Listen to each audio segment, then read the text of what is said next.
Make sure you like and subscribe to this channel. Helps grow the game. That's a pretty easy shot there on 17, and Kevin is attacking. Sticks it close. The National Golden Tee Tour is headed to Sussex, Wisconsin.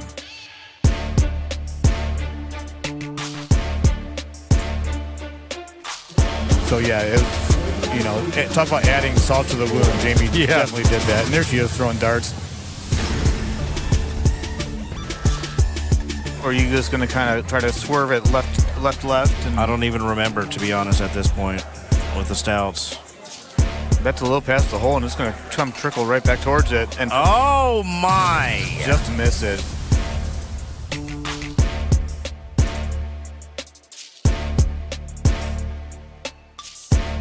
Yeah. Sean coming out of the loser side, already losing to Andy once. And he holds out. Will Andy Haas's reign of supremacy continue, or will he finally be bested in Wisconsin? All right, so oh my God, what was that, dude? Sean. Andy Haas is going to be your Florida Open champion. Who will plant their flag and make the 2024 Wisconsin Open theirs?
All right, guys. Hey, welcome to the 2024 Wisconsin Open. This is Gomez, a.k.a. Latino Heat here, with Tice Daubert. Yeah. Hey, Tice, how you doing? Well, we're doing pretty good. Playing. We got Bryce Aubert here. Had a pretty solid qualifier yesterday. 139 with 2 water balls on Cumberland. That's pretty impressive. So we're just getting purple bracket and pink, right? Did they do both at the same time? Purple and pink get going here. So they had some difficulties here on the stream this weekend. I believe a laptop went down. Craziness. But we still got a machine here to show you guys what's going on. And it looks like we got a might have a good one here to start out. Jeff Schmidt, a.k.a. the Pepper Rat. World qualifier, I believe. I believe he won purple. I'm not sure if it was Nashville. Last year, I believe. You go to a lot more than I do. We got Wisconsin native here, A.J. Minotti. Old school, used to play a lot. Didn't play for a while. Came back, getting back into it. Decent player, so I feel like this should be a pretty decent match. Looks like they're both stouting it, so. And you're still stouting it, right, Bryce? I am still stouting it. He's still stouting it. Paid off yesterday. But if he holes out like he does, then I guess stouting it's the way to go. Yeah. So with stouts, this is mostly really never there. You're usually click chipping, which everybody's doing. Except for AJ. Looks like he's lob wedging it.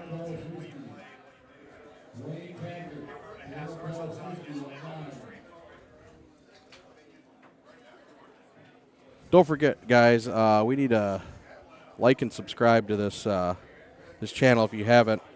Take 2 seconds out of your time. Hit them buttons. Get your notifications.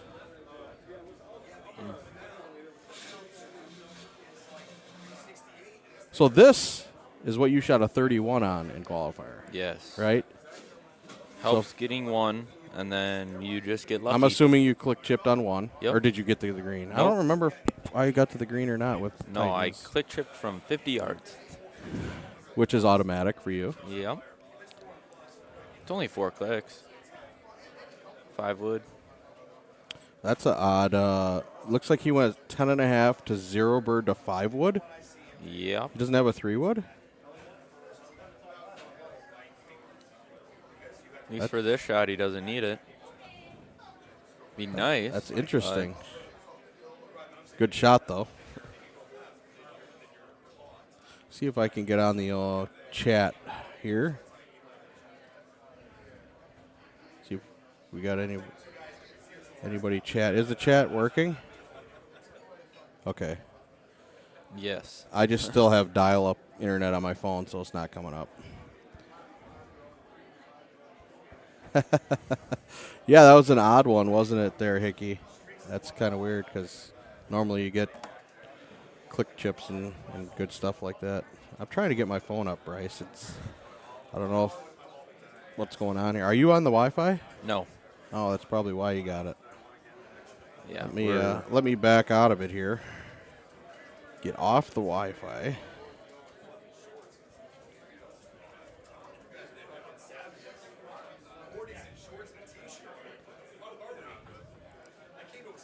Two iron as well. 2 iron. Cool. Interesting bag.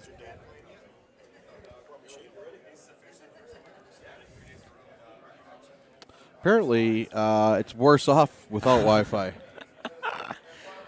You're worse off without Wi-Fi. I still got it. All right, let's see what we got here. Gravy Beast and his damn wheel spins. I tell you what. All right, let's see. There we go. There we go. We got the chat. We got it. I just had to upgrade from my Nokia phone to an Android.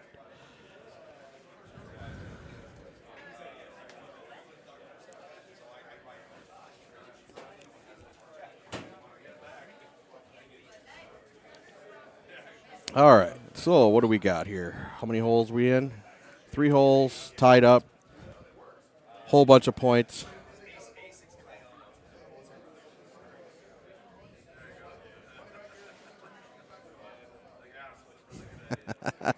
I have no idea, Gravy. No idea. What's the joke here?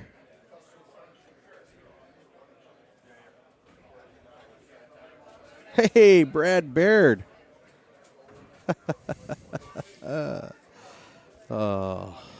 Why are you not here?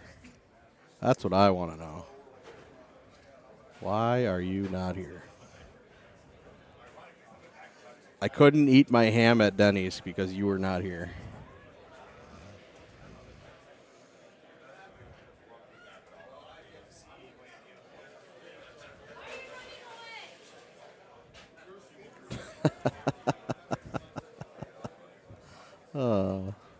You're just a homer, huh, Brad?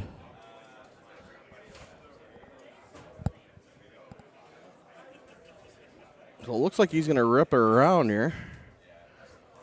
This is the 2-click full, so I think he needed one more click. Let's aim at the tree. Aim at the tree to hit the full. Now he's got a layup. Or be stupid and go for it. Actually, I kind of like I kind of to go. I kind of like a layup out here to the fairway. Yeah, I don't. Maybe check towards the green. Might be a little area between the bush and the tree. Get through, maybe not. But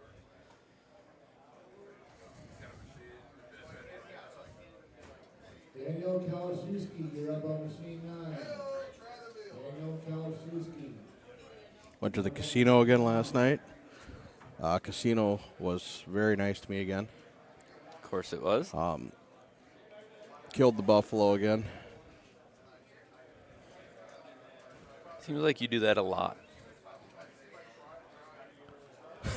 Yeah. Yeah, I didn't even know there was a fairway on this hole, honestly. But yes.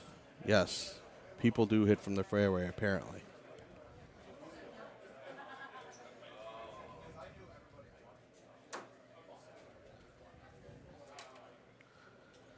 All right, what do we got? So AJ has to hold this to stay on pace. Casino by the airport. Well, it's not really by the airport. Art, it's more downtown.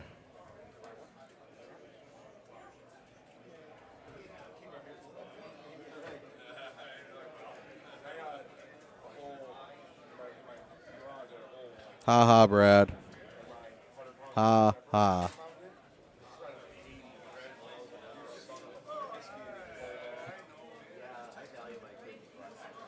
So let's see what he gets here. He's going to come up a little short. Little short, little left. The breeze got him there, if you know what I mean. Okay. Yeah, Art, it's really nice. Actually, it's even better now. They did a lot of remodeling, and it's actually super nice. It's pretty big, too. Yeah, it was freaking packed last night, too.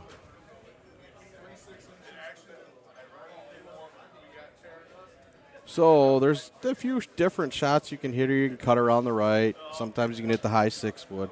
I know there's a tree scam too. Like you can thumb it into the leaves and land it on the green with like an 8.5 driver. What's your mode of choice? I love cutting it around. I don't know. That's just what I do. I just go straight over top. Don't play wind. Not used to but it, and well, I guess school. now. Well, no. I mean, I remember with stouts, I was still hitting the top of the trees with the 6-wood. Do you clear it every time?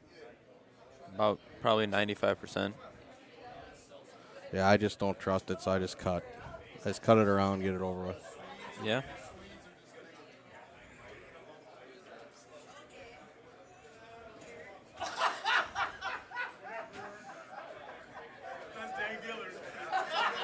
feel like he's going to have to hit this really good. Yeah, see, if you don't hit it good, that's what happens.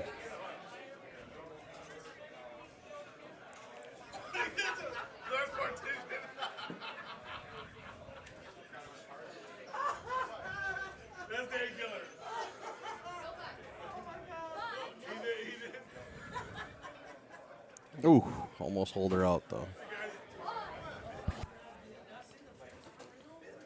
Yeah, this is odd. I guess I've never really seen Pete Schmidt play before, and he's double gloving it and hitting with both hands, like doing weird stuff. So that's, yeah, interesting.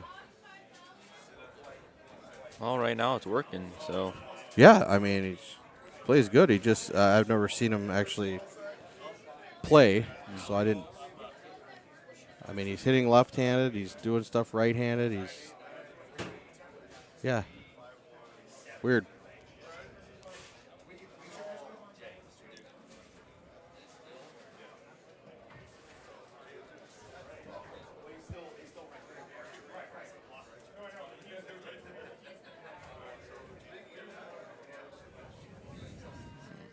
Actually, Eddie G does stuff like that too. He'll sometimes he'll hit right-handed on like power shots, and then yeah,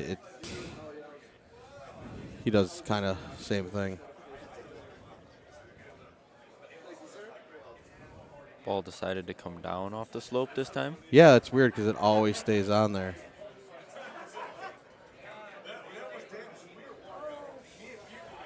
All right, so it looks like, oh, it's two-stroke lead here. This one sometimes can set up a little long, but it looks pretty juicy. What, a medium 10.5 with bite here? Yeah. Backspin wouldn't hurt, but moving back a little bit, probably bite. Almost straight from here.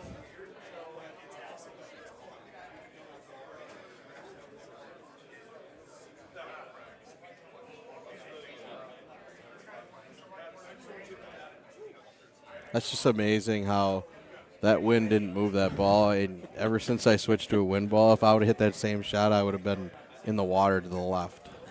So crazy. All right, guys, we gotta hit that like button here.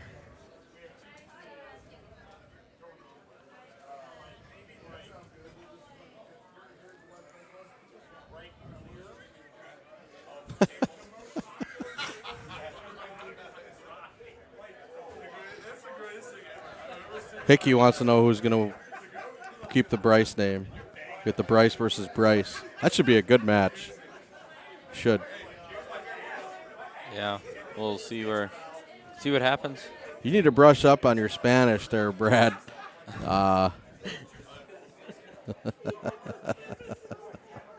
That's it's not even close.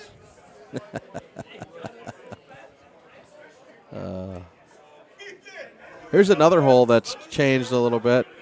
Most of the time you go over the top, but you can cut through. You can cut like a zero bird or a 8.5 driver. Sometimes it's a little longer. Look, right through that gap in the trees. Obird is choice for me. Most of the time. Most of the time. I actually took the Obird out of my bag now. I don't play it on this course anymore. So I have it for this hole and like 12 or 13, I think. We can either go left or right into the fairway. yeah, and then you come in with the zero bird on your Yeah. second shot usually. Yeah.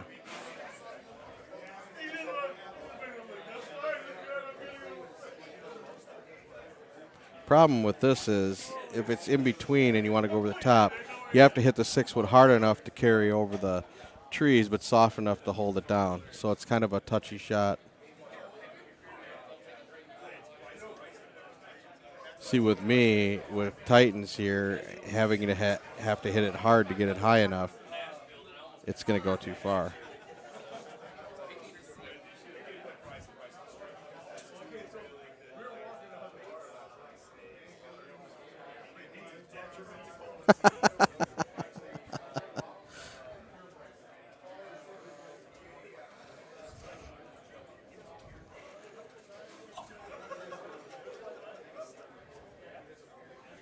So now we got a 3-stroke lead. All right, so what do we got here? What are you hitting into this, Bryce? Probably about what he is? Yeah, or I might Thumbing this? spin a 4 back. I know he doesn't have a 4 wood, but I'm probably going to try and spin a 4 backwards. So he pulls back righty, hits lefty. Interesting.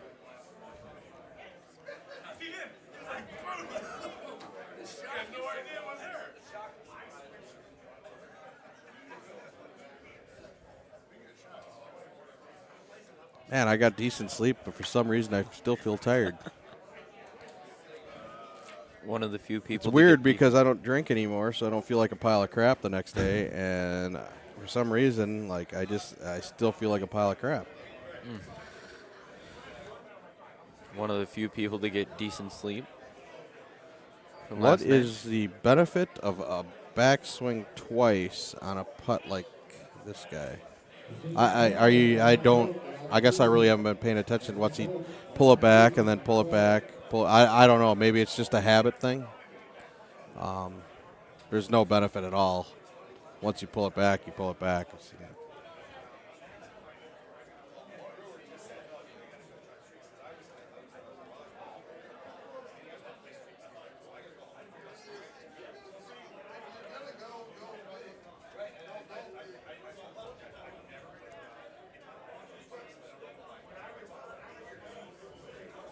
We got 71 people watching right now. That's crazy. But I think we can get 100. At least 100. Minimum. Got to get it to 100. Especially for earlier in the day. Yep. We got a full day of action here. With the pink and purple going on right now, which started at 11. And then at noon, the gold bracket starts. And then it starts to get interesting.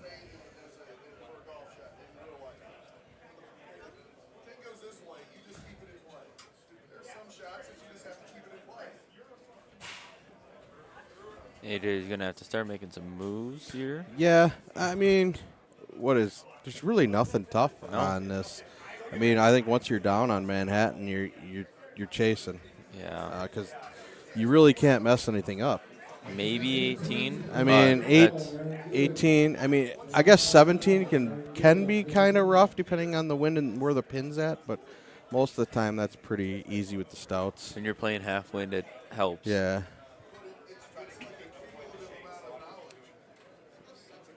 But We are broadcasting from Sussex Bowl in Sussex, Wisconsin. It's the PGT Tour stop number, 2? 2. For the Wisconsin Open. Jeremy, I believe I play Steve Beatty first round.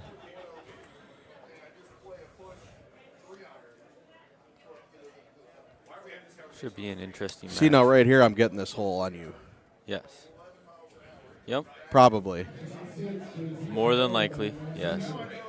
389, although the pin's in the front. I mean, you have to get on it with a 6 win, but You're going where? Just right of the green?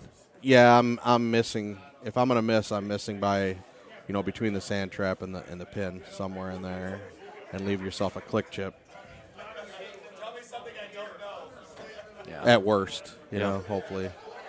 I'm getting up to the edge of the fairway and then hitting my sand wedge in. Trying to hold out from there, trying to equal your stature on this hole.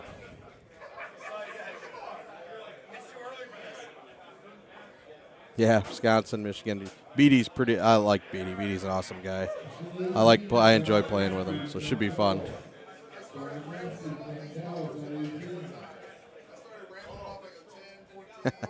Art wants to know if anybody can beat you on one-on-one. Well, we know one guy can beat you. In about a month? He's the best. Probably not. He's the best athlete in Wisconsin history. Adam Fitzgerald. If anybody knows Adam Fitzgerald. Yeah. Oh, the cut, Brad, was 129 with 141,000 shotties. We just barely made it. Frickin' Brad Baird. You're lucky I like you, Brad. I'm just saying that because I'm on stream, but once I'm off stream, I don't say anything good about you at all.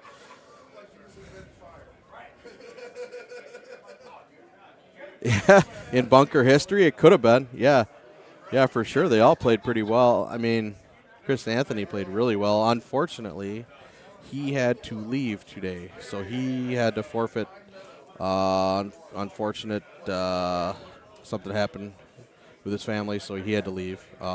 So he will not be playing today, which sucks because he was playing really well. So I feel bad, but I hope our prayers go out to him. So,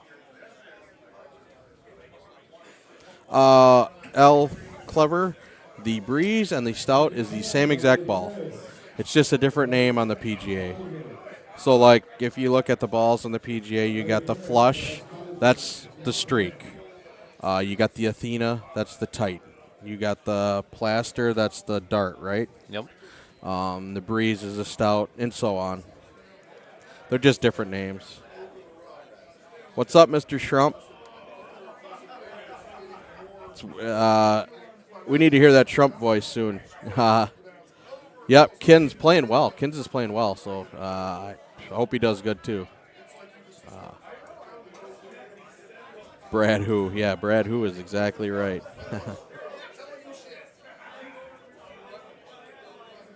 Yeah, Randy, I'm not very tall, Critchlow. Only guy I'm taller than, I think, in the whole building. I stood next to him during qualifying because he was qualifying next. Here he is. Here he comes, right by me. He made me feel like I was about 6'5". I couldn't get away from him because I just felt tall. So you got the same feeling I get. Yes. Okay. Yeah. Perfect. But Randy did miss a lot of putts, and I watched, and he was pretty pissed off, so he could have clearly made it, no problem. I think everybody had like, putting yips because I missed a few. All the bad players had putting yips.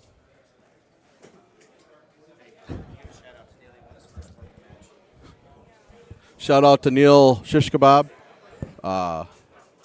Made his first purple bracket. Congratulations, Neil. About time you grow up. No, I have not gotten any kin sauce. Have you? I have not. I got some a long time ago. But I haven't gotten any. You anymore. like spice. I don't. I mean, I like spice to a certain point. I don't like it when it's too hot. And yeah, I just like the flavor. I'm more of the flavor than the. What's up, Stark? It's kind of great because it's quiet now here. It's not loud, so. Glad you brought me some too. Douchebag. No, I don't want it. I don't know what's been in your pocket.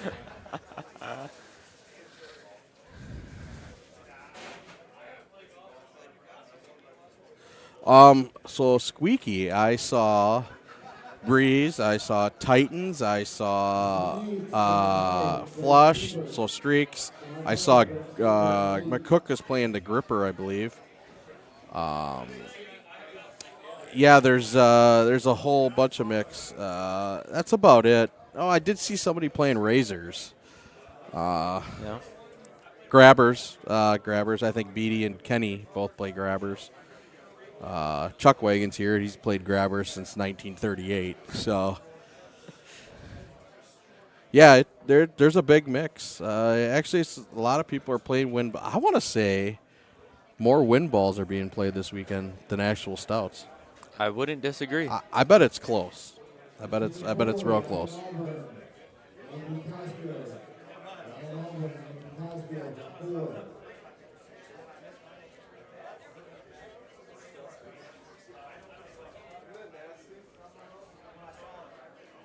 Brad Baird won a GT gift card. Come on. We couldn't find anybody better to give that to?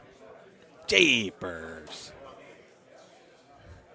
Well, at least he's not wasting his money, you know. When he shoots his 13, 14 unders, at least it's free money that he's putting in. You know what I mean? Yeah.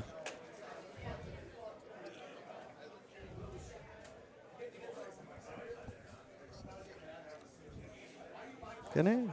Yeah. Father's playing on machine 25 Oh. in the deep corner, so hopefully he holds on. Up 2, thanks to Greg Schindler. Yeah.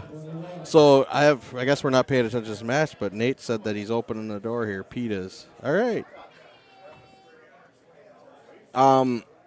Sofa, yeah. Not sure who you are, but what percentage of main guys are playing stouts versus wind balls? Pretty much every big dog is playing a wind ball. I don't think anybody. Gervais still playing stouts. Aljaz still playing stouts. CJ still playing stouts. I think that's it, to be honest. I think Haas plays them only on South Pacific. Otherwise, he plays streaks. But yeah, I think there's only 3 top guys that are playing stouts. What? Thanks. Oh, 4. Sorry, I forgot Yep, about. thank you. Forgot about almost the top qualifier sitting next to me. Well, they said pros that play for a They living. did. Yeah, so you don't play for a living. You still got school. Yeah, sadly.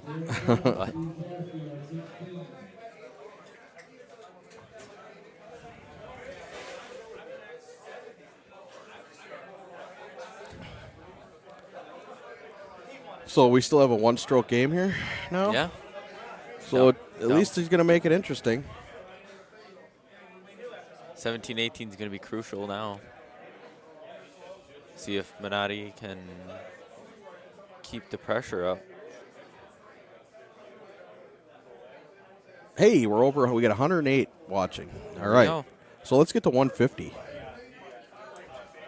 150. Come on, guys. We gotta get your buddies out here. They're just firing off gift cards right now. Crazy. I mean, if Brad Baird can win a gift card, anybody can win a gift card. Yes. Look at Nate Stoll just won a gift card. I wish they would start handing out club passes. That'd be kind of nice, Yes. right? I walked away from my machine yesterday or the day before, and I came back, and CJ said he bought the club pass for me, which he did. Oh, nice. What a nice guy. Yep. Just went in my wallet, $10, bought me the club pass, so now I'm using the hockey putter. Nice. Was it worth it? No, not No? at all. Okay. Not at all. Not worth the $10? Yeah. Gravy wants to know if you won the science fair project. I did not. He did not. What did you do? I did the classic baking soda volcano. Oh, that's weird because that's usually a hit. At the Yeah.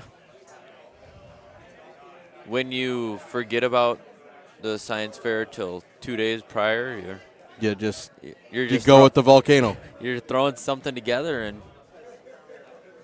turns out I didn't do very well, apparently.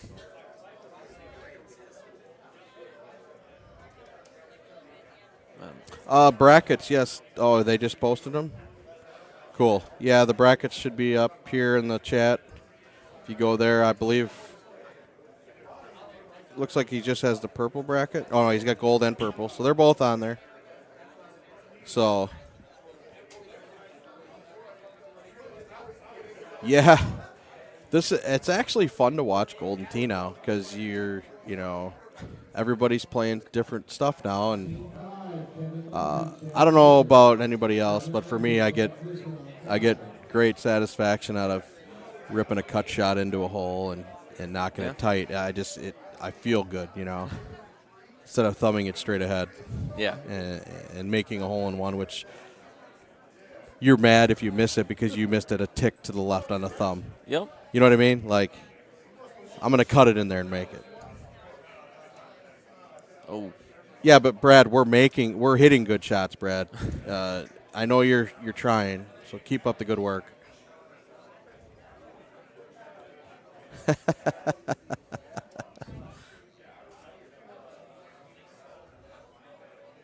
Back up to 2. So he gave one back, so now he's back up 2. These guys are just, oh no, it's not. It's still 1. Oh no, he parred. Hard. It's up to 2. 2 with 3 holes remaining. So this looks pretty simple. 16s are pretty simple. I'm figuring out. You're not getting a stroke back on a mess up normally Yeah. on 16. We'll see what 17 looks like. It probably isn't going to be, I mean, stouts, it's not going to be too difficult usually. But 18 can still always be tricky if you got a crosswind. Yeah, we're just making sure. Safe. Safe shot. No, it's not Fitz. It's Gomez. Not Fitz. You got Latino Heat, Gomez here, and you got Bryce, Aubert. You would spell my last name wrong, too. It's Aubart, Aubert. Yeah. They finally spelled it right. 5th tournament, they finally spelled my last name right. Really? Only took him 5. That's pretty good. I mean, I'm at, 4 for Fitz and Roski. They haven't done it yet, so see if they can match up. Shit. You should maybe go sweat your dad a little bit, huh? No. Or are you going to leave him be? I was going to go watch. I was going to go take my breakfast, and then I was asked to come on here. So I am going to have a cold breakfast once I'm done here. Aha. Squeaky, you are one funny guy. It's Aubert and Ernie.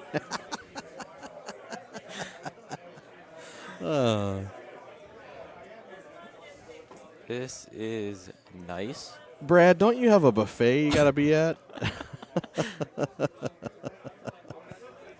Oh. Yeah, this is pretty cake. Let's see if AJ can get one back. He could, actually. This is very makeable. Little backspin thumber. I like it. I like the backspin.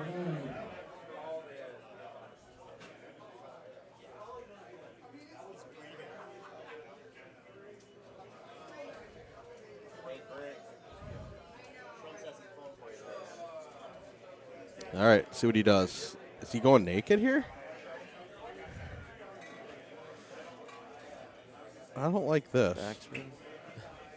I'm thumbing that 8-iron with backy if I'm hitting this shot. Yeah. If you're hitting high tee at backspin, You give got it no a chance. you got no room to land this. Like you have to land it on top of the hole. Give it a chance. So, and he has to be aggressive. He's down 2, right? Yep, down So 2. I mean, what's the worst? I mean, you got to go at it. Yes. Worst case scenario, you hit the rock on the side, and then you're still on the green. So 18, crosswind. Hey, we have a crosswind, but it's still pretty simple because the It's- pin's all the way to the left. Yeah. High T5 So like a high T thumber. for you.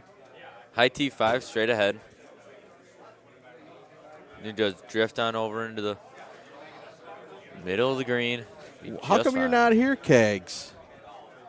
Damn. We were wondering why you weren't here.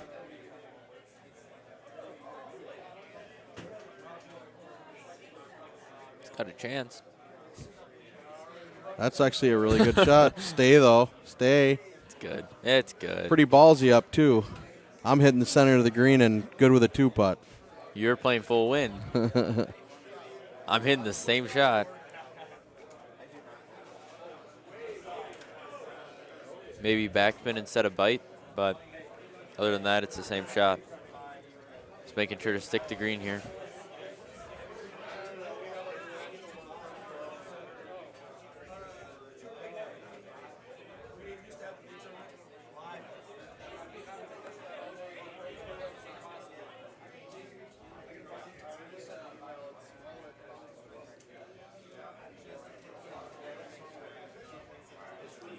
.136. Oh, get there. Get there. Get there. Not That's have a the good juice. shot, though. Yep. That should wrap this up. Yeah. 26-24. All right, so we got a 2-stroke win by the Pepper Rat.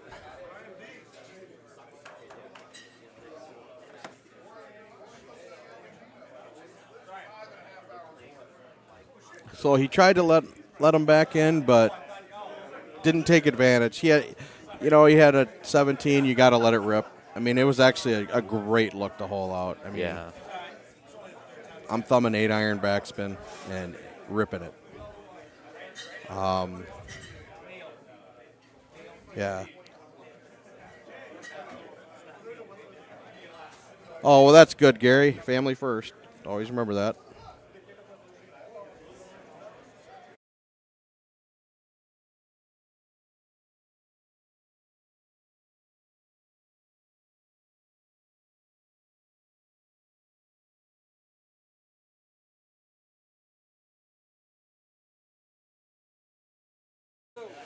All right, guys. So we don't have anything going yet. We're going to take a quick break here. You guys keep watching. Bryce and I are going to take a little short break. We might be back or somebody else might jump on. So hit that like and subscribe. Keep watching. Should be a fun day of match play. So Absolutely. thanks for watching, everybody.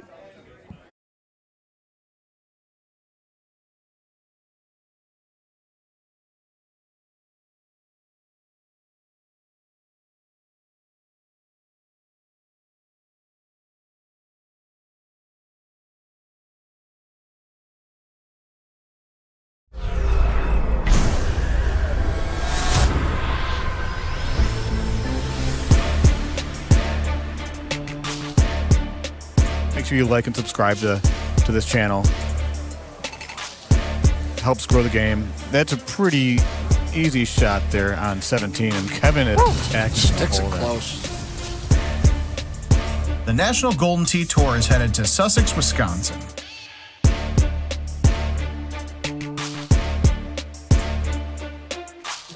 So yeah, talk about adding salt to the wound. Jamie definitely did that. And there she is throwing darts.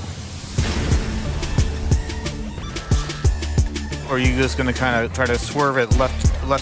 And I don't even remember, to be honest, at this point with the stouts. that's a little past the hole, and it's going to come trickle right back towards it. And Oh, my. just miss it.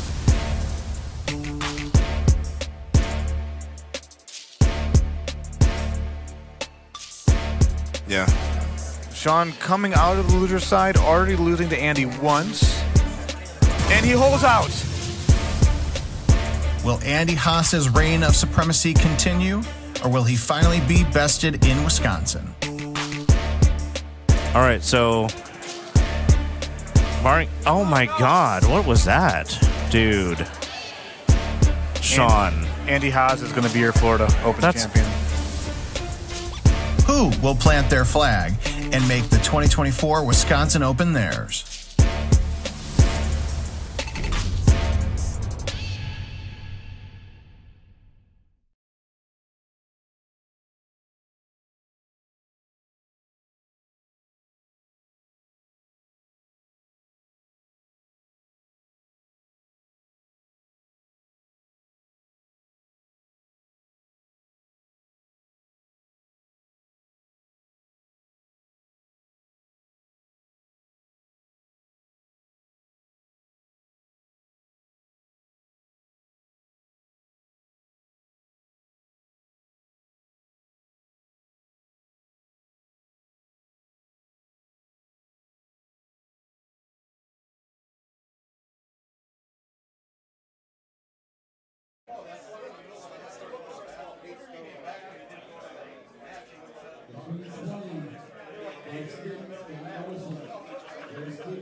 Mathematics,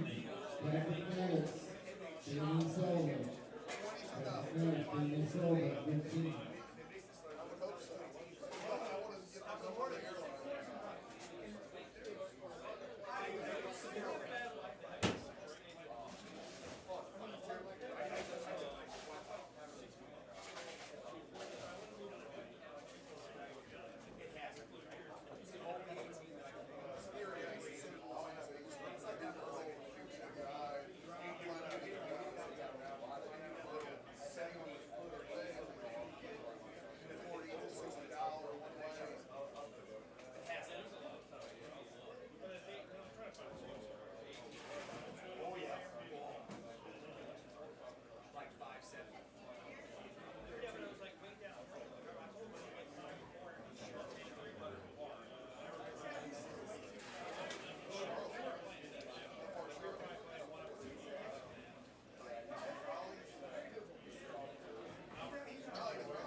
Machine 24.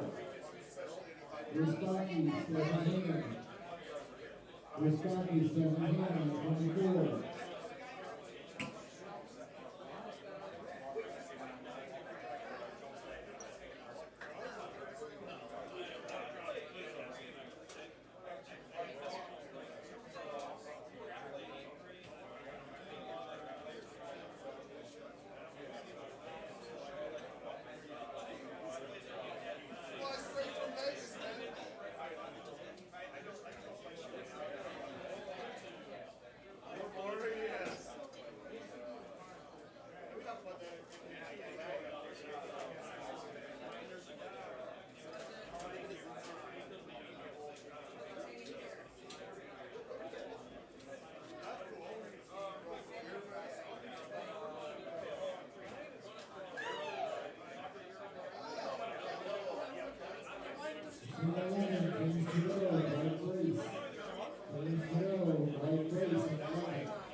Good morning, John. Good morning, Ben, and welcome everybody on the stream. This is John O'Donnell and Ben Vanya. I always get that wrong. Pennsylvania.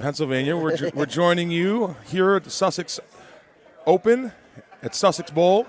Wisconsin Open. Yeah, in Wisconsin Open. Yeah. And really, thanks everybody for watching and listening. Please, first things first, give a like to the stream. That's very important for a number of reasons. And hope you're enjoying the action so far, where you're starting in the purple bracket here.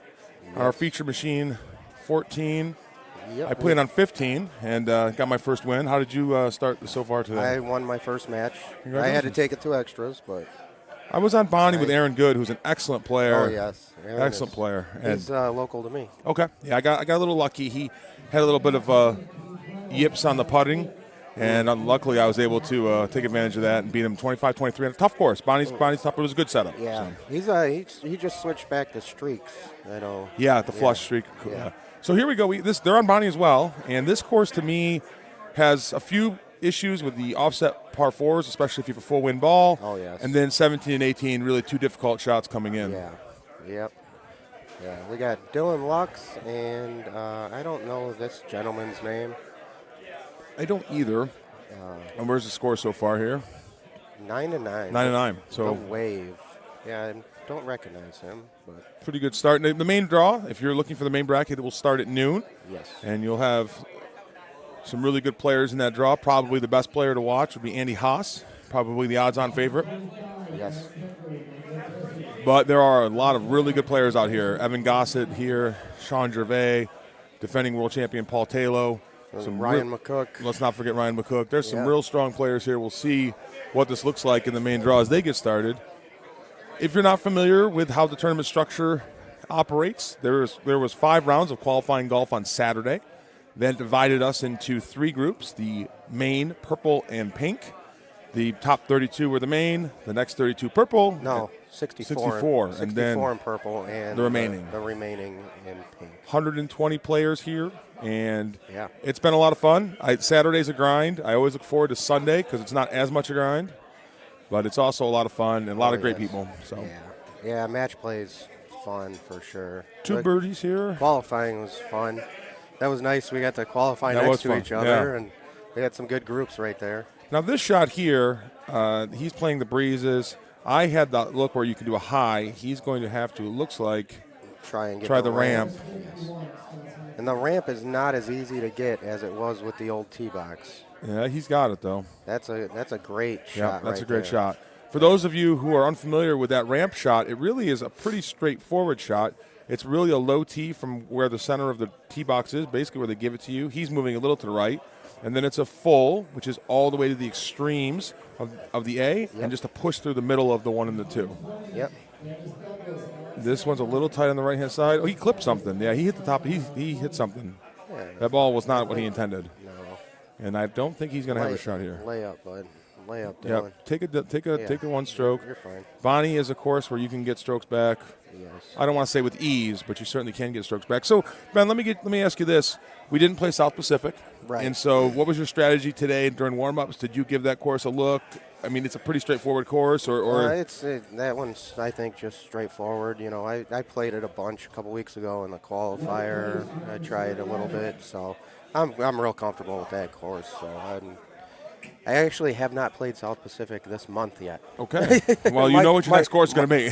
my world rankings are way low, on the app. It's so funny you say that because we were doing home qualifying and everybody's playing South Pacific, so we all came in here with inflated handicaps. Yeah. At Florida, my handicap was up to 28.9 or something, because I had played it, And Ben mentions Florida. That's another Peg T Tour event.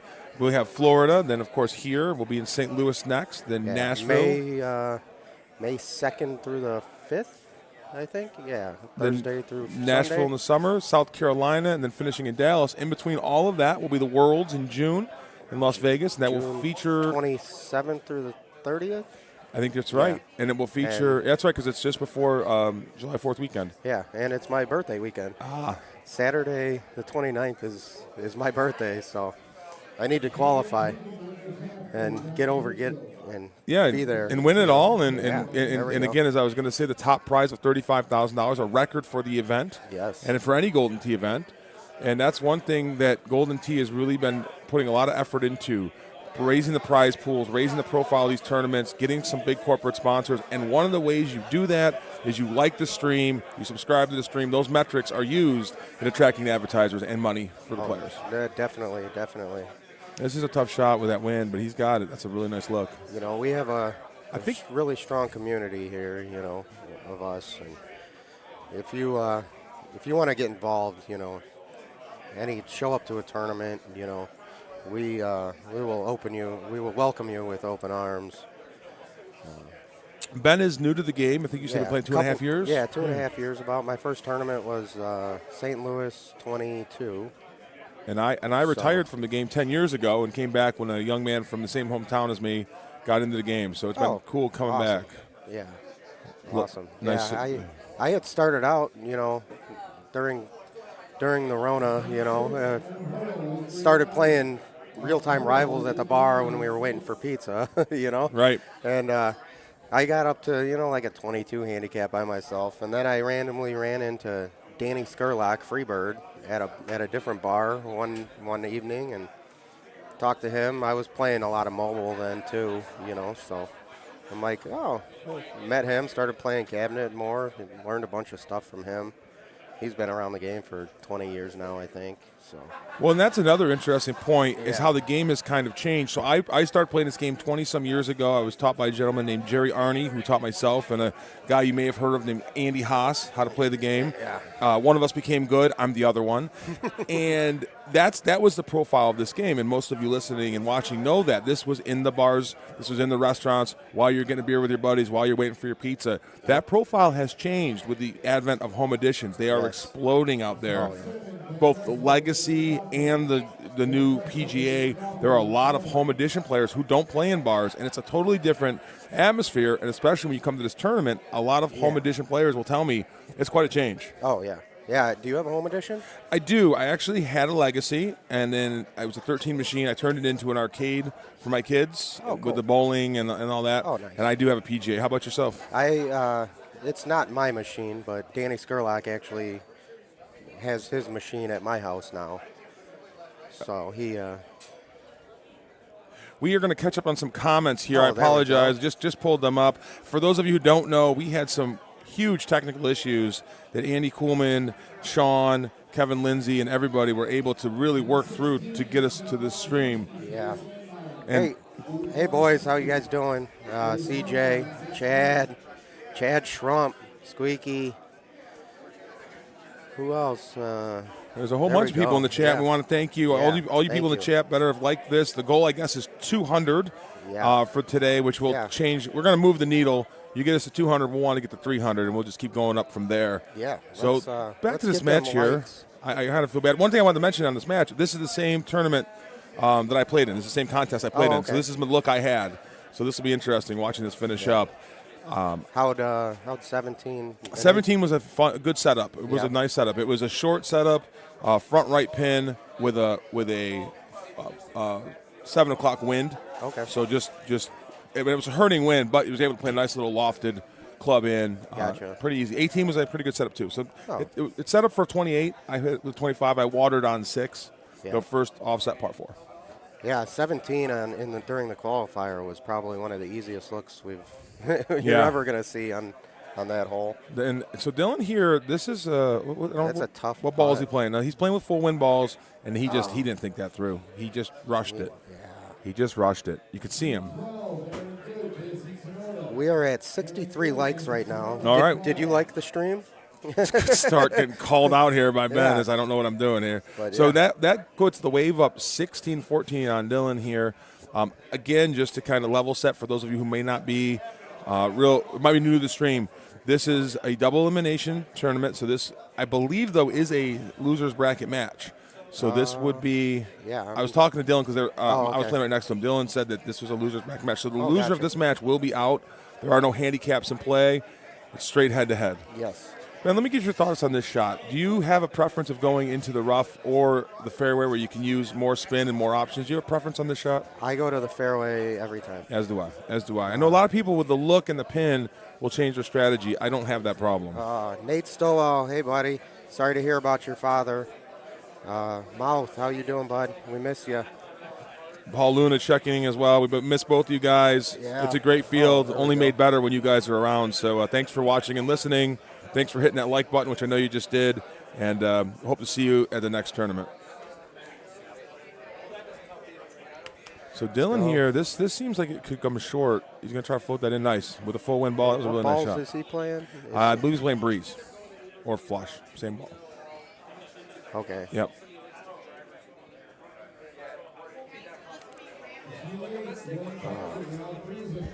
Just listening in for.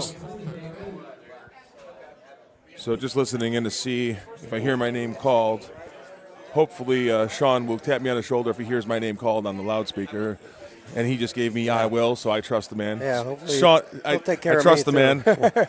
One of the people who put this together again on Friday when the world went the heck from a technology standpoint. We are checking the chat, so please continue to give us feedback. Corey Neely's in the chat too. How you doing, buddy? So word of mouth chiming in on that hole 12 that we were just talking about, fairway versus rough, and I trust Mark more than anyone when it comes to the technical aspects of this game, and he's saying that if the pin is in the top rough, if it's in the top, he goes in the fairway. If it's in the bottom, he goes in the rough. So I would definitely follow his advice and I would watch his stream, word of mouth, which is really one of the most educational and entertaining Golden Tee streams ever. So thanks, Mark, for your thoughts. Yeah, I qualified with Mark and Andy Haas in Texas, in Dallas, this past December, and holy cow, that was such a great experience. I learned so much playing with those guys. You're gonna learn so much coming to these things. Nice shot there by Dylan. He's, I believe, 2 strokes down still. If you don't learn at least 3 new shots at one of these tournaments, you got your eyes closed. Yeah, and that's a really good point, Ben. There are a lot of ways to play this game. I think with the full wind balls, with the new tees, the different style clubs you can use, the different years of clubs. The 9-iron this year, much different than the 9-iron years past. Correct. Things like that. I did want to mention something to people listening and watching. The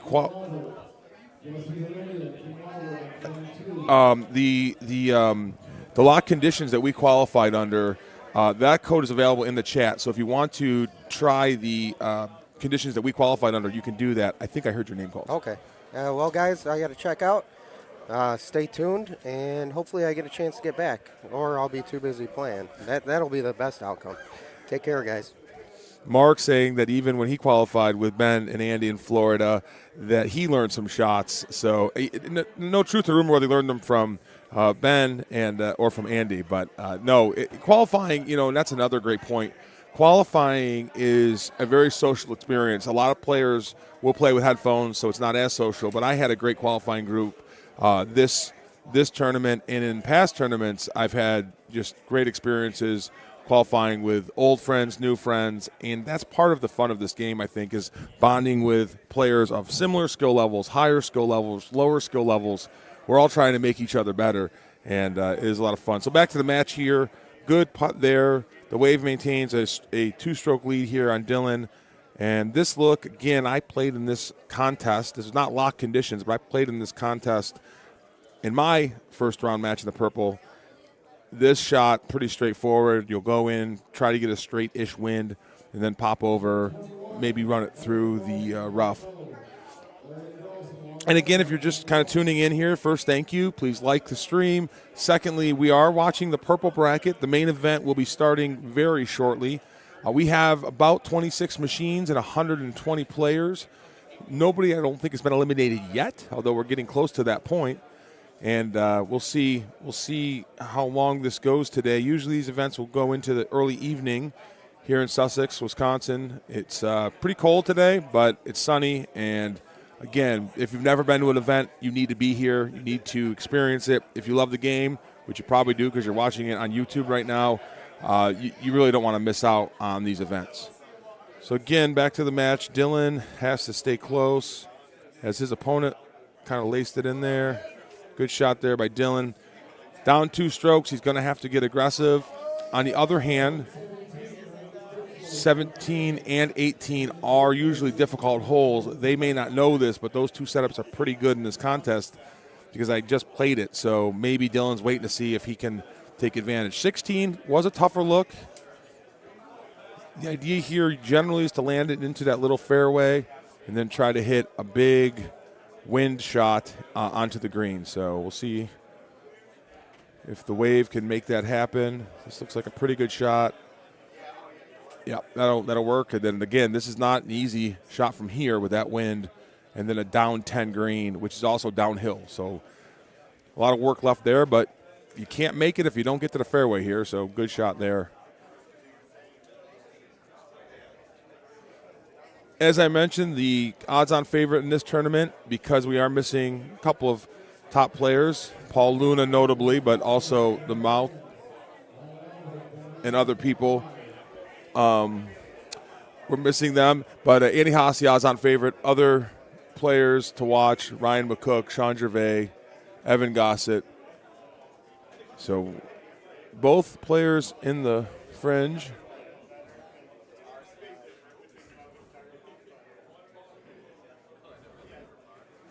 Dylan trying. This is with the wind and ball. This is a lot of work left on this this bone here. Let's see what he does. I played it out 1 click to the right. I think that might be short. It bounces up nicely. Pretty tough right breaking putt here. And then the Wave will just try not to make a mistake here with a 2-stroke lead. Get it on the.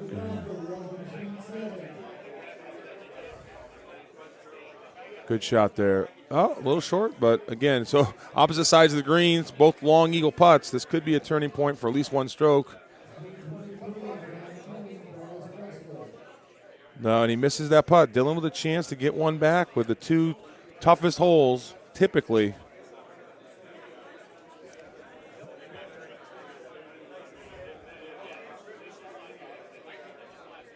And that is a really nice putt. So gets one back. We go to 17. It's kind of a double-edged sword, though. Dylan gets one back, but now has honors going into, again, what are two of the toughest holes on the course. I think this sets up pretty good.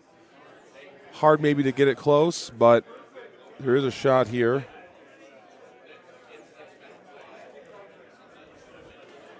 Eric is asking whether or not someone has woke Sandmeyer up. Him and Gravity were having quite the fist fight here last night, and Gravity was winning. So I'm not sure Dave's state at this point.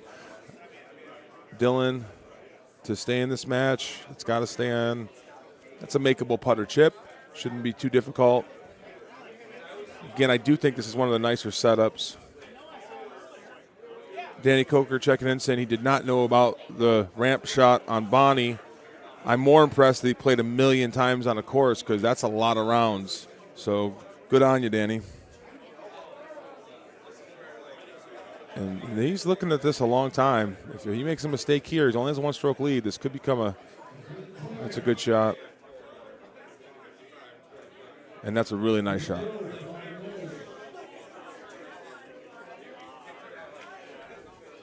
And I think this is a chip. He's on the fringe, but with that uphill and the fringe break, he will chip, uses the 4-iron, knocks it in. Did not click chip. We'll get into click chipping maybe more when we have the main event players up there to kind of show and demonstrate the how the click chip works. It's easier, I think, to see it on the stream. Kind of becoming very, very popular amongst top players, but even the intermediate players are using it. So we'll get into that later in the stream. We go to 18. Dylan is down 1. Has to be aggressive. Has to make this an eagle look.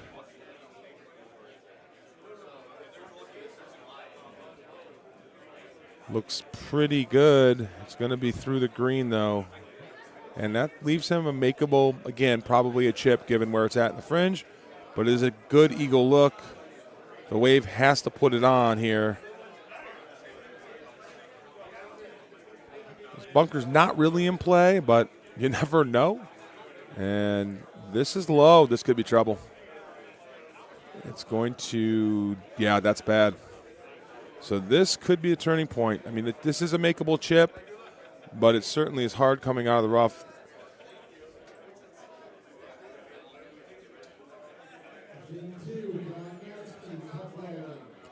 So this is for the match. This is the match if he makes this. He wins the match. So see, it is deep.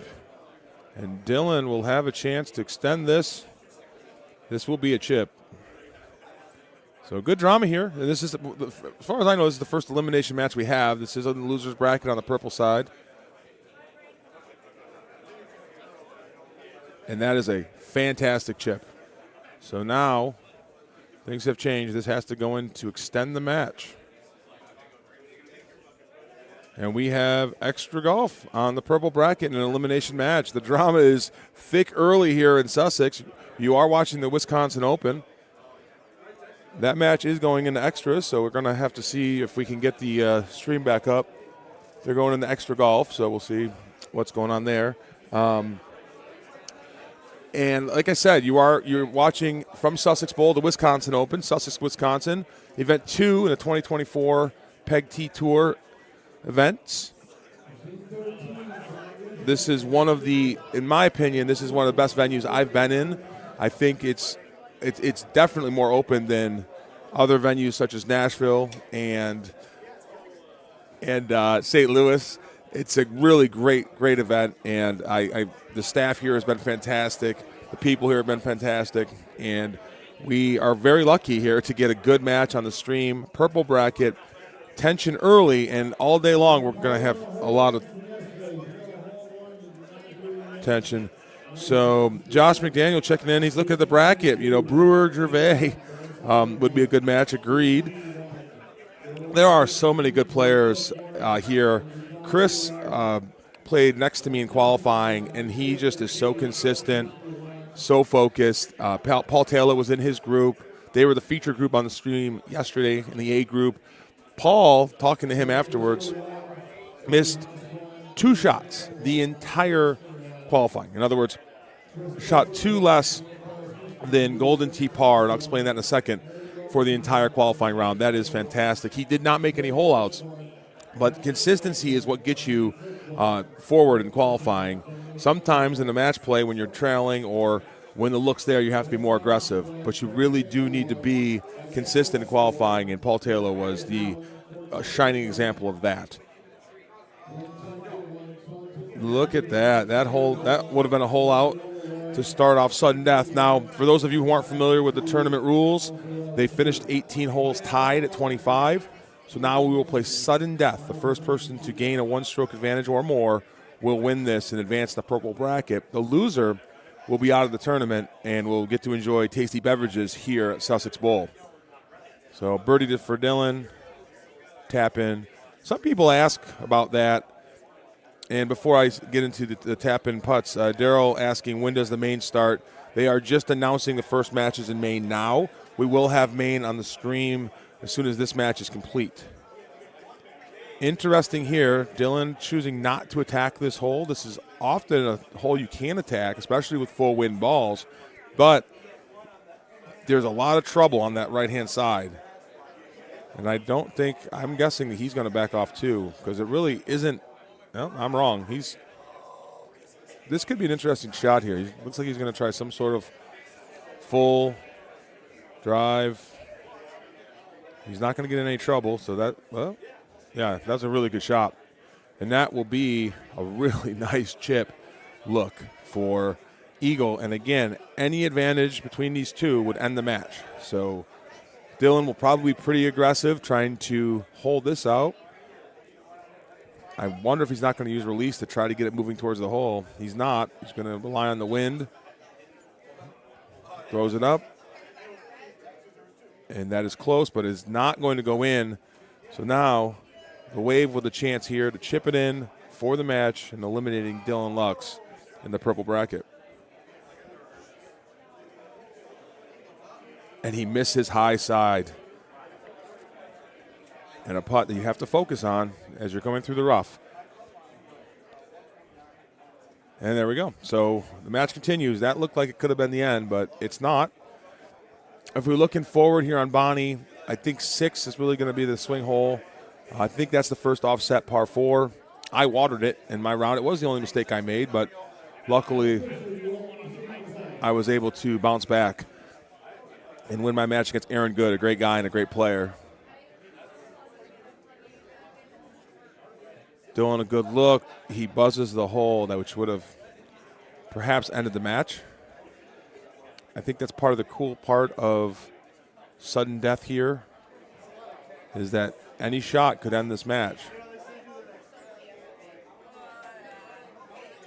So to continue to sound like a broken record, please like the stream. Please give us the like. Please subscribe. Those metrics are very important, both to make us all feel better and secondly to drive advertisers and revenue for future streams, future events, which we all hope you'll be a part of. So that almost is trouble. And I was concerned about that putt. He takes those putts very quickly. Putting through the fringe can be very difficult. Jay Johnson checking in, hello, and hello to you. Kind of listening in. If you hear me pause while talking, one, I want to let the match breathe, and secondly, I'm listening to see if it's my turn in the second round of the purple. I haven't heard my name yet. Dylan's just going to push this out. This creates a very long shot on his second shot, but he's pushed it out behind the bunkers.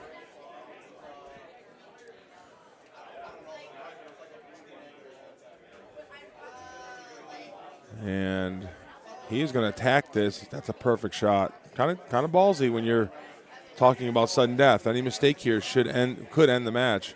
But as I said, this is a difficult shot. He's using breeze. So one thing to know is that these will fly pretty far. And with that spin, he should be able to control his placement. That's very low. And he bounces it almost in the cup. Great shot. Not playing those balls, I don't really know that shot. He clearly had an idea on what he was trying to execute it and executed it very well. Second shot here. Deep, but it'll come back a little bit. This should extend the match. assuming both players make their putts. I was going to talk about tapping in putts for your partner or opponent. I guess we're opponents, but we generally will say partner. At any rate, the reason that we do it is to speed up the game, and they are give me putts. If you're new to the tournaments or you're new to the game, it might seem a little weird to see guys putting in each other's putts for each other. It really is a courtesy. If you feel like you can make the putt, feel free to do it. If you don't. We do often get some missed putts, and then we have to explain to the tournament director, Steve Sobel, why we did that, and then he gives us the mean glare, and we have to move on with our lives. Dylan's really playing well here. This has been a really great match in the purple bracket. Dylan was down 2 strokes going into 16, got one back on 16, got one back on 18, and now he is, I think, playing really great golf. Got somebody checking in. Oh, and that ball is short. This is going to be a challenging putt. And somebody checking in from Bay City, Michigan. What a great putt to probably extend that match. That was a clutch putt. We're getting votes here that we want to see Chris Brewer versus Sean Gervais. I'm assuming that that's the match, but I have no control over that. So, Paul, James, the powers that be were probably listening to you because they are also fans of the game, and I don't think anybody wants to miss that match. So let's hope that we get that. And again, I will say, Paul, you are missed. You're one of my favorite guys to talk to here and watch play. So hope all is well. Dylan, a good shot there. This was the hole that I watered because I was a dum-dum. But neither of these players making that mistake. Good wind, good setup. This should just be a nice, straightforward shot into the wind. Some backspin. This should extend the match. It's a little deep, but it'll spin back a little bit.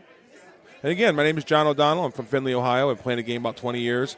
I'm a solid player, 26 handicap. Really enjoy bringing the game to you guys behind the microphone. Hope you're enjoying my time on the mic, and more importantly, I hope you're enjoying the stream with these great players.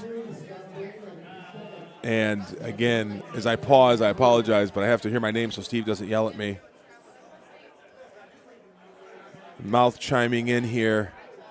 And that's a really good point, right, is that, you know, we're at a loser's match here in the second 64 qualifiers, and these guys all could win main matches. So it is interesting, as I'm going to pause those thoughts to watch what could be a pretty challenging shot from Dylan.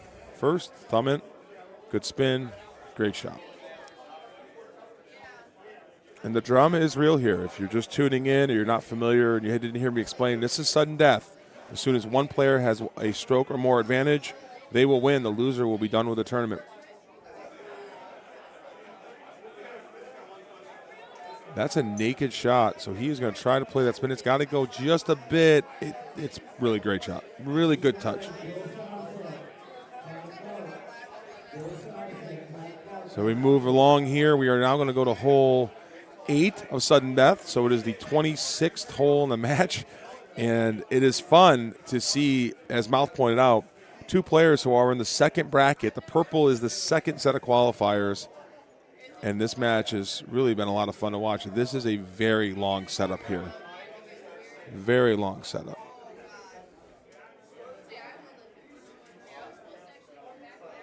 That is not good. I don't know that it's going to hurt him too much because this is going to be difficult to eagle. This will be a very challenging eagle. But we'll see here. Certainly the door is open. Scott Johnson voting to see Randy and Lemon. I don't know that you're going to win that vote, but certainly that would be a great match too. Brian Bernhardt, another top player, just got announced to, I believe, start his main event. So the main event matches are starting. If you're looking for the main event, the reason that you don't see it is because we only have one streaming feed. And if you don't know why, I think it's important to note. I'm going to pause on that as I want to let the drama play out in this match to see if he takes a shot here. It's not there. I think this is just a layup and get your best birdie. This is set up your shot and go for your best opportunity. That is a really, really bad shot, but it worked out. That's super aggressive, in my opinion, putting that water anywhere near in play. But it worked, and maybe he knows something I don't. He'll hole out and end the match. Again, a little housekeeping. The chat does have the lock conditions codes if you want to try to qualify on the conditions and the courses that we played. We did not play South Pacific. Dylan's third.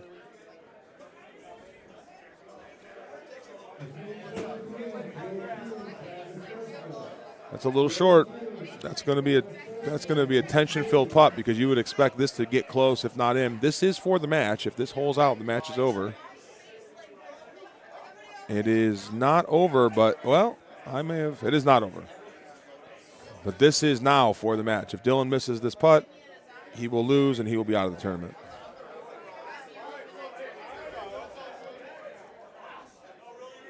And an excellent putt. Mouth, that's a really good idea. I certainly didn't think of it because I'm not high enough on the totem pole to even think about that kind of thing. But yeah, it was a crazy situation. And again, I don't want to get into it too much just because I want to let the match speak for itself here as we are now on hole 9 of sudden death. And I'm going to be joined here by somebody I don't think I've had the honor of co-hosting with, so have him introduce himself, and we'll get started here.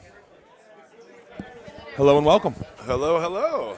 How's everything going over here? Good, good. And who are we being joined by? This is Brandon Robinson, a.k.a. Jason Waterfalls, for those who may know me. I know the name and I know the player, so Brandon, you're a heck of a player. It's nice to work with you. John O'Donnell here from Findlay, Ohio.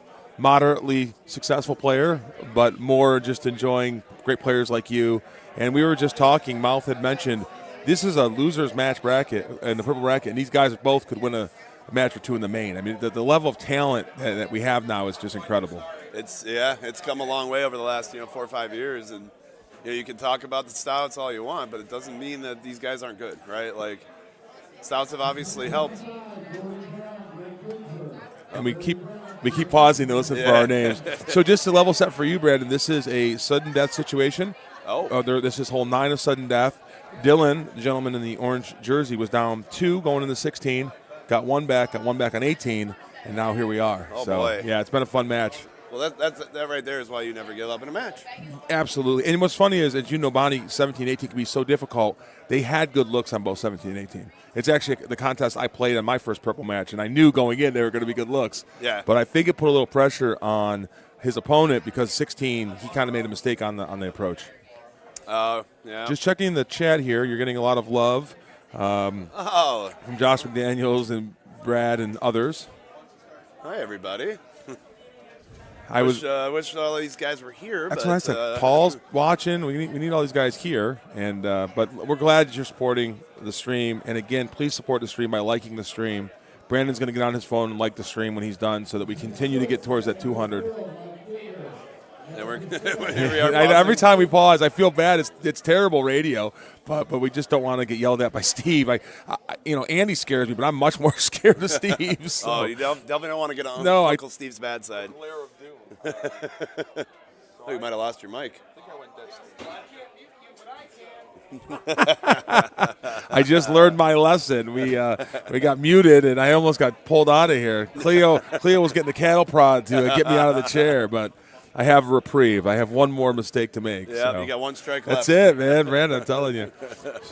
So, again, I generally would ask a lot of questions to kind of get to know your style and your thoughts, but I just want to make sure we let the match speak for itself a little bit because this is so cool to have a sudden death match right out of the gate. Here we are. Like here I am, just chilling. Yeah, exactly. Into a sudden death match. Well, it's funny.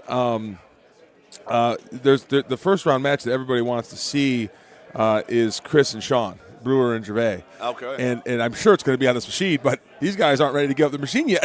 No, so this could go on for a while. But there is a whole lot of opportunity here. I see one of them's on stouts here, and yeah, I think they're both playing breezes.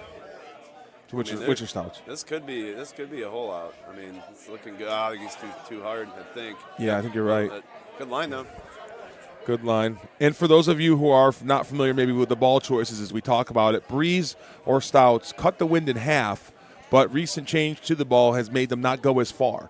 So you lose distance, but you get half of the wind. Yeah, it's the trade-off, and the putting's different too. And I mean, that was part of what made me go back to win balls. Ooh, what a putt. What a putt.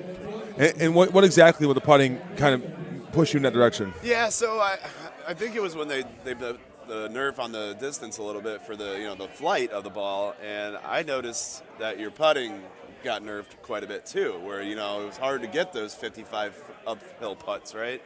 You can't really get them, and It's not impossible. I mean, I think on a course like Bonnie, if you're in the bottom of 17 and it's top pin and it's a 55-foot uphill putt with any break at all, you cannot make that putt. Can't make it. And with full wind balls, and you'll hear a lot of this stuff. We'll get into more detail later. Full wind balls, the speed on the green is different.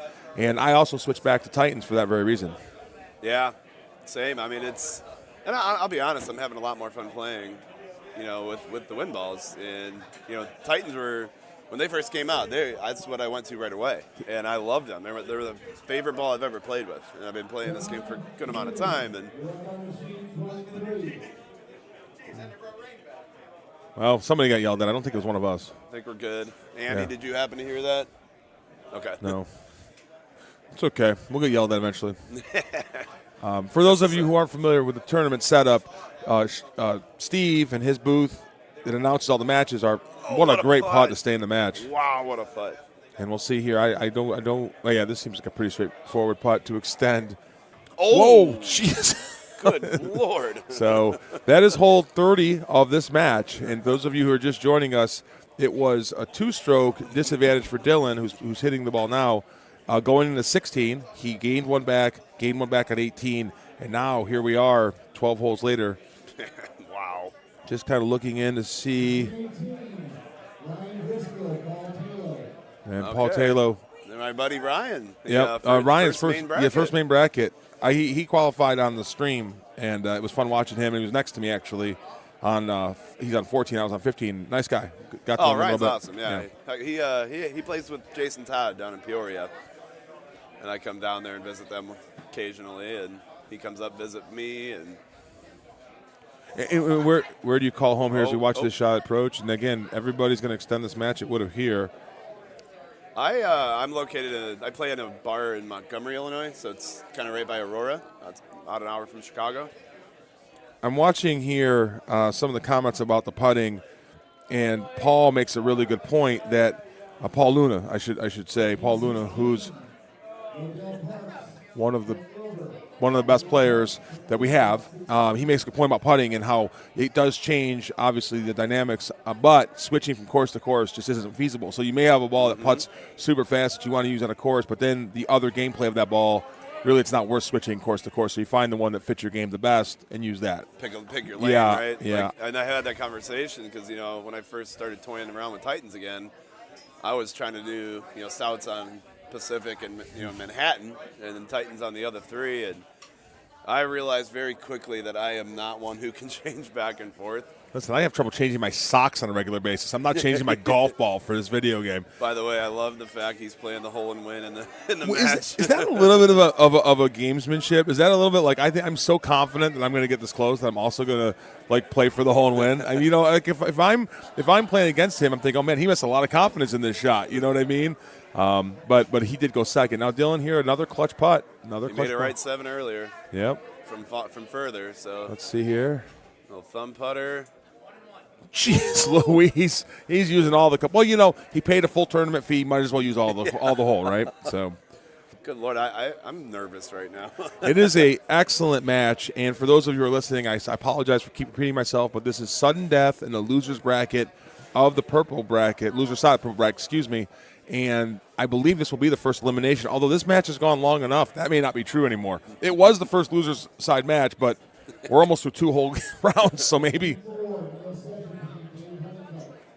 I hope 17's a tough look. Yeah. You know what I mean? I want to see. Yeah, we're getting to it. We're getting down to it now, right? I mean, if these two play even all the way through, did he go? I don't know. He looks like he's on the fringe now, or on the first cut. I think he's okay. Yeah, because that can be dangerous if you're in the rough. That's not a lot of fun. Not at all. So there's a whole lot of opportunity here, though. Let's see here. That's going to go under the hole and back up a little bit. Not his finest work.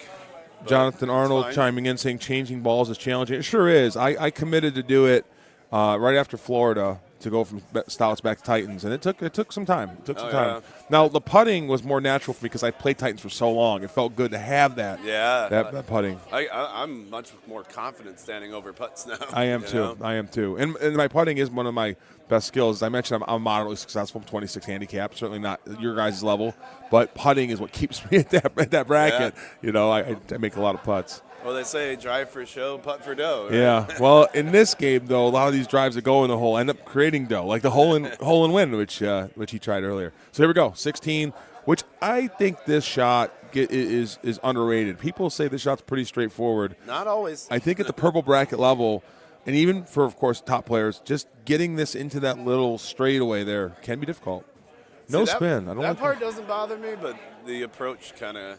Now this can go to the right and create problems. I think he's okay. He's yeah. fine. I think he's okay. I like to kind of get it in the top side of that with a little release because that kind of contours and it sets up the best shot. But you're right. This next shot, That's gonna. that's going to be good time. Especially this. Sorry. Listening again. No, we're all listening. Oh no. No. Oh no. And there is no easy way out of this. There is no easy way. He's just gonna. Yeah, but that puts the other bunkers in play. Oh, get out of there. Okay. All Now, right. this is a huge shot here for Dylan. I think he's going to have to bend this, which he's going to lose a little distance when he puts the bend in.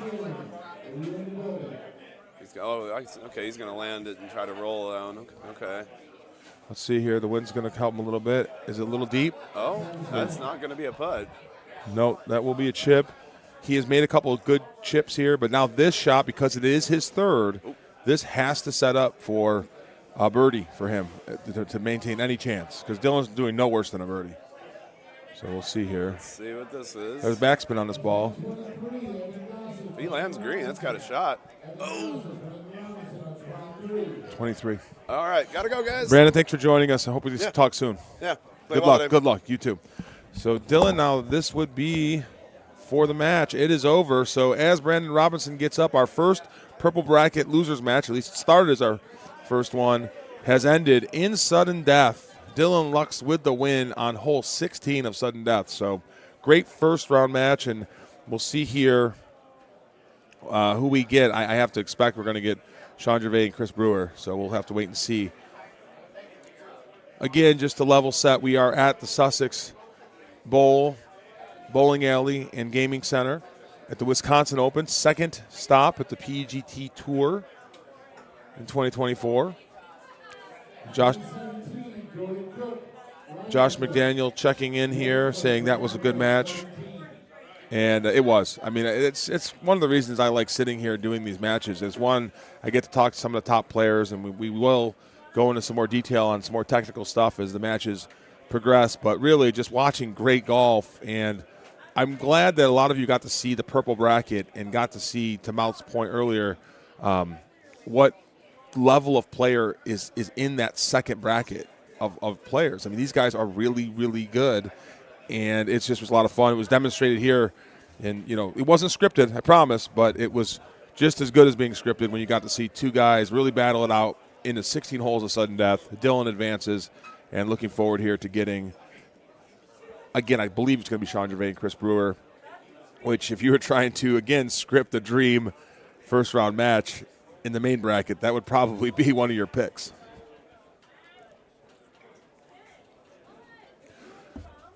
So while we have a break here in the action, and if you're watching on the stream, they're just finishing up the round here. This is irrelevant for purposes of the tournament.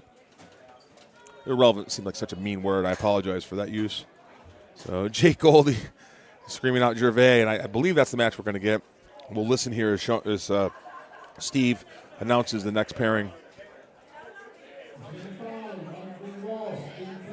You get a really good look here at the venue on the stream as you see Sean Tickner and Aljaz playing on machine 15, which is right next to it. And one of the things I started to mention, I didn't want to interrupt the match to bring it up, is we had a very big technical issue with the computers that we use here for the streaming. I won't get into the technical issues themselves, but we didn't have a streaming setup at all. And Andy Kuhlman and Sean and Cleo and Kevin got new hardware, got it all set up, a completely different setup than they're used to using. And part of that challenge was that we are left with only one streaming camera or one streaming machine for this tournament. And while that might seem like a disappointment, please understand that all the work that goes into the back end of this and the effort those guys put in is really incredible. And pun intended, as they obviously work for Incredible Technologies. But, it just give them, a lot of thanks and a lot of likes on the stream. And really your appreciation, because they worked really hard to bring this and put this together and give knuckleheads like me a chance to talk about Golden Tee golf and watch some of the greatest golfers and bring them to you as well. So shout out to IT and everybody who worked so hard on Friday, late into the night, to put this together. I know that we weren't able to bring streaming on Friday, and that was a bit disappointing, but really the end product that they put together here is amazing. So thanks to them. Okay, catching up on the stream here. A lot of people looking forward to the match. It doesn't look like we're going to get Gomez here instead. So it looks like maybe Steve Beatty and Mark Gomez getting ready to face off. Yep, yeah, that's who we're going to get. So again, two great players, two great guys as well. You can see Mark is wearing headphones. That's something a lot of players will do while they play in their qualifying or in their tournament matches. So, Mark, and I have to go. I have to go play my second purple match, so we'll get somebody else in the booth to commentate the Mark Gomez Steve Beatty match. And thanks for listening and watching on the stream.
G2, Ken Kellis, Mary Grace.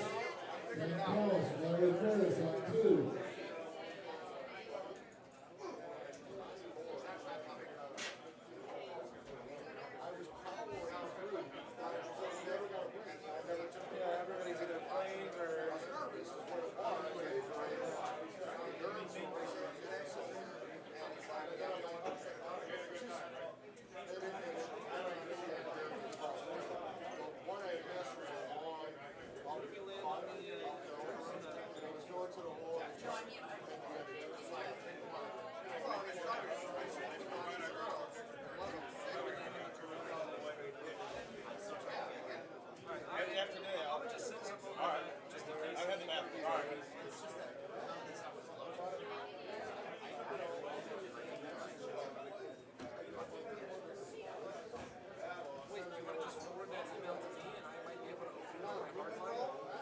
G22, Andy Fox, Mike Arrington. Andy Fox, Mike Arrington on 22.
13, James Dugan, Kurt Skipper. James Dugan, Kurt Skipper on 13.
Kurt Skipper on 13, you're up.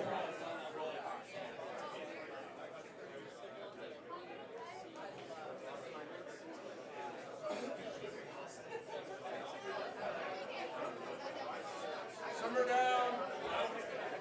How'd you do?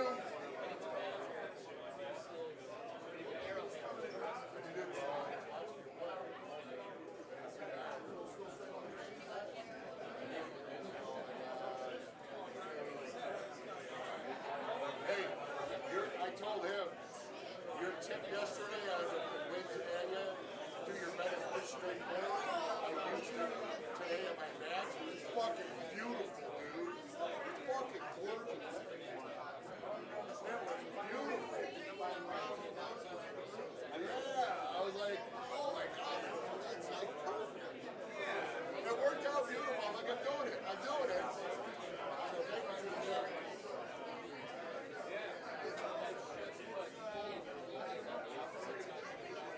I gotta drive home. I can't do that. 24, Ed Gott on no. Ed Gott on no on 24.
Hey, Kevin, unless you want to get Jade up here, because he wanted to talk with me after our match. I think he was planning on winning, which didn't happen. He's so catty, bud. Oh, he was giving me shit. He's like, he was a good, really hard time back and forth. But about style player, he's like, I want another style player to be another style player to beat you. And so when we got done, I'm like, oh, there's another style player in my list of people I've won against.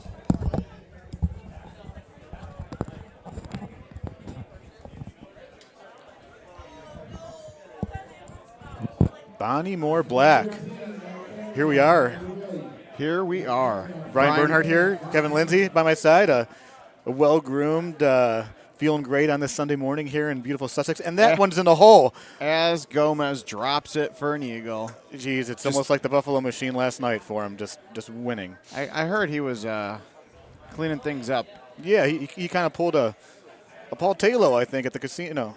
Huh. That's a couple hundred in and over 3 G's out. But anyways, nice. You guys don't care about that. You care about what's on the screen here. And I wonder if people would care if stream for Buffalo though. Yeah, but Steve Beatty, for those that have been watching since the pre-login, now he has that awesome watch that he can log in through NFC, which I've talked about. But I believe that's called Apple. Yeah, that would be Apple. But Steve Beatty, a guy that I played a lot of Golden Tee with this weekend, and I think he'd be the first to admit it's been quite the roller coaster ride. And Kevin Lindsay just getting called. I said it too. I told Brian, I said the reason why I'm not getting in is because I'm going to get in and then get called for a match. So it's all right, though. I'll stay here for a moment. He'll wait for Steve to say, Kevin Lindsay, you're on the clock. Yeah. But yeah, I think he'd be the first one to admit the roller coaster of a weekend. It's not even too late at night, and he's just you can just see the fatigue in Beatty. Real quick, this is an interesting look, and if it was not match play, I bet you might try getting it out there for a chip. 431 to the pin. Beatty's he's not even looking at it. He's playing the grabbers, but that's interesting. Never even thought about doing that on this hole. I didn't either until I saw Gomez look, and I'm like, 431, that seems awfully short. And he's playing Titan. So here we are. This is the second tournament since the change of stouts. Actually, the nerfing of stouts, and then also the change into the new tee boxes, which is more of a full wind-friendly look for majority of the courses, with exception to South Pacific. So it's kind of neat to see these guys, playing the full wind, and that's kind of a whiff right there. Yeah, that was a little short. He's got to play that like a left 8. And you can see him kind of look up at the sky as he walks away right there, knowing he dodged a bullet. Yeah, it's tough. It happens this way on a lot of courses, but with Bonnie too, you get stuck in that weird area of like, okay, can I putt this clean because I'm so far back in the fringe, or do I just chip it to be safe? But even for good players like these guys in match play, chipping it to play it safe isn't always a great option either. And speaking of play it safe, Gomez played that very safe, and Beatty's looking at this one right now. The problem for him is that fringe right there. Yeah. It's hard. You got to find a way to have it roll. So it wouldn't surprise me if he tries to swing it out a little bit to the left, or just try to get past that little fringe area just above the hole. There it is. He's going to go left to right, and he got caught. He got the fringe love. Yeah, but there's that right there. You can see he was going after the hole there. He wanted to find a way to have it spin towards the hole, knowing that there's only so many opportunities on this course. You don't want to rely on hole 17, to try to get one back. But then hole 18 with these new tee boxes, you're looking at 350, 360 wind in your face. Yesterday's qualifier was. And I would say if that's the case, and I just got called for a match myself. Sorry, Andy. And if that's the case, I would give advantage to Beatty because he's been playing the full wind balls longer than Gomez has. Yeah. So I'm going to go play before I go on the clock, and so are you. So somebody else will come up here shortly. Thanks, guys. See ya.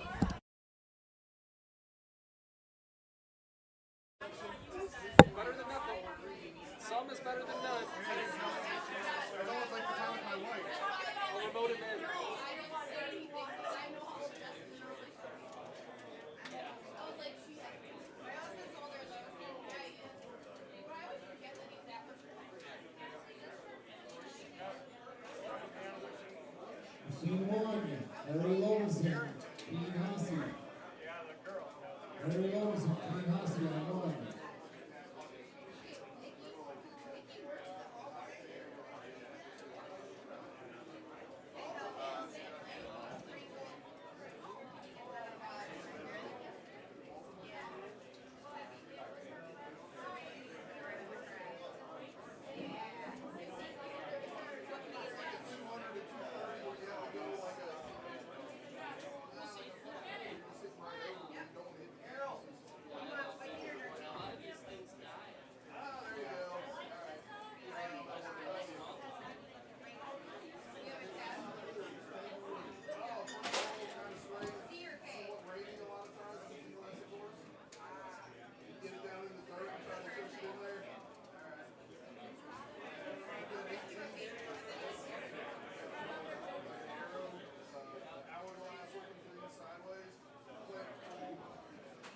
Machine 4, Chad Fisher, Craig Sander. Chad Fisher, Craig Sander on 4.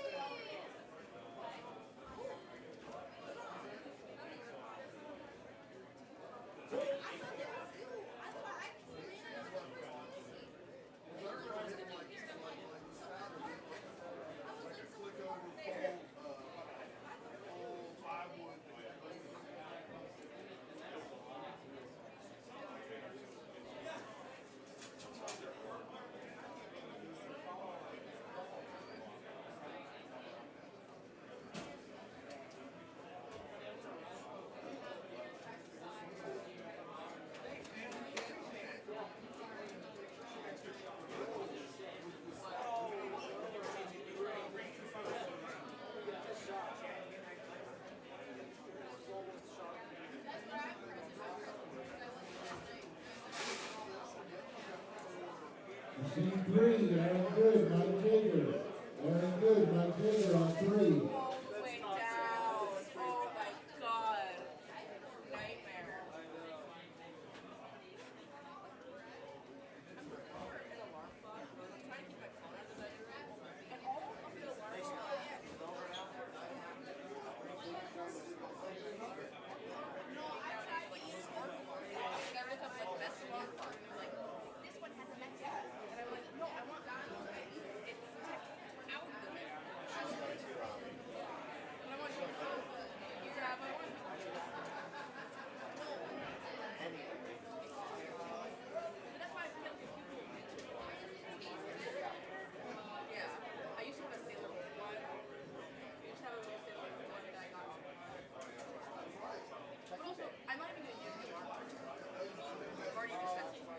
Machine 18, Sean Tickner, David Gillum. Sean Tickner, David Gillum on 18.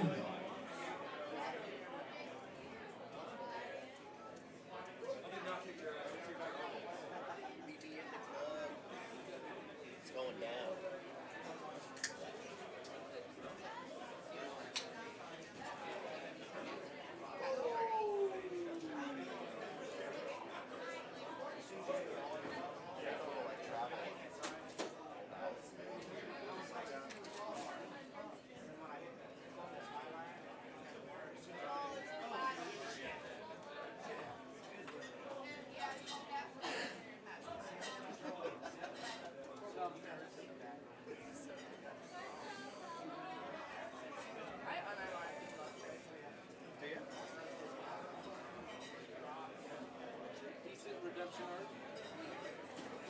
Machine 11, John Natsky, Bill Sobczak. John Natsky, Bill Sobczak on 11.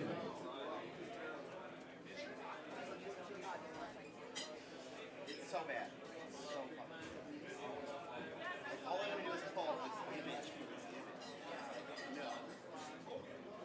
No, no.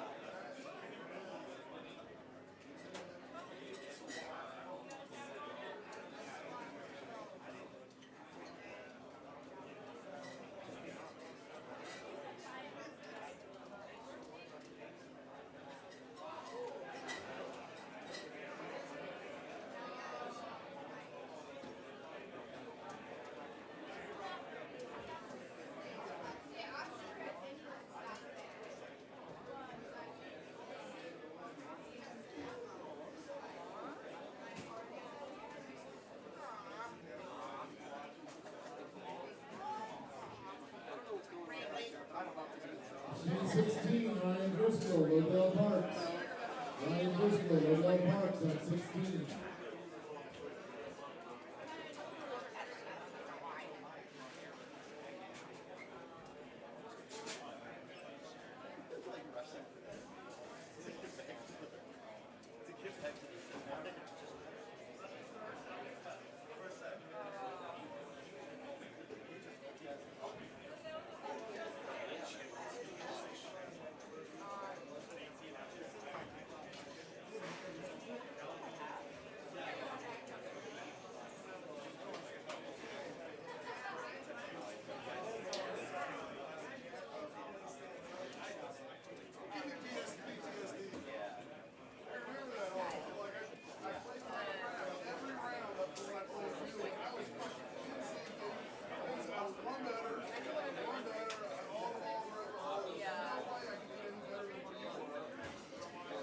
Scott Hummel, Corey Canada.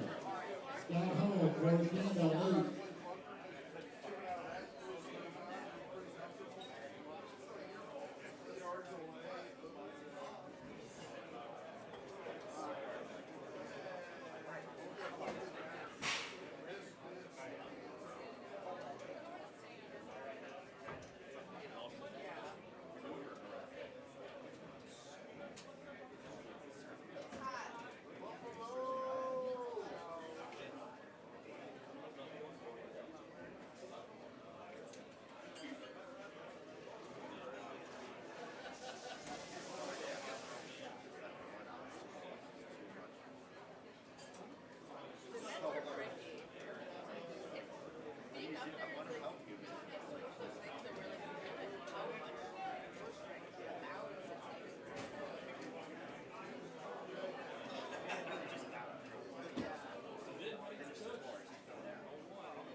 Team 19, Greg Kisler, Bryce Albert. Greg Kisler, Bryce Albert at 19.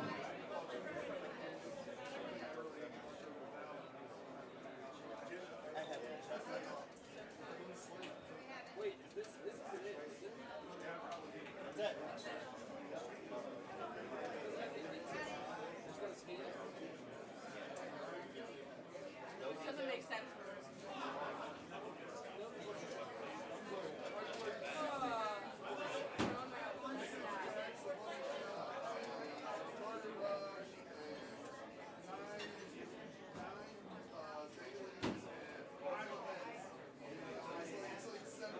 14, Paul Taylor, Ken Grover.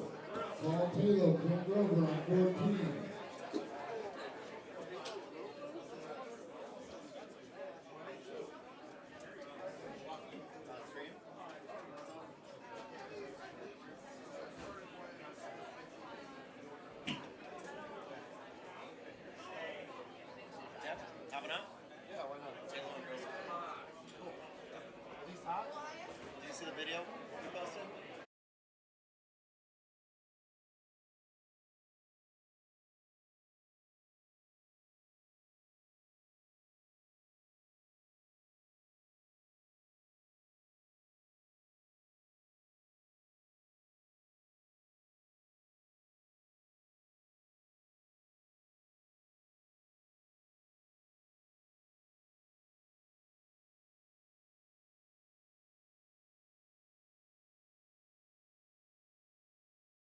All right, we are live.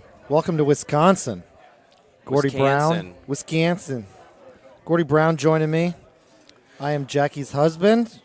Gordy Brown just had an epic win against a former two-time world champion, Greg Kinsler. Yeah, that was pretty cool. Kins! Yeah. Goodbye. No, it's just the first game, so. Nice win. I like that. It's a great start. Thank you. Yeah, that felt pretty good. And we got a Taylor Grover action here. What a great start. I assume they're both 1-0. I think so. You should probably look at. I was pulling up the bracket. Myself. Well, I'm going to pull up the comments more than the yes. brackets, but okay, I'll do. I want to hear from the people. I want to hear from the people. I got to find it though. See how this Wi-Fi is working today. I love everything about this venue except for the Wi-Fi. Yeah. Like literally everything is great. The service is great. The beers are cold. Yeah. The Golden Tee is properly spaced. Wi-Fi, good luck. There's parts in this room right here where I get better service not on Wi-Fi, but then I walk to the other side, then I have no service on my 0 phone. bars? Yeah. What is this, 1997? No, it's Wisconsin. There's too much cheese in the Wi-Fi. Ooh, I got some live chat about to pop up. Go to all messages, which is very important. Okay, so Taylor beat Ryan Driscoll, and Grover beat Lodell. That's how we got here. Okay. So 2 buys. I'm just kidding.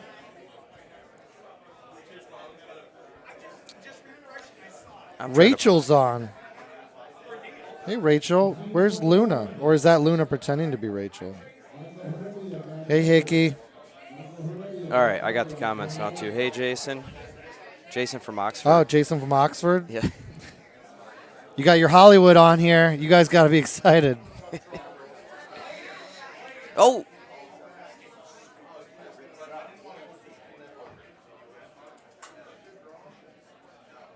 And then we get silent. This is no commentary. This is the worst stream ever. That's okay. We're trying to catch up on comments. Little fan. I was looking at comments. I was trying to read. I can barely read. Well, when I'm only reading. I'm just going to assume the comments are coming in 2 minutes late with this Wi-Fi. This is old news. Hey, Danny boy. Haven't seen you in a while. Hope you're doing good. Brad Baird. Dan Weiss on. Man, there's like, this is epic comments going on here. Look at this. And we're just getting on now? Yeah. Unbelievable. I think I'm going to have to play here soon. You too. No, I think I'm on my 3rd match, so I probably won't play for a bit. I didn't see what balls Taylor's playing here. Athena's versus Flush in this match. So hole 2 shouldn't be an issue. Shouldn't be an issue with any ball. This is an easy, stout click chip. This is a good wind at least, though. Oh, he's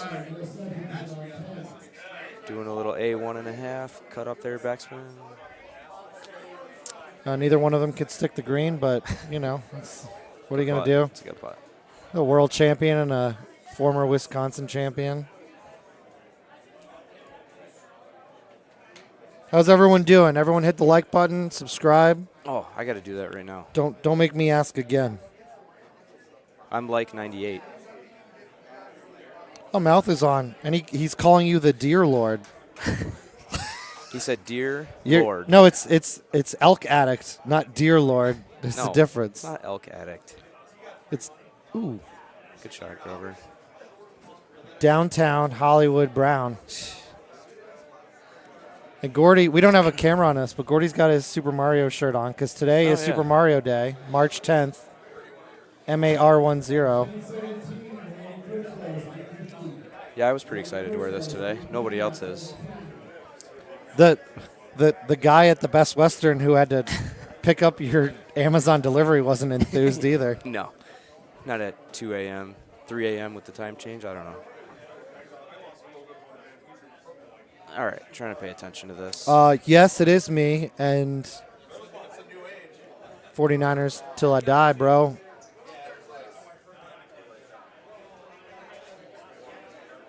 I still haven't paid attention to what Clinton is playing. What balls are he? Did you see? I wasn't paying attention. Yeah, Athena's. Both of them are Athena's? No, he's flush. No. You don't even know what you're talking about. No, I thought you meant Taylor. Sorry. Oh, you thought the other person that I didn't say their name? Well, I just said it was Flush versus Athena's. Oh, okay. I wasn't paying attention. Like I said, I was trying to read. I'm hooked on phonics. It's really a fun time at Golden Tee tournaments right now. It's like 50-50 with wind balls and stouts. The change, and there it is. He almost didn't believe it himself. He shook his head after it. Yeah, Paul Taylor up 1 is like almost being up 3 against anyone else. He's that good. Fair. He's that good. Yeah, what you're saying about the wind balls for stouts, it's fun now because, like, even the last few days when I would play in 1 to 5 games, I swear if it was 4 people, 2 were playing wind balls and 2 were playing stouts. If it got to be 6 or 8, it was always like 50-50. Right. I think the change, and I still use the stouts, and I'm happy about the change. I just think it's cool that everyone's playing different stuff. Like, I don't care that I lost 3 yards, you know? Yeah. It's a lot more fun to watch, but in a way, it's harder for me to watch because when I watch the stream, I like to think of, like, learn from it and see what they do, and I'm like, oh, I would have done this or that. And now if they're not playing the ball I'm playing, it's hard to learn. I try not to But look. It's cool to watch. I probably should pay attention, but I'd never look at what Well, in a everyone's match doing. now, it's way easy not to look because you're like, well, this person's not even playing the same ball as I'm me. like, this would be stupid to watch this. Yeah. Taylor Thummies. Hey, Vidari, welcome. I don't know where you're at. I figured you'd be here. Yeah, Hickey, I also agree with you guys. I love that change. I would also like to point out that we're looking at the comments on our phone because we're true professionals. So the rest of the day, if people aren't responding to you because they didn't pull it up on their phone, like thumbs down, right? No. We'll start a new stream for each streamers. And if they're not reading what you guys are saying, We you got cannot promote thumbs down. They're just No, thumbs down works. You just need engagement. Like, Okay. thumbs up are great. You know, obviously you want to say I got, 200 likes. But 200 dislikes, So, according to YouTube, is pretty so solid, a thumbs too. down is like worth 1 engagement. A thumbs up is equivalent It's to 2. 1.2 Yeah. engagements.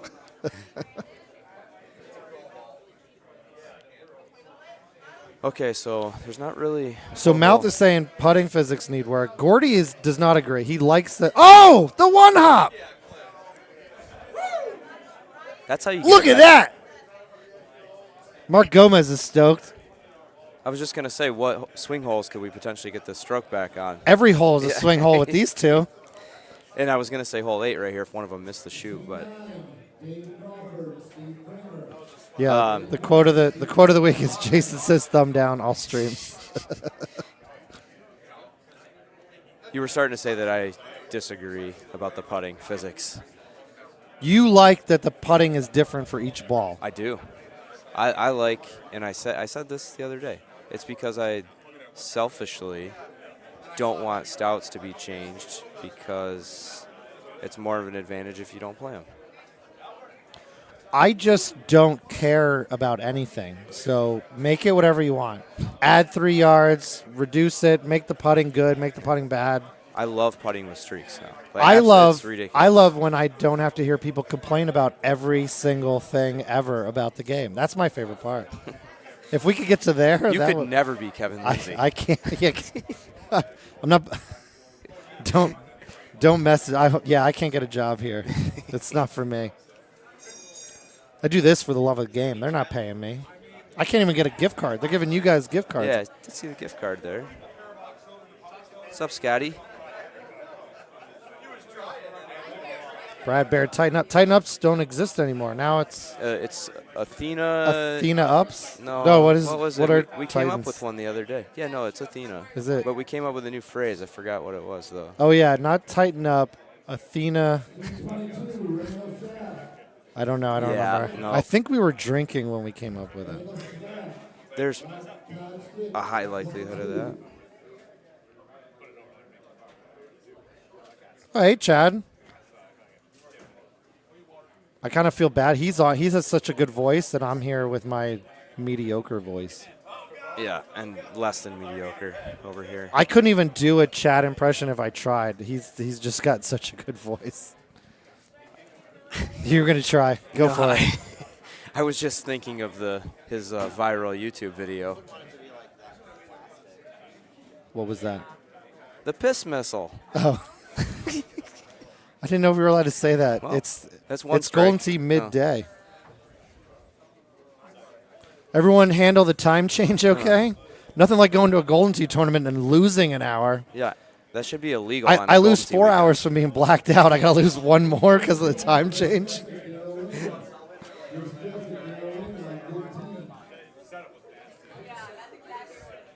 I never go over here. I get it, you're playing the wind, but it just seems like a weird spot. Like, that's a good win for it. yeah, it's fine, but I don't think the to me, you've got more kind of green to work with if you go left anyway. And then I've got like fescue in my mind. Like, don't hit the fescue. When one of these two hole out, you'll be or proven both. wrong once again. Always. If anyone's learned anything from me talking on stream is do not listen to what I say. Taylor's line might be dead money straight. Look at this. Not quite. The house always wins.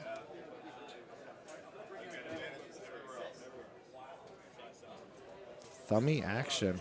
Come back. Come back. That's a big comeback story there. No way. What? No way. FFS. All square. How weird would these tournaments be if if a great shot points came into play? Terrible. That's where I'm losing money in 1 to 5 now playing streaks. Yeah, you're nice one bet or clean with no points. Yeah. Or one better with 4,000 points doesn't cut it. I'm getting murdered in 1 to 5 and tailoring my game for match play. Which Taylor's shirt is what is going on there? It says Greenwood. I don't know what that is. Is that a reference to something? Is that a band or a TV show? I don't know. Does Chris in the background have his Golden Tee name on his T-shirt? He just likes dinosaurs, and I appreciate it because I also like dinosaurs. I thought it said Titanosaurus. Yeah. That's his Golden Tee name. Well, yeah. You can't sell merch if you don't put it out there.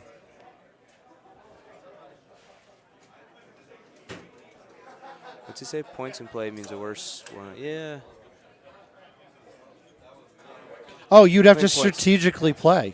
Yeah. I mean, you're then. If points were in play, it would literally change the whole match play game. It would literally change the entire game.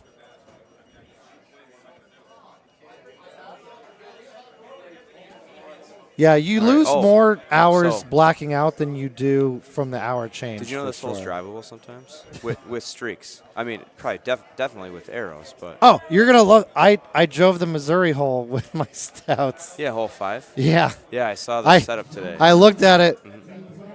My partner played first, went to the left, and I was gonna do my normal click right, be like, not today, and click left, and I stopped. I'm like, I think I could get this with a 3-wood, and I had to go for it. I saw a look yesterday that was better for stouts than streaks because it was there, it was in the front, and you had, your backspin with the stouts versus streaks. I mean, you can hit a 10-5 in there sometimes, but still, I mean, it's going 70 feet past or 60 feet past or whatever it is. Then just an easy putt back. Yeah, for me. It's a good putt for you. Brad Baird, you have more than 200 friends. I think everyone in the Golden Tee community would put you as top 3 awesomest people in the community.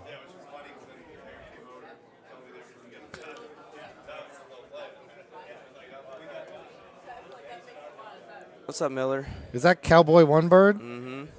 You got too many O's. Yeah, that's true. Sorry, Gordy and I are very picky about losing versus losing. Normally I wouldn't call someone out, but I'm going to do it. I hope that wasn't me that got called. There's 2 O's in goose, but 1 O in lose. And moose. And 3 E's in meese. Grover just missed his putt.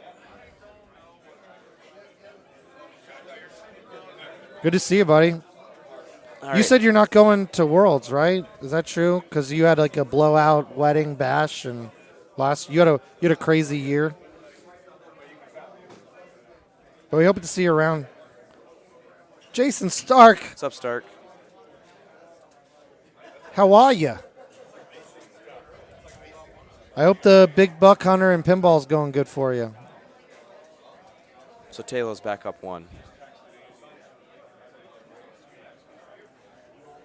Team 24, Scott McBride. Team 6, Scott McBride.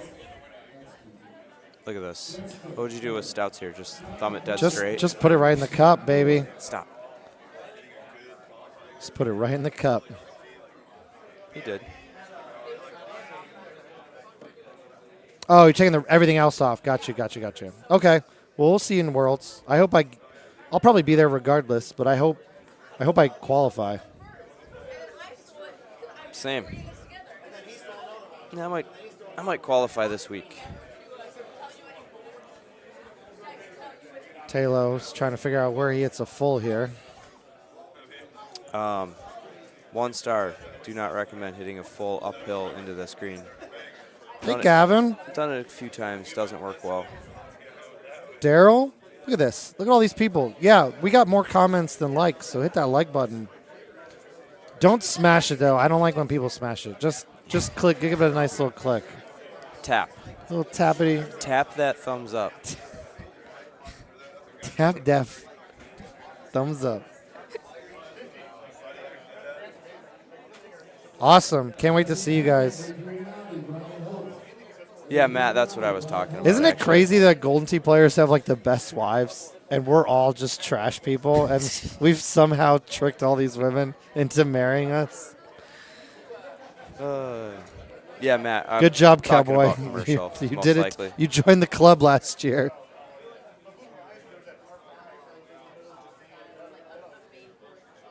Okay, this will be a fun approach shot. You just put it on the landing strip, right? Mm-hmm. Both of them will put their balls on the landing strip and then just go right for the hole after that.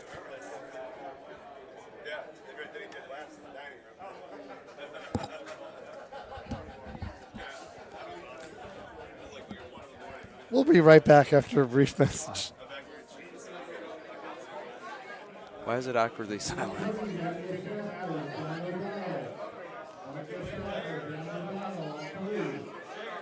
Hey, there we go, Brad. There's Ooh, there's the Clint. first. Ooh. Woof. Ooh. I was looking at comments.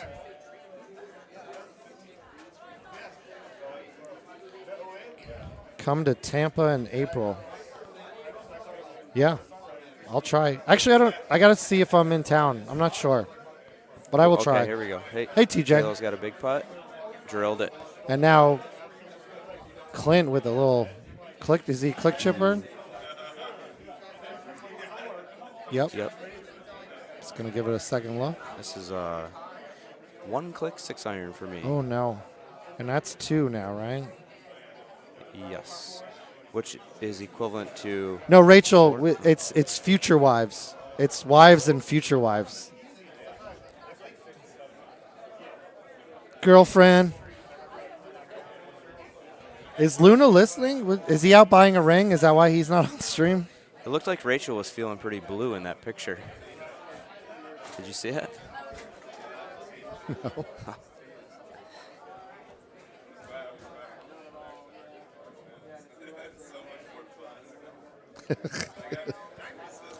All right. What's Taylor hitting? It's in a medium. Okay. Cutty, bite, and a butte. Just a little safe shot. When you're up 2, that's what you want to be right there. Rachel, can I be your maid of honor when you guys are getting married?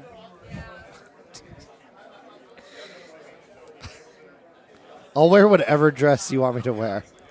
No, stop. I have no shame. It's fine. I've been there. This was in the wrong hole. This was me when I was playing CJ in Purple Finals in Orlando, and I just had to go for hole outs and had to put it in there. There's the picture.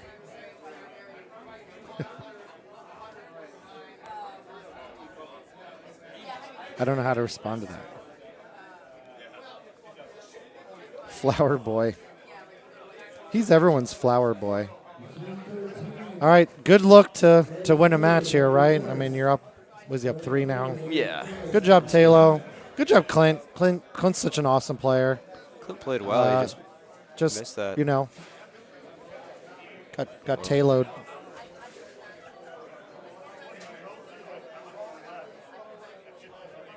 Got a little lucky in the qualifying yesterday on this. I hit it a yard short into that front bunker. and was able to get out with my gap wedge, luckily. I thought I was going to be buried. I thought I hit a perfect shot in qualifier, and I've it never hit that heard lip. that said before. It hit the lip and bounced back. I'm like, you And that's when you knew. bad boy. No, I knew I was in purple when I shot a 20 on Scab. That was pretty much it there. Worst game ever. What's up, Jeff? Yeah, Jeff. Howdy. What do we got going on in the wide view screen? Let's look at what Chris? Juszczyk and Daryl are. Let's look at their expressions and see how we'll figure out how they're doing based on expressions. If there's Golden Tee machines at the Luna wedding. We were at the. Whoa, what is this? We have sponsors? Putt your way to the U.S. Open. Scan here. No purchase necessary. 50 USDC, 21 plus, ends 4/30/24. For whatever prohibited rules, coronavirus, USA.com.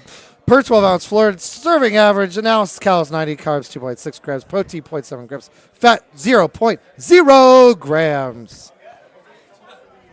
Thank you, Corona Premier. That was too good. Until I said coronavirus. I think I ruined it with that. That's just, like, it rolls off the tongue at this point. I would like to officially apologize. You got a new one. I'm not even going to attempt it. That's you.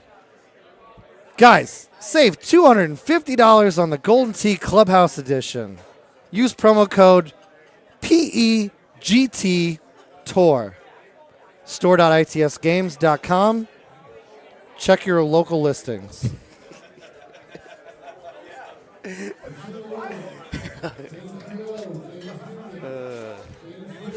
If your high tea lasts more than 4 hours, seek a doctor.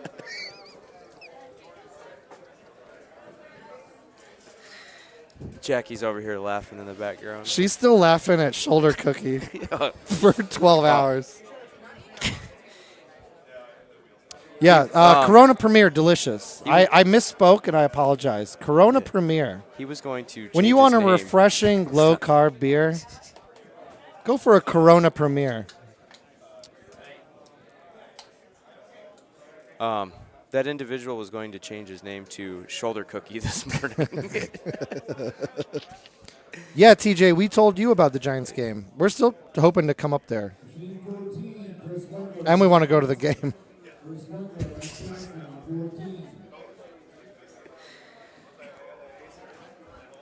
Yeah, you kind of feel like Luna's still going to win the tournament. I agree.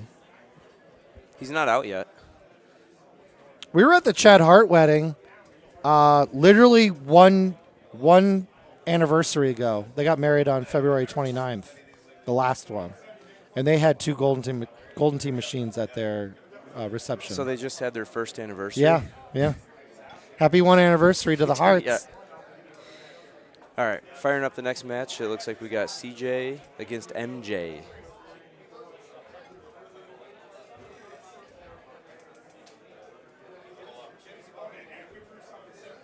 And we don't have a... High Noon's dead to me. Sorry. I tried my hardest. And they spat in my face. I've had a couple this weekend. They're the real losers in this one. We don't have a second screen, so we can't see the game screen, to tell you what they spun yet. No, this is a main bracket match, gentlemen. He already got his world pass for 25 and 24, so he's back in the main bracket.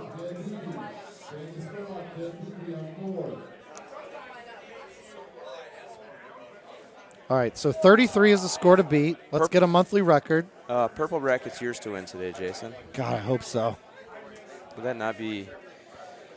instead of paying money to qualify, they pay you to go to Worlds. I'm going to make a prediction. Okay. I'm gonna be king of the hill and lose again. No. That's my prediction. You are... No. Don't do that. I checked this ball a lot earlier. There's no specs on it. This is a clean ball. You missed it. The swirly one? Sorry, I was trying to listen to the match. Who was getting called? The one I qualified on, yeah. Had the little swirly on it. Oh, yeah. Kins pointed it out like first thing when he got here. Yeah. The guy you just beat. He Yeah. showed it to me on Friday. I was like, here we go. Happy anniversary to Specgate. What is that? You might lose an hour this weekend, but you're not going to lose an hour of fun watching the Specgate replay. 2 years ago? Yeah, I think it was 2 years ago. Yeah. What are you hitting here with stouts, Jason? Low 7 degree. Just like So CJ? my partner hit a 7 degree not low and hit the tree. We had a left side look. And it's funny because we both put the 7 degree in specifically for this hole. He clips the tree with the 7 degree. Mm-hmm. Then I'm like, no, you got to hit low all the time to avoid the tree. And then I hit it short, so neither one of us made eagle. There's MJ with the high five. So I was going to set this up. I didn't read it, but I know MJ plays Titans. Yep. So we got Titans versus Stouts here. This will be fun. Win ball, non-win ball. I love that putter. I lost the match Missouri to hole CJ because five. that putter Yeah. was hypnotizing. Oh, so it's so beautiful. Warming up with CJ today, I've putting in some of his or whatever when we're just playing for fun, and that thing gets in the way. It's like you just gotta read the break and putt and not even think about it. When it pulls back, it like covers up the ball, and Yeah. it's weird. Well, but it looks super cool. It's like Juszczyk's old dinosaur head. Oh yeah. Like I'm a big dinosaur fan, so I wanted to use that when it came out. I used it for a while, but it's like you can't see the cup at all. It always covers however far you are, you can't see the cup because the dinosaur head's in the way. On Legacy, I had those antlers. On Yeah. mine, and at the right distance, the antlers always covered the hole, and it is really weird. You just gotta trust it, I guess. Look at CJ with a big exhale and a Whoa. calf stretch. Or quad quad stretch. Sorry. Calf raises, Yeah. quad stretches. I always go this way. People go left to right. I always go this way. Ooh, I'm up. Jason Lachavo. 8? All right. Well, I'm going to have to leave you, Gordy. I'm sure you're going to get called soon as well, but Yeah, it we're looks gonna like have to there's find people somebody online else. wanting to jump on. Okay. So hopefully we'll be back on later. It was Yeah, fun let's hanging just go with you. find 2 more. Let's just both get to King of the Hill in our respective brackets. Sounds like a plan to me. All right, thanks, Jason. See you.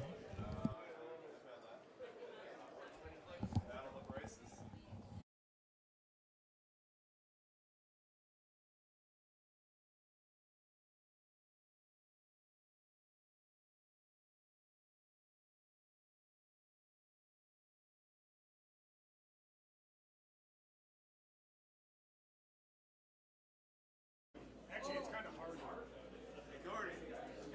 He told me it was hard to hold the sack. Machine 1, Damian Sullivan, Ian Hassey. Damian Sullivan, Ian Hassey on 1. Any of you gentlemen want to do some commentary? I beat the kid at least. I'll get on there with B-Rob. You have to censor him yet? Noted. So it's not going to be like yesterday then for me. Was it bad yesterday? You probably had like 5 or 6 F-bombs on screen. Oh, That was Dallas. A little higher than Dallas, I needed a. James Finnegan, you're up on machine 11. I feel like this needs to be on the third. Whatever you want to do, Kenny.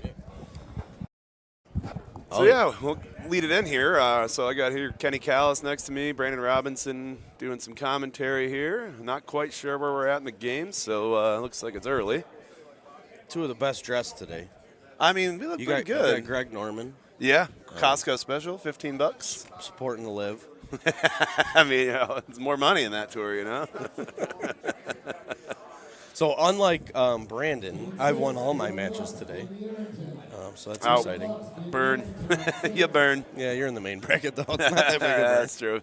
Well, you're kind of this purple guy lately. You just, bulldoze and win your world's pass, I don't really want to get that nickname. Well, that was fun, though, in Carolina playing next to you, because here you were in the finals, and I was in the finals, which is the weirdest thing in the world, at least on my side. Yeah. I don't know how CJ putts with that. Like, those big putters. Oh, I can't do it. It's mental, block. All right, let's update. CJ, up 1 through 6. Huh. I have to wonder if it was number 5, maybe. I doubt it. I mean, CJ's playing Stouts and MJ's playing Titans, so But I wonder if MJ tried to go and miss short or something, maybe, you know, and then he laid up. Good call. I actually aced that in warm-ups this morning. It was awesome. You aced 5? Yeah.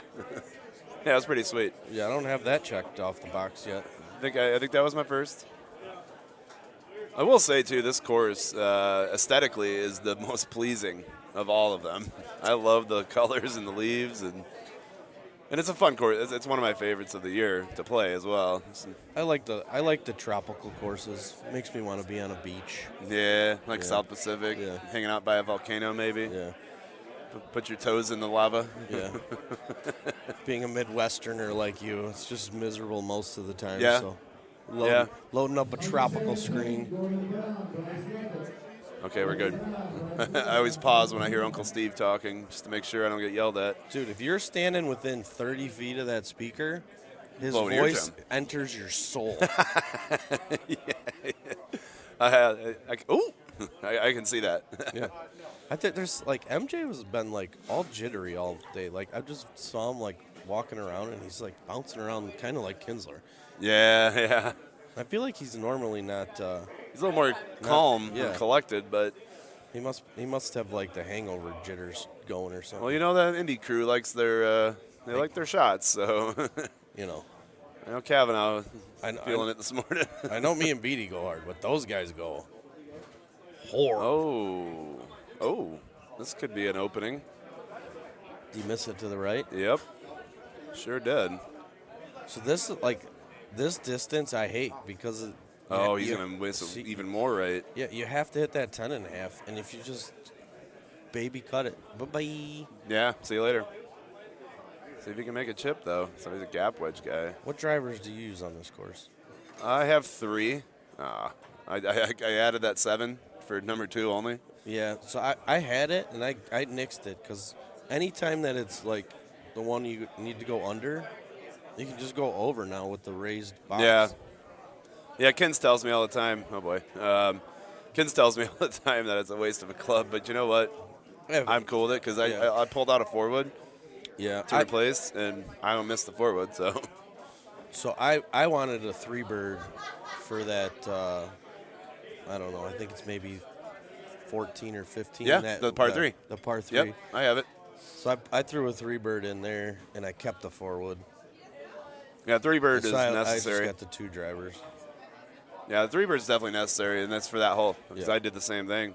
It's like so difficult with real wind if you don't have like an iron or something.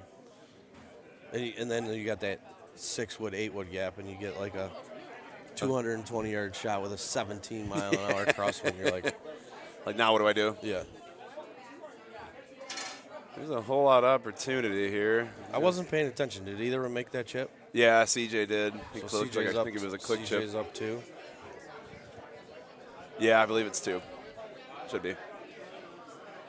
Yeah, I don't know about that putter, man. I'm with you on that. Yeah. So setting the stage here, yep, 2. So it is 2, and there's plenty to play. 13 could be a factor. We got no comment screen today. We can't talk to the listeners. I know. Well, guys had the stream up. Yeah. But I just got called, so I'm going to have to leave you. Oh, all right. Do you want me to go try to recruit somebody? I mean, preferably. All right. I'll try to get somebody on the way. I'm not going to sit here by myself. Good luck. Yeah, thank you.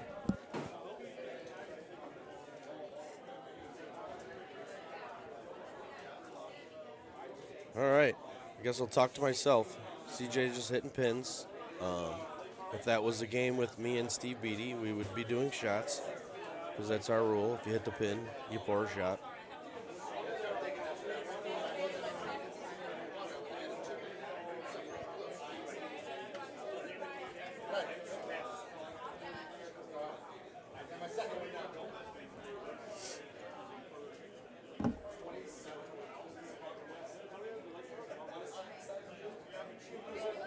No change. CJ up by 2. This is a touchy little shot. It's very easy to hit it off the face of that cliff and risk bouncing into the water.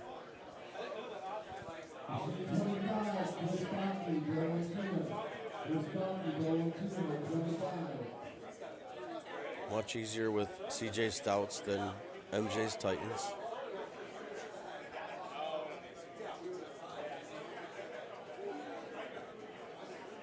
Ooh, hit the top and bounce down. Hit the top and bounce down. All right, that'll work. Well played. Oh, all right. I got my nemesis sitting down next to me. What's up, Bernsey? What's happening, cousin Ken? You know, just watching some golf. Yeah. We got CJ up 2. So here's an important So they have shot. they have purple bracket stuff on today here? Or? I don't think so. No, that's just a joke for CJ. A guy that I spoke to him yesterday during the qualifier. I'm not sure what happened his last 2 rounds, but he was took it upon himself to not drink during the qualifier yesterday, which it's going to bounce and that's going to get wet. So I tried that, and I had my worst qualifier ever. What you have to do is what's hard. You got to have a couple right off the get, and then slow it down, just to kind of, you know. Mm-hmm. Yeah, you got to find that happy medium. Ease the stress a little bit with a cocktail. Yeah, and it's just balancing the day out because, as you know, and as many of the ones that are listening here that have been to a live tournament know, Saturday's a long day, and if you come here early and if you start drinking at 9, 10 a.m.,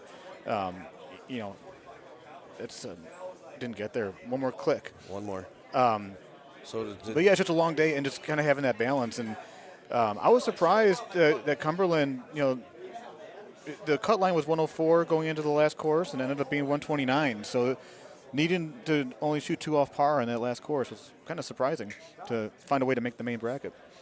Yeah, if I would have shot a 27 on Cumberland, I would have made the main.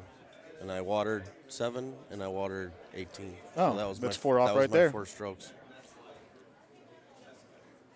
So kind of a bummer. Yeah, because I've been playing a lot.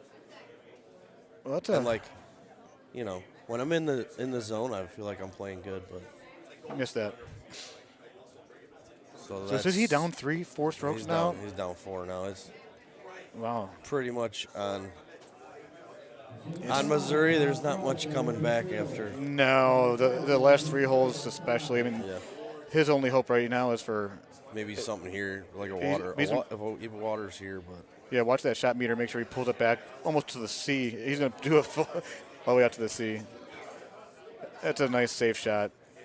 He's got stouts though, so that's only a 7-mile-an-hour wind. Is CJ still playing stouts on everything? Yeah. Oh, that's got to be really.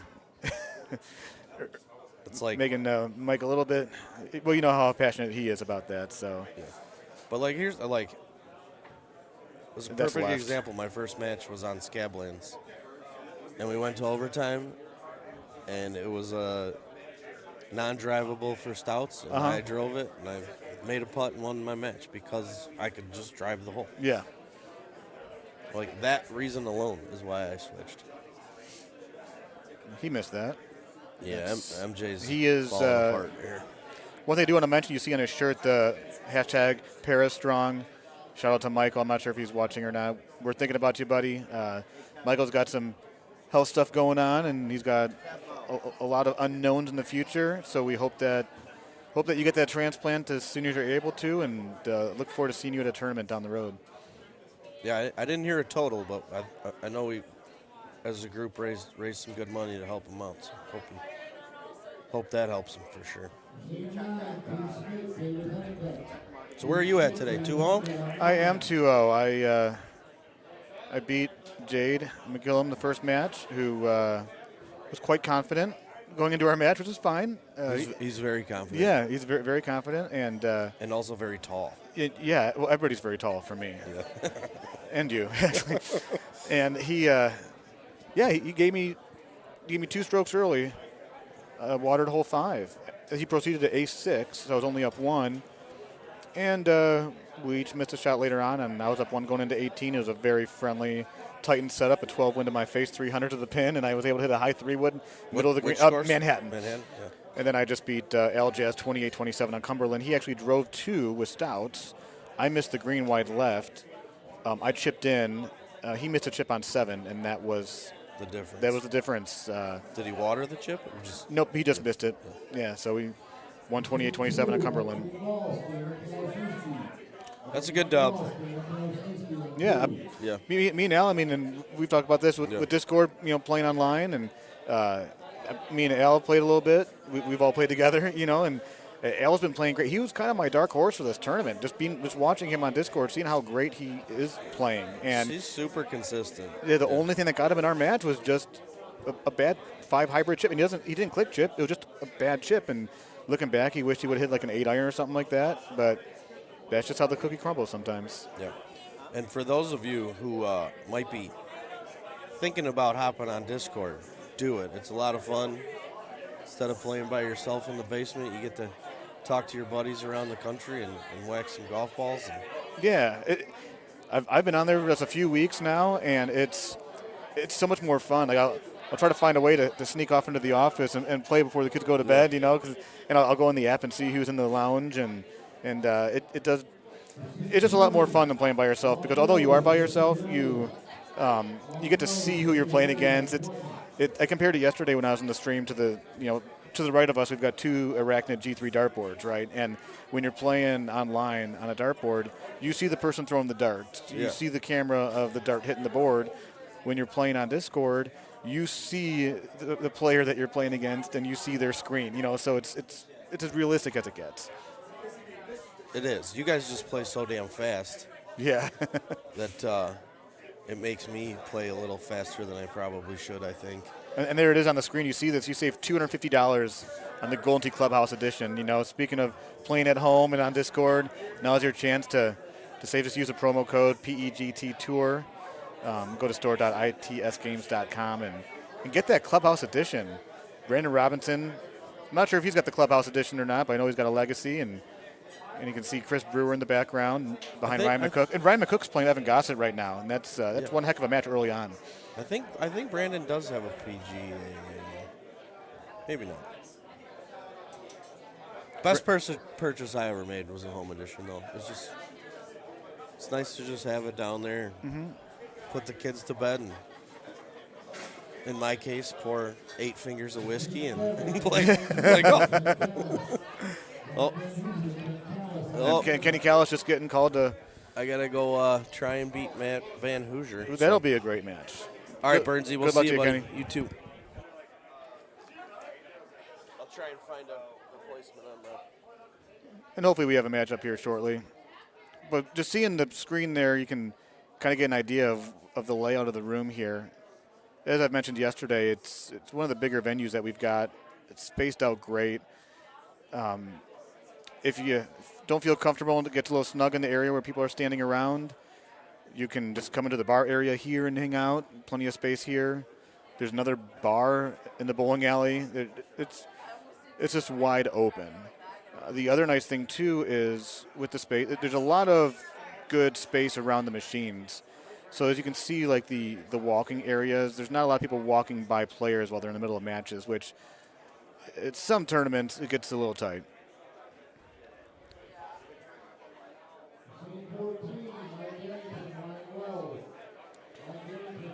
Mike Arrington, Ryan Wells was a match that was just called on Machine 14, which is our stream machine.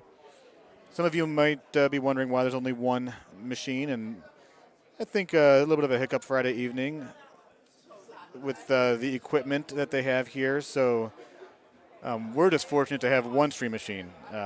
Andy worked really hard to get all of his ducks in a row and put the pieces of the puzzle together to get something for you at home to watch and listen to what's going on here in Sussex.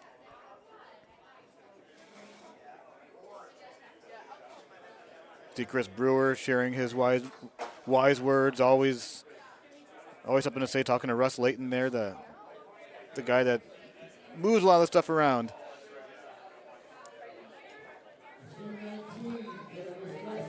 Hardest working man physically for the tour. Mike Arrington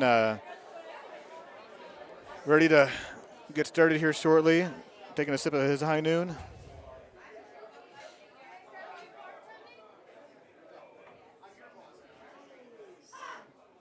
I'd be curious on the numbers with comparing high noons to Busch Lights this weekend here in Sussex. it's well known how much Busch Light is consumed a weekend here in Wisconsin. All right. But See you around. but the high noons are they're definitely finding themselves into buckets for these players here more recently. Kevin Lindsay, who's on his maybe third or fourth large glass of water. No, this is a Sprite now. No, he's on the Sprite, so he's got hydrated, looking for a little bit of flavor, and he's going to join me. He's going to ramble a little bit with me, and all right, until we get this match going. So either my food is going to come up, or I'm going to get called for my next match. Yes. I played Jamie Arrington, so we were playing for a little while on Cumberland, and how'd that end up for you? Good. I've only played Cumberland. My So two good for matches. you, not for her. Correct. Yeah.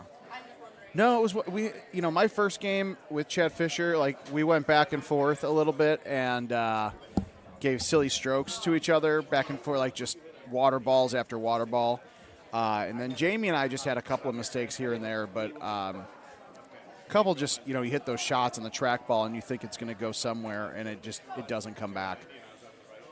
Sure, they've already talked about it, but the Putt Your Way to the U.S. Open.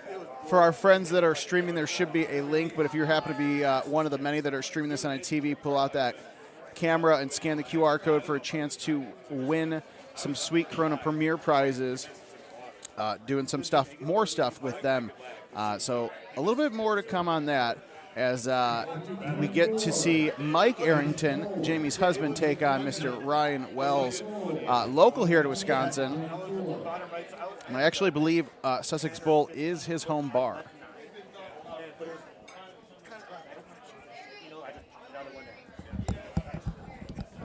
Nice win. Jeff Landon just was wondering how I approached hole 18 on Cumberland when I beat Al 28-27. I guess Lemon and Mark Gomez were both two better in that same setup. and what was the 18 setup? It was about 280 or 264-ish, I think. Pin in the bottom middle, and I hit a 3-wood bite. And he said that Gomez missed a chip, and both of them were in the fringe. So, but teeing off, we got some Golden Tee Live action here. Can we still call it Golden Tee Live, or do we have to call it PGA Tour Golden Tee action? No, we can, because it is technically live Golden Tee action, tournament action, And what's funny, Kevin, is you'll appreciate this. That's a nice looking shot, actually. I thought that was going to stay left. We were talking about some of the courses, specifically Cumberland. And yesterday when I was on the stream, going back to the 2005, which the original Golden Tee Live isn't 2005, it's just Golden Tee Live. Came out November of 04 as a beta. February of 05 is when Golden Tee Live came out, and then it wasn't until September of 2006 when Golden Tee 2007 came out. So fun fact of the day, there is no Golden Tee 2006.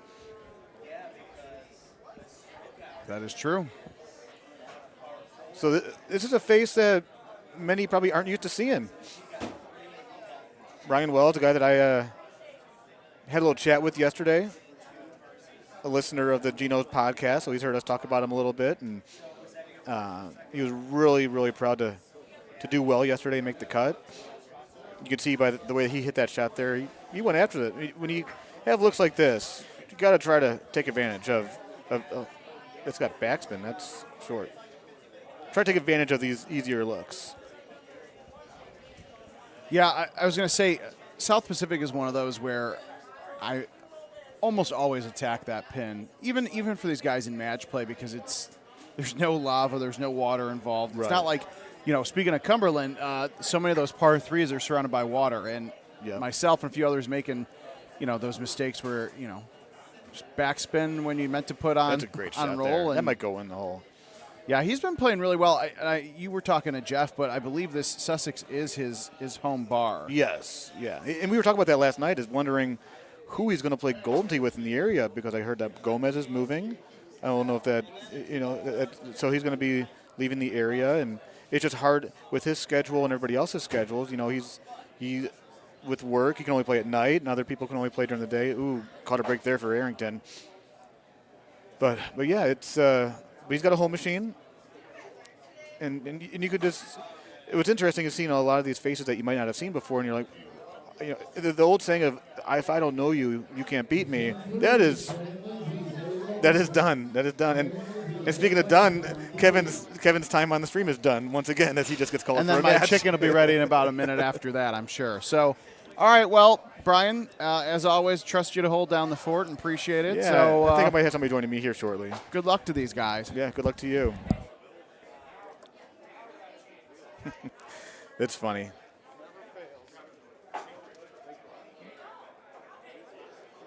That's a nice shot with authority there. That's a little too much. He's going to have a pretty tough chip.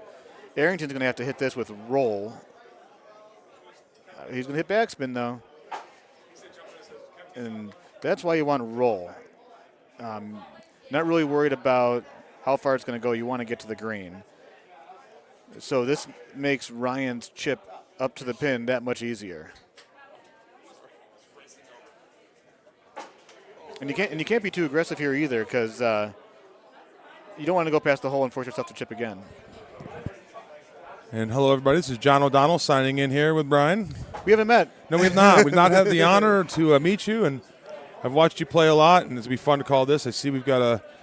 Is this where are we at? Main draw, purple. I think this is the loser side of the main. That's a great chip for Ryan right there. Ryan's a good chipper, right? And he's going to get 2 strokes, I think, here on Mike Arrington early on in this match, or one. Okay, just 1 stroke there. But the way that he's been approaching these first few holes, a lot of times you can see some nerves in some players, when it's specifically when you're on the stream. You know that you're on the stream. You've texted your family and friends like, hey, I'm on the stream. But he looks very calm and confident. Mike's been on the stream many times. Yeah. I mean, heck, the last time he was on the stream, his wife beat him in Orlando. That's right. And I watched that match, and it was a great match to watch. It was actually a good match, and Mike's face got tighter and tighter and tighter as it went along. So, yeah. So Mike's on the stream again here. 2 really good people, 2 great players. I see he's using the flushes, which are full wind. Yeah, those, and that's interesting because that could come to his disadvantage. I'm guessing he didn't want to play the grabbers. I think that's what he used, or Titans, because of hole 1 maybe being harder to get to. But when you get a lot of the top players aren't playing the flush or the streaks because of 17 and 18, well, specifically 17. If you got a downwind, like 17 miles an hour, you're not going to stop that ball from spinning. If the pin's on the top, you are just giving away a birdie opportunity. And part of it is, and correct me if I'm wrong, the lack of spin on the ball itself. So not only are you fighting that heavy wind, but you just can't bring the ball back at all like you can with some of these other balls. Now Ryan's going to hit a nice shot here. Yeah, I thought that was a little close to the trees, but he knows what he's doing there. You can mitigate some of that by using spinny clubs, and I think that's one of the. And that's what I do as well. But it's just the irons, So if you have a wood shot coming in, you don't get that extra spin. And that used to be a disadvantage because the hybrids had so much distance advantage over the irons. Now the newer irons have taken that away a little bit. This is kind of an interesting path that Mike's trying here. He's probably going to hope for a little hop off the rough, hop to the left. Well, that's right at it. That's in a hole. The hole. It's in a hole. Look at that. Mike Arrington with a hole out to take his stroke back. He said, "No, Ryan, you are not winning this game." It is now a tie match, assuming that Ryan makes his putt. Yeah, interesting was a great word for you to say because he obviously knew what he was doing. Another homeowner, a guy that I think they have. Actually, I know they have 2 machines in their bedroom. I mean that's just. Let's specify for the streaming audience, 2 PGA machines in their bedroom. What other machines they may have, we're not going to judge. Yes, that's absolutely right. But and you can see he's been here before. Not just calm, cool, collective. Just. Put it in the hole, walked away from the machine, didn't rub it in at all, just, all right, I got my stroke back, and let's get back to playing this game. And that's a good point, and not only the stream itself, but maybe the magnitude of the draw. Yeah. Ryan is a really good player, not usually in the main draw in a field like this. He's playing a guy who's in the main draw pretty much every time. Yes. That's got to be a little bit of pressure. Definitely. Now, I'll tell you, I know Ryan really well. His attitude and demeanor is such that I don't think it's going to impact him overall, but all it takes is 1 stroke. All it takes is 1 missed shot. And now you're out of the tournament as this is in the loser's bracket. And we're going to find out, is it going to get a good bounce towards the hole? And it does. It's real easy. You start getting comfortable, when you get that 1 stroke advantage. But you still want to force your opponent to be more aggressive. And all of a sudden, when you have that 1 stroke lead and your opponent is more aggressive and ends up getting that stroke back, the whole thing is turned. And he almost did it again. Another close hole out. And we're getting some comments here, just checking in here. Mark makes a really good comment about Ryan. He says all you need to know is that he doesn't get strokes in money games, and Ryan, is not broke in those money games. And anybody that can go to a stalemate or close to it with Mark is a heck of a player. Right. And I'm happy to see him on the stream. Really one of the nicer guys on tour and a really good guy. Yeah, and like I said earlier, I got a chance to talk with him a little bit and just really enjoys the game and was really happy to make the main bracket. And, here's Mike kind of lining things up again. That is full wind. He's going to snap it to the left a hair. Let the 8 wind bring it back. He does that. You can look at your shot meter there. Nice shot. A little high, but yeah. And as you can see, and he had bite, so he wasn't really. He just wanted to get it close. Hard to be super aggressive there. Yes. Hard to be super aggressive there. And actually, Ryan's playing the flush as well. So we've got 2 full wind, little backspin, players here. It sounds like you also use a full wind ball. I do. The flush or Titans or grabbers? Where are you at? It depends on what course. And he played bite as well. I've been playing flush most of the courses this year with the new tee boxes. Depending on the look on hole 1 of South Pacific and Manhattan, I've been playing Titans or the Athenas for those. But this whole time I've been playing full wind. I never switch over to Stouts. And so that's just been and streaks, the name of the ball before they turned to flush. I played those for several years. This is probably the hardest pin on this setup. I don't like it when it's down there. This is a very nice look at it. It looks like it's short, and it is. And you don't really want to be in that rough. You'd almost rather be in the sand there. Absolutely. It's going to be a little bit of a tougher chip. Absolutely. Although there in the sand, the lip comes into impact, so at least with that, he's got a cleaner look at it. Yeah, he is on the lip, so that takes it out of play. Right. Probably going to hit a wedge of some sort. Ryan trying to take advantage of this. A little and deep. It's a little too much. And it's going to be right where it needs to be. Yeah. He's going to have a putt. I believe that's a putt, and if not, it's probably a pretty simple chip for a player of his level. So it looks like we have a comment in the chat. They're looking for the qualifying for yesterday. If you're looking for the qualifying code, it is in the chat. The lock conditions code is 10868. But hopefully, if you're looking for the results, you would have to go to pegttour.com and go into qualifying. You can see where everybody qualified. So I'm not sure what you're really asking there, but hopefully that answers your question, Dutch. Yeah, the qualifier, the cut line was 129 with 141,000 great shot points. And the guess the cut winner actually guessed both the score and the GSP. Yeah, and I had 120. I had 129 with 129, so I missed out by 12,000. But oh well. So you're in the blue. I didn't know you were in the purple. No, I'm in the main bracket. Oh, you're in the main bracket. Yeah. Yeah. Sorry. Oh, your guess for the closest to 10. Yes, Apologize. yep, absolutely. So here we go. Another shot we talk about with that full wind maybe causing a bit of a problem, but you have the uphill green to take a little bit of that impact out of it. And the lava is really not in play when you have the pin on the bottom right. That kind of comes in play a little bit. They can use all that green you were just talking about. You made a comment about switching balls, and I believe you're switching between 2. Nice shot here by Mike again. Wow, he is dialed in. Yeah, he definitely is. He is dialed in.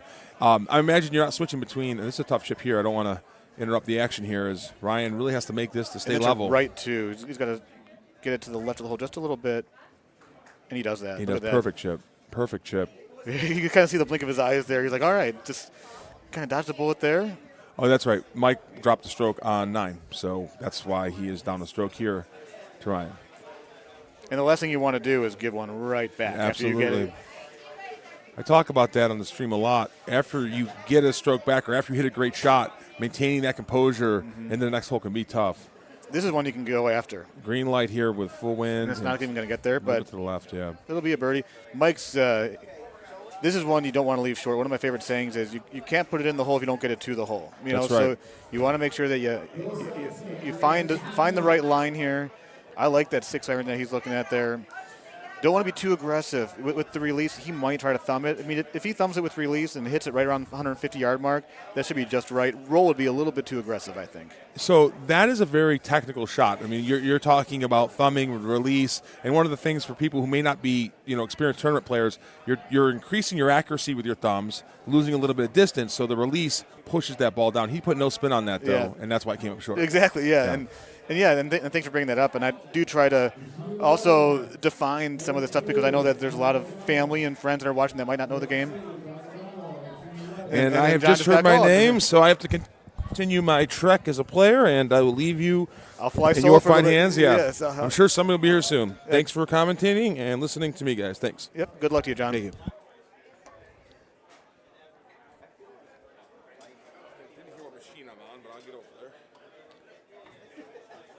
This hole sets up fairly nice with that 8 wind kind of blowing a little bit towards the pin. It'll knock it down just right. He's got backspin on it. I prefer the bite here. He's going to have a pretty simple putt, but I'll be honest, that'll be about 20 feet away right there. No putt is a gimme putt in match play, and that's just a fact. There's nerves. Sometimes you overcompensate breaks. You're not on your home turf, so that every machine's got a different trackball. Every trackball plays just a little bit differently than the other. Mike with a nice confident shot there. He's not going to have to worry about how far he is. 22 feet away with the right 3. Always look for the ball hitting the middle of it, and there's a nice confident putt there for Ryan. He's feeling good.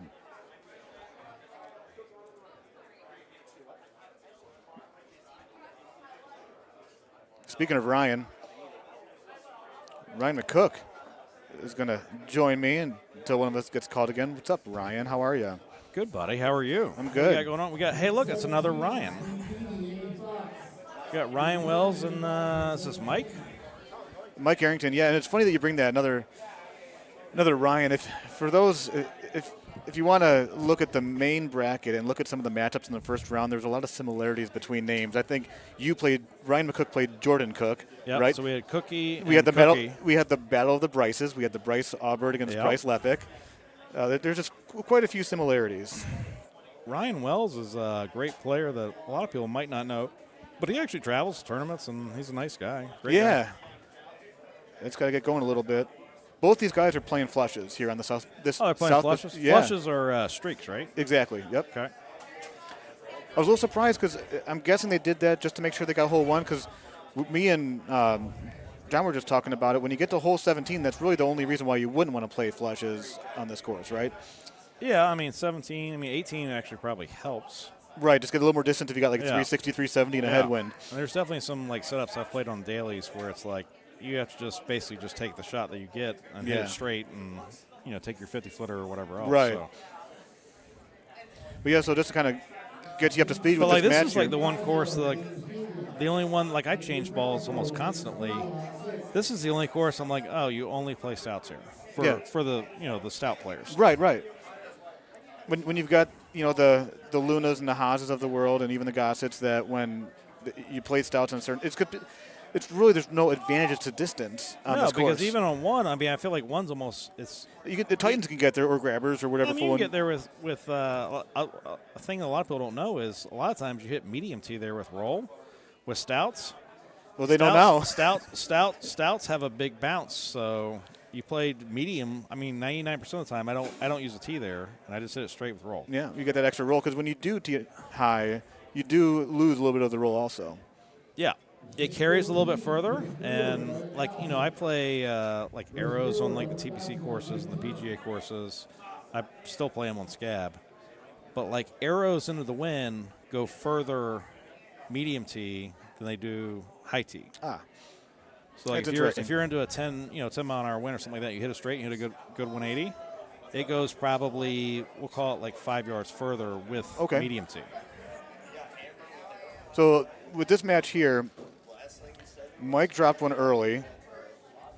Then he got a hole out, and then he dropped one again.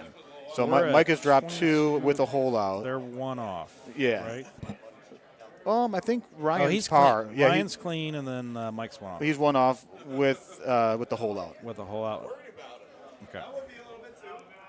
You can kind of see how confident he is with his gameplay with this shot here. Yep. Right over it, and it's going to be right at it. It's got to go, though. That's fucking – ooh, can't say that. I was just going to say that was a little short. That is flipping short, like Ryan just said. There's people behind me that work for the IT company, and they're laughing at me right now. I can hear it through the closed ear headphones. And it's a little bit different this year. Usually we would have had Andy in our ears saying, can't say that, but we're only human, right? I did correct myself. I didn't fully say it. Yeah, so 3 strikes and you're out, so that's strike 1. Mike is going to hit this. He's hit medium. Oof. I don't think that gets there. I don't know. And he can't get there, right? No.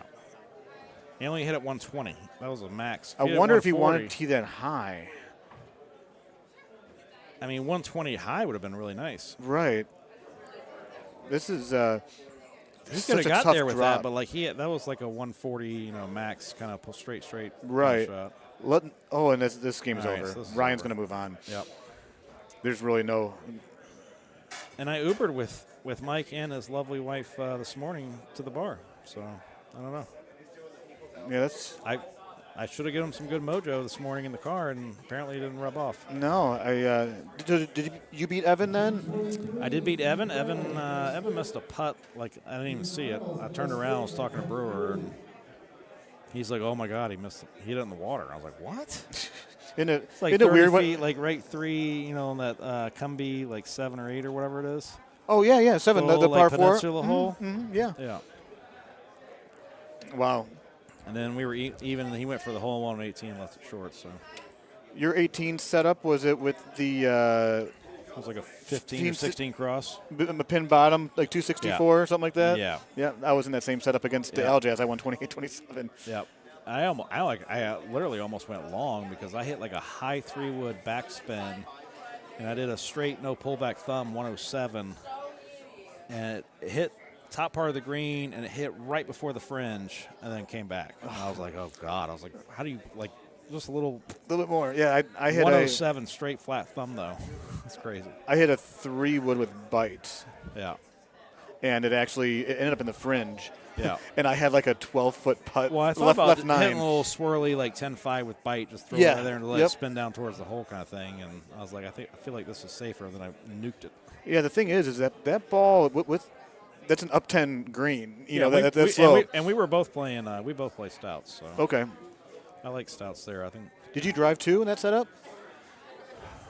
No, we didn't even get down the hill. Neither one of us did. So right now Ryan is just. He's in cruise. And that's control. Look at that putt. And one thing I always like to point out is when you're putting the ball and it goes into the middle of the cup, that just shows that you're on line. You're on point. Yep. When you start seeing them kind of reaching on the right side, where it shows the little lip in. Yes, kind of putt, exactly. And you're just like, oh, I hit that one a little bad. And then sometimes you overcompensate and then you miss it on the other side the next 100%. time. So like yesterday in the qualifier, I missed. So I played grippers, which are like streaks distance-wise, but they have like a little bit softer landing. Those are Eddie Godfrey's balls. Yep. He's been Eddie using, right? Godfrey, to me, is the most brilliant mind in Golden Tee, so I do whatever he says. Yes, that's a good idea. So I played them, but I don't play them enough. I play arrows more often than I play those. But I was like, it's safer to play these balls because I can hit a normal shot. Not worry about the distance. Not worry about the turbo kind of shot. But I missed 3 putts in 2 rounds, and I never miss putts. But they come off that much faster. I miss every single putt high. That's so interesting. And this goes back to the talk about putting. Yeah. So every ball does act differently than on putting. 100%. And I honestly didn't really necessarily believe that. I've told Mouth X. Mouth, is always another intelligent mind in Golden Tee complaining about putting, but I feel like you get used to a certain ball, you just learn how to putt with it. Yeah. I mean, it's like playing golf or pool or whatever. It's right. like you get used to what your equipment is, and you kind of go from there. So. And I think in the Kinsler-Bryce Albert match, hole 17 of South Pacific, Bryce being a stout player and Kinsler not being one, Bryce's putt didn't get to the hole, and Kinsler made birdie, and he ended up winning by 1. No, I didn't even know that. So that's. And that's okay that he missed that. Yeah, he wasn't really even trying. Cause no, he knew he already won. So yeah. I my first match. I played this when I literally hit it in the fat part of the green. Had a long putt. I didn't want to. I was up to. Lag the putt up there and take my birdie and move on. Yeah, so we got Ryan with the win. Yep, Ryan played great round. Really winning by 5 there. I mean, it's a heck of a win. Mike made things easy for him there towards the end. Yeah. Well, that hole's kind of weird. So playing the wind ball, I don't play the wind balls here. Sometimes in dailies I do. Right. If I need certain, if the fulls are better with the wind or whatever, I'll switch over and. But playing the wind balls there, that hole, I think it's 15, it plays longer than I feel like it should. I don't know if it's elevated slightly. But you mean hole 18 you're talking about? Or? 15. 15, okay, I got you. I feel like I leave it short there way more often than I should, where it should get there and it doesn't. So it just when you tee it up high, Yeah, I'm not sure about the elevation. It does have something It to should it. be. It yeah, looks flat. It like does. It looks like a very flat hole, but like I wonder I'm if short there way more often than I'm long. Like now, ever long. this game, there's a lot of little things to Golden Tee golf. Does that cliff affect the wind? You're hitting over the cliff there. Is it that complex? I don't think so. You're going to have to test things out. I'm not going to make any more comments on this, so we'll just leave it where it is. Save $250 on the Golden Tee Clubhouse edition using the promo code PEGT Tour at store.itsgames.com. You can put your way to the U.S. Open. They did have free shipping for like 28 months from December 2023 until like the end of December 23. It was every week was last week. Yeah. But they kept giving it, so that's nice. Yeah. Because shipping for those is like $800. Right. Yes, it's not cheap to ship a couple £100 of video games. I think it's like 500 pounds, so it's a lot. And the Corona Premier find a way to get to Pinehurst in the 124th U.S. Open. And just so you all know, I live like 45 minutes north of Pinehurst, so you get a lesson from Ryan McCook. I will go down and play golf with you. We can take a picture in front of the Payne Stewart statue with him making his putt on 18. It's a very famous thing there. Pinehurst is great. Number 2 is slightly overrated. It's considered like number 2, number 3 golf course in North Carolina. There's probably 4 or 5 that are better. But okay. We don't have any golf ratings people on our stream right now, so I can say that. You got Chris Brewer there on the left side of the screen. No earbuds for Chris Brewer. I played with this guy in the qualifier. The guy that's spinning off the stool there, walking away. I think it's his first tournament. Super nice guy, a little quiet, but well, if it's your first tournament, this can be very intimidating. 100%. I remember. I mean, do you remember your first tournament? I remember mine. I do, but see, mine was. I was staying with JP. Okay. I got picked up by Sonu Katri at the airport for Dayton, Ohio, the King's Table Billiards. Sonu. And I remember walking into the pool hall, and I got into a 4-man game on Crawdad Swamp. Oh, and this is Golden Tee 4 days, just for people that don't remember. Yeah, well, they did bring Crawdad Swamp back, but this is the Golden Tee 4. This is the original. But this is back in, I believe it was October of 2001. Okay, that's so over that's half way my before life my ago. First one, yeah. But yeah, they welcomed me with open arms. Now, the tournament scene was different then. You had 50 or 60 golfers. The qualifier was different. A big tournament might have been like 75, 80. Yeah. It was like a big tournament. And, I mean, you can see Clint Grover there wearing the Blackhawks hoodie, and he's going to be playing Kinsler on the bottom side of the bracket. 2 guys that kind of surprising to see them on the bottom side. Yeah. But the old qualifiers, too, it was a 3-course qualifier, and if you didn't make the main bracket, your weekend was over. So yeah. I remember that weekend I was number 33. I missed my first cut, and then I went on a 18-year run of not missing another cut. Yeah. But we went to the restaurant in that same strip mall, and there was 8 of us in a doubles, gambling game of some sort, and because the machines were taken. We do like to gamble in video golf. Yes. It's always come to the territory. It's a cheap, fun experience, and if you don't like to gamble, I understand, but it's just a camaraderie of everybody that plays, and I've had so many. Like, one of my favorite matches ever was I played with Jamie Arrington, Mike's wife, in Dallas. Like, this was like 2 years ago, and I played Evan and CJ, and I put up the money, and I was like, we're gonna play 500 a man, just doubles 1 round.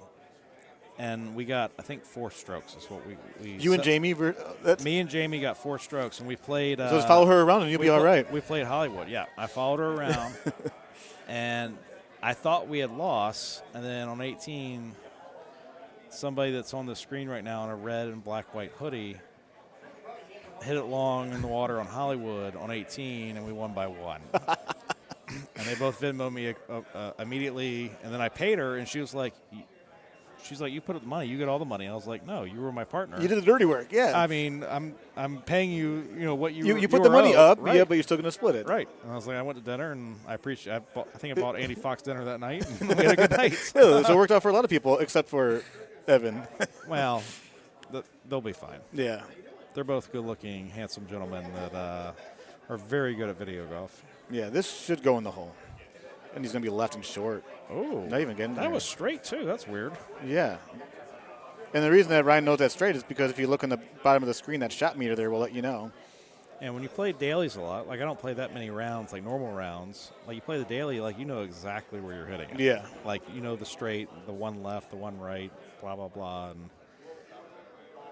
so Clint Grover, a guy that wasn't here last year for personal reasons, he's back, and one of the best players in the game. He 100%. He won here 2 years ago over CJ. He's won. He's won several tournaments. Yeah, several Columbia, tournaments. did he win? I think, or he got a couple years ago as well. Yeah, I think so. Like maybe 2 or 3 years ago, he won. This is when the Geno's Bible would come in handy. We can look back and see everybody's accolades. Kinsler whiffed that, and that's going to be. Does he have a lob wedge? I don't know. Kinsler's playing streaks. Why wouldn't he just hit that straight like Grover did? That's a great point. Kinsler like, in match play, a lot of people, they get caught up in the game that they play, but like if you have a safe shot, you're going to hit the middle of the green on something that you're not going to most likely make. You just hit it in the middle of the green, take the putt, and move on. You're looking at his hand. He whiffed that, but I mean, he also didn't get it out. So maybe he was trying to hit that way out, like a max 150. And it didn't. Yeah, it didn't get there. And he hit it 126, and it was only like halfway there. Well, in his first match against Gordy Brown, they were playing next to me. He parred hole 1 on Manhattan. So like these are. I've done that. Kinsler is one of the best to ever play this game, a 2-time world champion. 100%.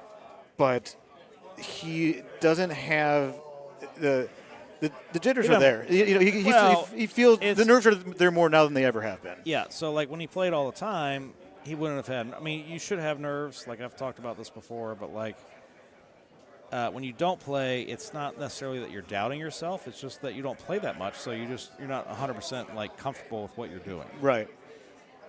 Yeah, and there's still a lot of holes in you here. Don't play like a ton. Not as much. I mean, I still play about. I try to get to about 300 commercial games, and I'll play a couple of 300 games at home. My game at home is Legacy. I didn't know you had a home. Yeah, I've had a Legacy about a year. It'll be 2 years that I've had one. When the PGA Tour came out, we had some Legacies that were available. Didn't your daughter win like some award at school or something? Like maybe in the last year.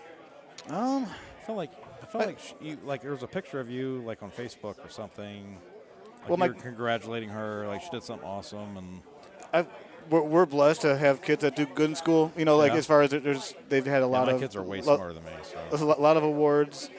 Actually recently, and I don't think they're listening, but shout out to my daughter Addie who made the freshman cheerleading team for next year. That's something that's that fun. My sister is a cheerleader. She's very passionate about that, and that's fun, she worked really hard for that. And, but yeah, my oldest Ella, she's working. She's 16, driving, and my youngest William, he's 9 years old, 3rd grade, and itching for baseball to start. Who did the teaching of the driving? You or the wife?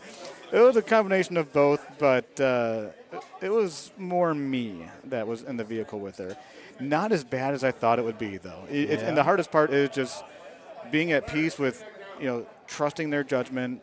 And then the other thing too is I feel like that's the hardest part because even my kids are obviously a little bit younger than your kids. It's like you just have to trust that you did the right thing. Exactly, yeah. And you find out, and the best part about it though is that first time when you're like, oh hey, will you go to the store and get this, or hey, will you pick up your sister from practice? Will you do this? And at age 16, all she wants to do is have that independence and drive. Oh, perfect line. Just a little short, 125. I feel like Kinsler has his face on this game, and he's not playing as himself, which I feel like is a little weird. Yeah, no, but it makes sense. I would have to play as the female version of myself because I can't play as a guy. Doubles last night, the guy I was playing with, who was an excellent player, AJ Minotti, played as a guy, and I was like, I literally changed the sex on the golfer like 3 times for chips because I can't chip with a guy. The thing with Kinsler there is when you're having 120 something on the shot meter, when you want to take a little bit off of your shot, you want to be in the low 130s. The 126 that's a little bit too much taken off. So there. It's hard. So like again, kind of like going back to the daily thing, it's all speed related. So like when you for me personally, it is very difficult. And that's a good shot there. You got that there pretty well. Like a 125. It's like it's you a miss can't hit it hard. You can't hit it easy. For me, I can thumb hard, so that's like a thumb shot for me. If I'm hitting a straight shot, it's like a pound thumb is 125 to 130 with a pullback. Okay. I mean, that's a pretty good thumbs if you're just not pulling back there. Yeah, I don't know. Maybe Danny Boy can do that. This is interesting when the pin's not in the left or the bottom part of the green because the fringe comes into play. Yep. He's got the plus This spin. This He's is taking definitely high uphill, and it definitely plays one hop in longer than I feel like it should. How is Kins going to With approach those balls, though, I don't like hitting the high tee there because like I feel like you need the spin to kind of keep it around the hole. And Right. He This is a played good kind of safe shot, but he might have just been playing a safe shot. Hit this just on top of the hole there, and it's short. No. Oh, what a great shot! I didn't really. Oh, he's playing. Is he playing flush? So Clint's playing flush. They had like a. I think they're both playing. They're both playing. Okay. Well, his is Kinsler's playing streak, the same See, ball though. Okay, so that's why he had that hop. I thought it was gonna be short, but I didn't realize he was playing the streaks. It's got that extra hop before it goes back. And that's like I said. That's I like the streaks for the distance for these courses. And this hole here too is I benefit. switch to the grippers because you get the same carry, but when they come into the green, they come like nice and soft. Not quite like dart soft, but like pretty soft. Right. So is he gonna hit a big A1 here? Yeah, I think. Curious how this rolls. This is just full roll smash. Yeah. Yeah, so he hit it 147. And that he was good. He didn't did- get it. He didn't get it oh, out though. See, like you can look at like where he hit it. On the shot meter there. He's in between the hash mark and the 2, which is not. He didn't get it out. He wanted to hit that all the way out. The Kin shaking his head. He's questioning something there, but that's the Kin shake, just kind of realizing, crap. This might not be my day, and it's going to be very challenging to make up a couple strokes here. And this hole, since they changed the tees, can be very challenging for all balls. Yeah, and Clint's not going to have an easy look here. Like, he's going to have to hit maybe a C2 coming in. This is a full setup. It's probably 10-5, one more. He's going to play a safer shot, but. Did he hang it out too much? That's right, that's going to be a little short, actually. That's a chip. You can't putt that, so it's definitely a chip. Now, the thing with this course. To me, like, but he's not like a daily player. So, like, the daily players know fulls. Like, Right. they know exactly where Yeah. it's going to be. I didn't see the one more click left, but, like, that was a 10-5 full. Throw it out a little bit, and you're going to have, 20 feet uphill. And it's going to roll right up towards the hole, right too. towards the hole, right. It's a little aggressive there, a little too much. This is a big chip here for Clint. Yeah, he's going to have to chip this, so. Got a chance to go up a couple strokes here. Ooh, no spin. Look at this. Oh, he's a click chipper. Ooh. Yeah, that was. I'm definitely a bite chipper. Kinsler dodges a bullet there. Yeah, 100%. In this course, it's pretty straightforward. The only hole that is really concerned, the last two holes actually, with the new tee boxes on 18 and hole 17. 18 can be tough. Like the rest of the holes are very straightforward. But there's a lot of hole opportunities as well. Yeah. With the par fours, you got a lot of 100%. green to play with, so anything can happen. Yeah, 100%. Both these guys are obviously world-class players, so like they can. It's very easy for them to hole out. They know the lines they need to hit. No earbuds for Kinsler. Surprised he's not listening to his kids' playlist. I remember at the World Championships when he came back and beat Lemon, and he was listening to some Taylor Swift and. So my daughter loves Taylor Swift. So like, I'm renting an apartment right now, but. I have like the little Google Homes all over the place. Right. So like in their room, I have it for like their alarm clock. Yep, They can play we have the Echoes. whatever. And it links to my Spotify because everything's done through Google. So all of a sudden on my Spotify playlists, my recommended songs or whatever, recommended albums and playlists, Taylor Swift pops up all the time now. And now I'm also getting Meghan Trainor. Oh, geez. And I'm like, this is. It's all about that bass, Ryan. Yeah, it's all about this bass. Yeah, I mean. It's like she had one song, and like that's all she did. There's been another one or two, but hey. I mean, it is what it is. But and here's one of those first holes but he's going to the right. I go to the left to get that green to play with there. Yeah, but see, I play the win more because I'm usually a stout player, so it's like if you line the win up, but that pin is so tucked on the right bottom corner there. Yeah, I don't know why Clint went. I mean, because this way the wind is working with you with wind balls, so like it balances out the slope. It's actually not as bad. He's gonna hit terrible, but he's off. So he's like gonna have bite here. It's better to go where Kinsler went. Yeah, he's gonna have bite, and with the up 5, no pullback. And there he did, just put it right by the hole. You know, opportunity. It's almost. But you got to look at this as like this is hole out. These are hole out kind of holes you have to make. 8-iron bite. I feel like it's he not going to get there. 5. Wow, that was like a soft thumb. 75 for a thumb shot, like with no pullback, it's like you almost have to like whiff it to get it that easy. Like Yeah, I'm really like for me, like 78 is as easy as I can thumb a normal thumb shot. Like it's like I'm barely pushing. I'm not much of a thumb player, but 83 is about my number. When I hit 83, Yeah. that's where I have my distances figured out. Yeah. I do have a 77 mile per hour shot where I take a little bit off. Yep. When I hit 72, I whiffed. you know, like you can. Like Yeah. it's definitely something. Like when you hit like the 60s, like there's something wrong with the trackball. Yeah. Like there's, humidity. Yeah. But what's also interesting too is as the screen flashed before the Clinton teed off, there's no great shot points. These guys are playing some pretty conservative golden tee here. Bonnie Moore being a course where you can attack even some with holes. wind balls, you're going to make there's easy enough looks to at least get hit it close once or twice.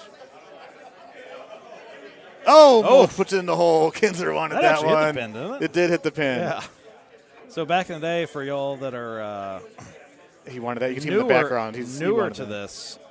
When we used to play in bars, and there would be somebody that was didn't understand golden tee. The comment was, "Oh, did that hit the pin?" It always looks like it hit the pin. They're like, "Oh God, it hit the pin," and it's like it was almost like an inside joke with everybody. And the reason that they think it does is because the camera angle changes so quickly as the ball's going by. Yeah. But that one actually, I think, did hit the pin. And here we go, another hole that is definitely going to be holdable. This is going to be a really good win because it's going to be blowing a little right, the green's a little left, so like this is almost like a straight shot. And the pin's all the way down, which makes it really easy. So like this is, they're going to run this straight at the hole, depending on the club. It's 6 wood, 5 wood. Bite or I don't even put the biter back. I just throw it right at it. Yeah, you can do that too. Oh, but see, like this is weird. Like why? And then he's offset. Why is he offset here? This makes no sense. No. He's way back from the. A lot of no pullback shots, brush. and so because he's offset, he's got to push it more to the right. Yeah, and there's no control because you don't know where the actual line actually is. I think you were just called. Yeah, I was just called. So I'm going to let you roll with this. Oh, and he puts it in the hole. Oh, Kinsler is back in the back game. even. I'll take it from here, Ryan. I think Brandon Robinson's going to jump in, and his mentor, Greg Kinsler, just holed out. So you're Kinsler's mentor? It's weird. I knew him way before I knew you. All right, so we have a tie game now. Kinsler lost, just so you know, Kinsler lost one on number 2. He whiffed like a full and was down 1, but he just holed out the last hole. Now he's got a little confidence back. Yep. So we're tied. He's got some confidence. He's made points on that shot. They're both playing streaks.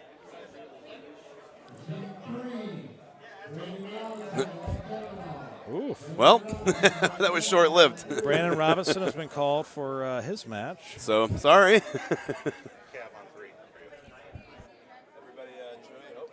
It was great seeing you again. Oh, a guy that I cannot pronounce his last name, but he is a dinosaurus. What is it? What is your new name? Titanosaurus. Titanosaurus. Yes. It sounds like the Gigasaurus, because my son is obsessed with dinosaurs. So. Well, maybe he'll play one day and have a dinosaur name as There well. you go. So we have Chris Jessic. Nailed it. It's pretty close, Yeah, right? Jessic. Yep, he's a great guy from Austin. Lives in Cedar Park.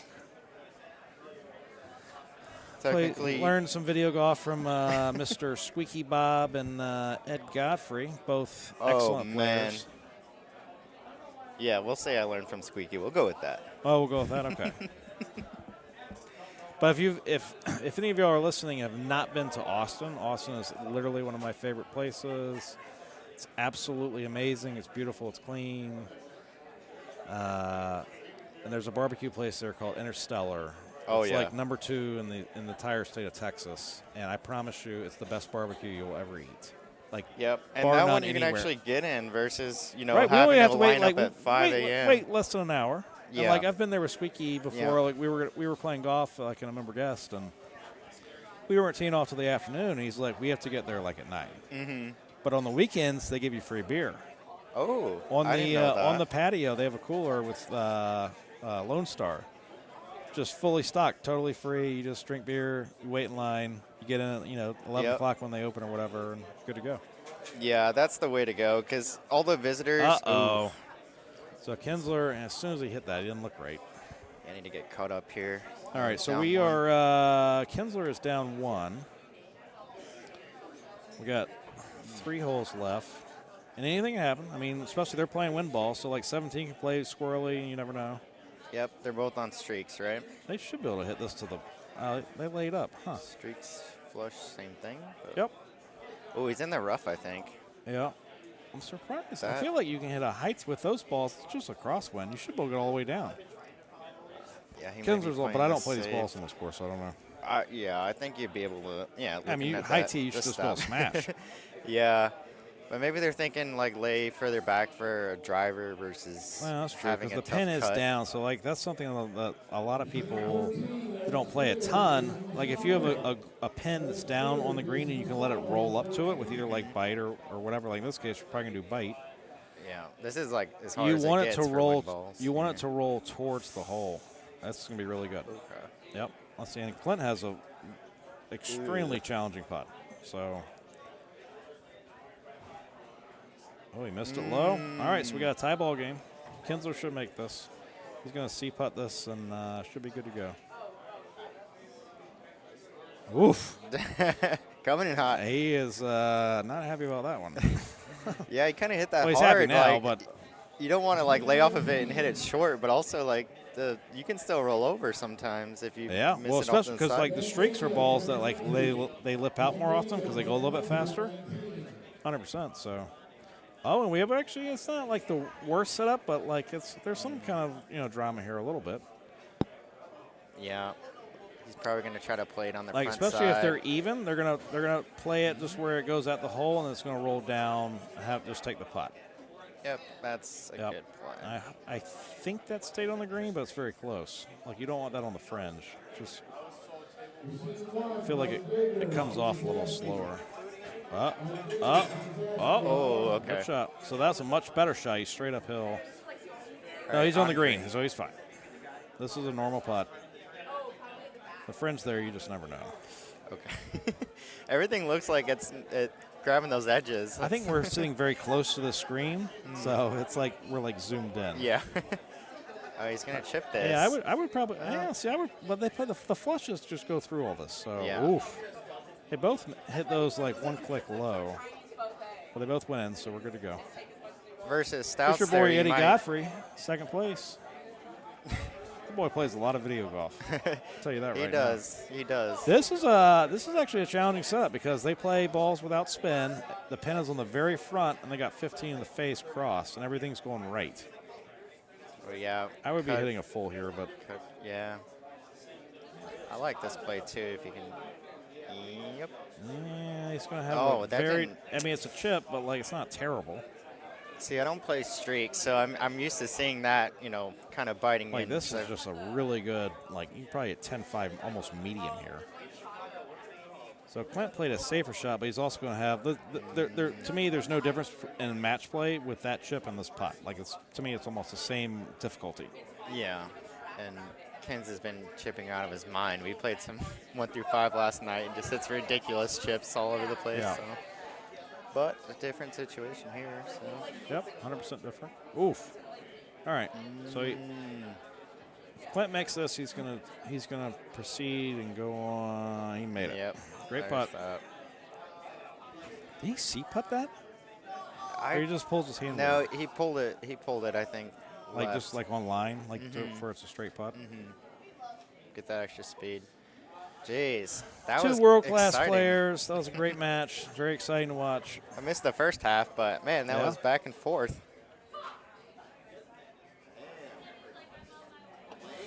Are you still in it? Are you waiting or?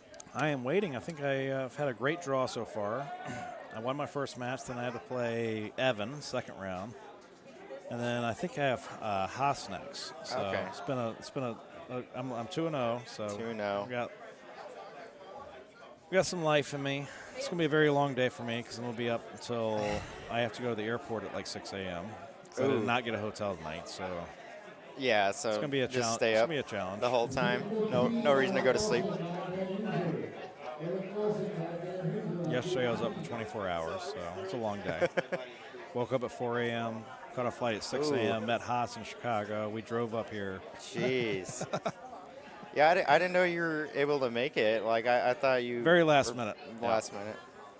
This roll up Saturday morning. And so, look, Andy Haas is going to around. warm up for his match because he knows he's playing me, and he's going to have to, like, get some extra reps in because, you know, he doesn't play a whole lot of Golden Tee. Yeah, so. he needs to practice. Yeah, he needs obviously. practice.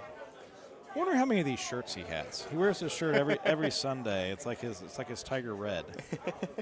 Yeah, that's his lucky shirt, right? Every Sunday, that's his go-to. He's going to try to, like, pinch JoJo off the money shot. Well, actually, JoJo doesn't play on the weekends, so he's probably going to play, like, a money shot right now. I don't remember the sleeves. Did his shirts always have sleeves? No. He wears the undershirt. He wears it every single time. Even in the middle of summer, he wears it. And I'm like, how do you wear that like in August in Nashville? Like, you get a little sticky. Like, I'm from the South. You're from the South. It gets hot. And I'm not wearing long sleeves in the South, period, ever. No. It'll get sticky and everything. Because, there's 300 extra people in a bar that we're in. It's going to be hot. Yeah, and it's like 35 degrees here, and it's still a little hot in here today. Oh, God. How good was I at this call? Money shot. Oh. Oh, that was good. That was the old close to the pin when the hole-in-ones mattered. You just tapped it off the tee.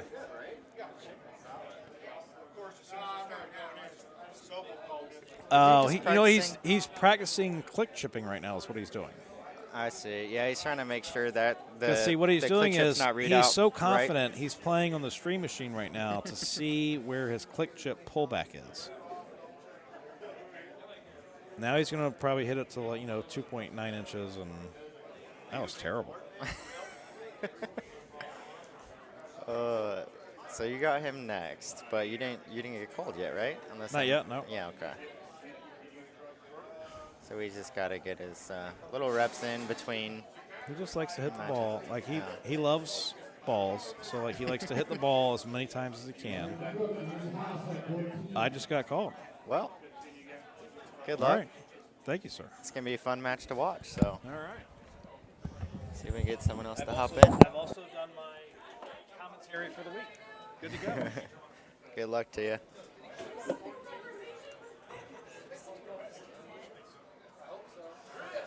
Hop in. What's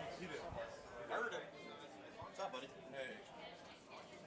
All right. Mind if I jump back in? Sure. Okay. Just, yeah. I'm going to grab my phone real quick in case there's any comments, and I'll check that on the... Or you got him? I got him right here. Okay. John O'Donnell checking back in on the stream here. Chris, I don't think we've had a chance to talk together, so good to see you again. Yeah.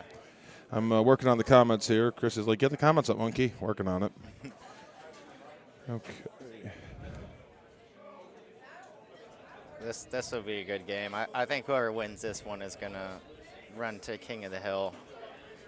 They both seem to be playing really well. So. Yeah, and that's a really good point. I mean, Ryan's obviously a very good player in his own right, but when he's in form, when he's on, boy, he's really tough to beat. So. Which is funny, too, because he was saying he was up for like 24 hours and travel last minute and early flights, late nights, no sleep, but to still show up and go 2-0 to start today. Well, I can attest to the late nights because I also was here late in the evening with him. And oh, late last night? Did you guys close the bar down? We didn't close the bar. No, I think we were in the second shuttle at around 12:30. So. Okay. So still semi-responsible, but we did lose that hour. I don't. Yeah. If I'm the semi-responsible one, we have a real problem. So I'm still trying to load my YouTube on my phone because I'm a dum-dum. Not great service here. No, unfortunately. I'm on the Wi-Fi, so I'm expecting good things. How is your tournament going while we're waiting for this to get going? I lost my first to CJ, played Missouri, and 5 was shut down, so went 28-27. I won my next on Missouri. 5 was there, so I got there, and excellent. Shot a 28 there. And then played Al Jazz on Scab, and he shot a 2 better. So, gee whiz. 1 and 2 in the main, but I mean if you're gonna go out, that's how you want to go out, versus hitting something in the water, missing a putt or something to lose it. I agree. It's funny because I had a way you want to go out when I lost to Van Hoosier, a par to 1 better. Like nothing to really cry about there. Yeah. Unfortunately, my second loss was due to the fact that when I teed up 418, I did not recognize my red button hit. So when I went to move the tee, I had a beautiful 12-yard drive to start the hole. Beautiful. And it was a gorgeous drive. Like, super accurate, yeah. But unfortunately, it cost me the match. And now I just start the drinking. And so that's it's a little heartbreaking. But I played very well today. And really, let's focus on the players who are going to play great the rest of the day as Andy Haas and Ryan McCook get started here. Okay, so I'm curious because he was saying that he was playing arrows on this. I wonder if he's going to switch to arrows. I have not seen that. Yep, there it is. Custom arrows. And what's the reason for switching to arrows for this course? So, like hole 2, if this is the same setup, no, I think it's different than what I had, but you know, hole 2 is generally there for everything, but sometimes it can be pretty long. The setup I was in, it was shut down even for, I would say, streaks, or very close to shut down with streaks. I didn't get there with Titans on a big spinny. But yeah, if it's long, then he can get there with arrows probably every time. And then same thing with 6 and 11. So now, is he sacrificing anything in terms of spin or curve, or is there a sacrifice that he's making for that distance? I'm pretty sure it's just stock, everything else. So, you know, the putting is probably going to be slower, and that can be a challenge, obviously. But especially on this course where you can potentially get 2 to 3 extra holes. Well, what's not a challenge is to give this stream a like. So if you're watching the stream here, please give this a like. We want to get up to 200, 300, however many we can get. And we do have the comments coming in here. And obviously, two pretty 99.8% chance Haas wins. I don't think it's that high. That's a little crazy. You think it's 99.7? Ooh. I want to say, okay, so how far is this? Is that 400? 400. Okay, it's a little bit blurry on the TV, so let's see if he gets this, right? And like you said, that's the distance he was looking for, and he's there. Now, you don't think that Andy can get there? He's playing streaks, so he'll be able to get there, right? He was playing streaks. Okay, so as they get started here, somebody has asked, why is there not a dual stream? And Gravy Beast does point out, Corey, good to see you, by the way, does point out that the laptop exploded. There's really no other way to say it. The hard drive and boot drive, everything was just in shambles when they opened it up Friday. So hats off to IT for putting this together. Sorry you're stuck with me, but luckily we have Chris here, and we'll see if Andy can also make the green on 2. Pretty aggressive line. Doesn't look like it's going to get there. And so there, like, he misses 180 barely. I mean, he should make this chip, but, you know, there's a prime example, right? 16 yards farther in terms of the driver on the meter, but Cook got there fairly easily because of that extra distance you give at the arrows. Now, hard, easy, medium. What kind of chip is he looking at here? I mean, he's obviously a great player. Is this a hard chip? Is this a standard chip for him? What are you thinking here? Well, he's got his eyes closed, so hopefully he opens them before chipping. It would be harder with the eyes closed. It would be harder. But he'd probably still make it. I mean, is he going to chish this? No, he's click chipping it. Click chipping. Okay.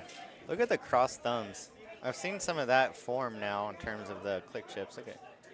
Maybe to stabilize the hands? Yeah. And I want to ask about click chipping after he shoots this. Great chip. So click chipping is taking the game by storm, I would say. It's really simplified the chipping process. And what we mean is you move the trackball back one click at a time. Each club goes a certain distance, and then you control the speed with the same forward stroke. Is that right, Chris? And what's the advantage to that towards standard chipping? What's the advantage to that?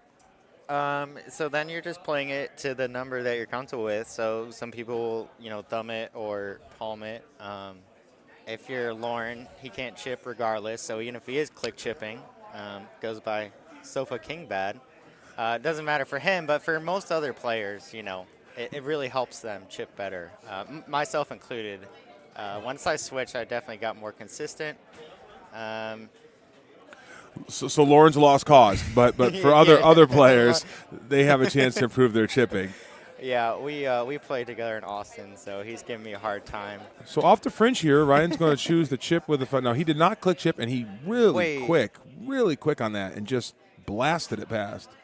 I just picked my head up for a second. Did he turn one left? No. Okay. He went straight at it, but he did not like the way that ball came out. It was just a bad shot. Yeah. And unfortunately, with a player like Andy, one mistake can end the game. I mean, he could be clean the rest of the time, and Andy may not give an opening. So now, you're going to lean pretty heavy in Haas's favor, except if 6 or 11, McCook can get there with arrows. Then he's right back in it. So I'm curious to see how that looks. Or this is a good look. Pretty good look here. When it's not quite straight window, it is very hard to get the ball online. Yep. He's putting bite on it. Is he going to pull back? I'm not sure if he just thumbs it, he won't get the extra distance, I don't think. I think it's only pull back. You get Bounced off the fringe a little bit there. Got a higher bounce. And it goes by the hole. You mentioned that Andy may have been off a little bit on his 180. And what does it do if you don't pull back? A 180 being straight forward, straight back on the same line. If you're not exactly on, what does that do to the distance and maybe the curve? What is that? What's the effect of that? Yeah, I mean, it can cut down a lot. If you're slightly off center, not that much. But obviously, if you're half-half, you can lose a lot of distance. Mount just said you can add about 100 yards of carry distance on high tee shot. Is that important? I played arrows before, and I think I hit like a shot like 470 or 480 before, just a straight. Ryan gets a good distance there, but a little offline again. And I wonder if that chip, it was a really fast pullback and go forward. He just seemed to be rushing it a little bit. And Yep, Gravy confirmed that. I thought, you have to have the pullback clean 180. I think also, is it that you can hit a 180 off center and you still get a boost as long as it's a clean 180? Well, we think about that. This is the hole you were talking about, hole 6. Does this give Ryan an advantage with the arrows, or is it just too far back? No, I think arrows, he can almost fly right at that. Ooh, okay.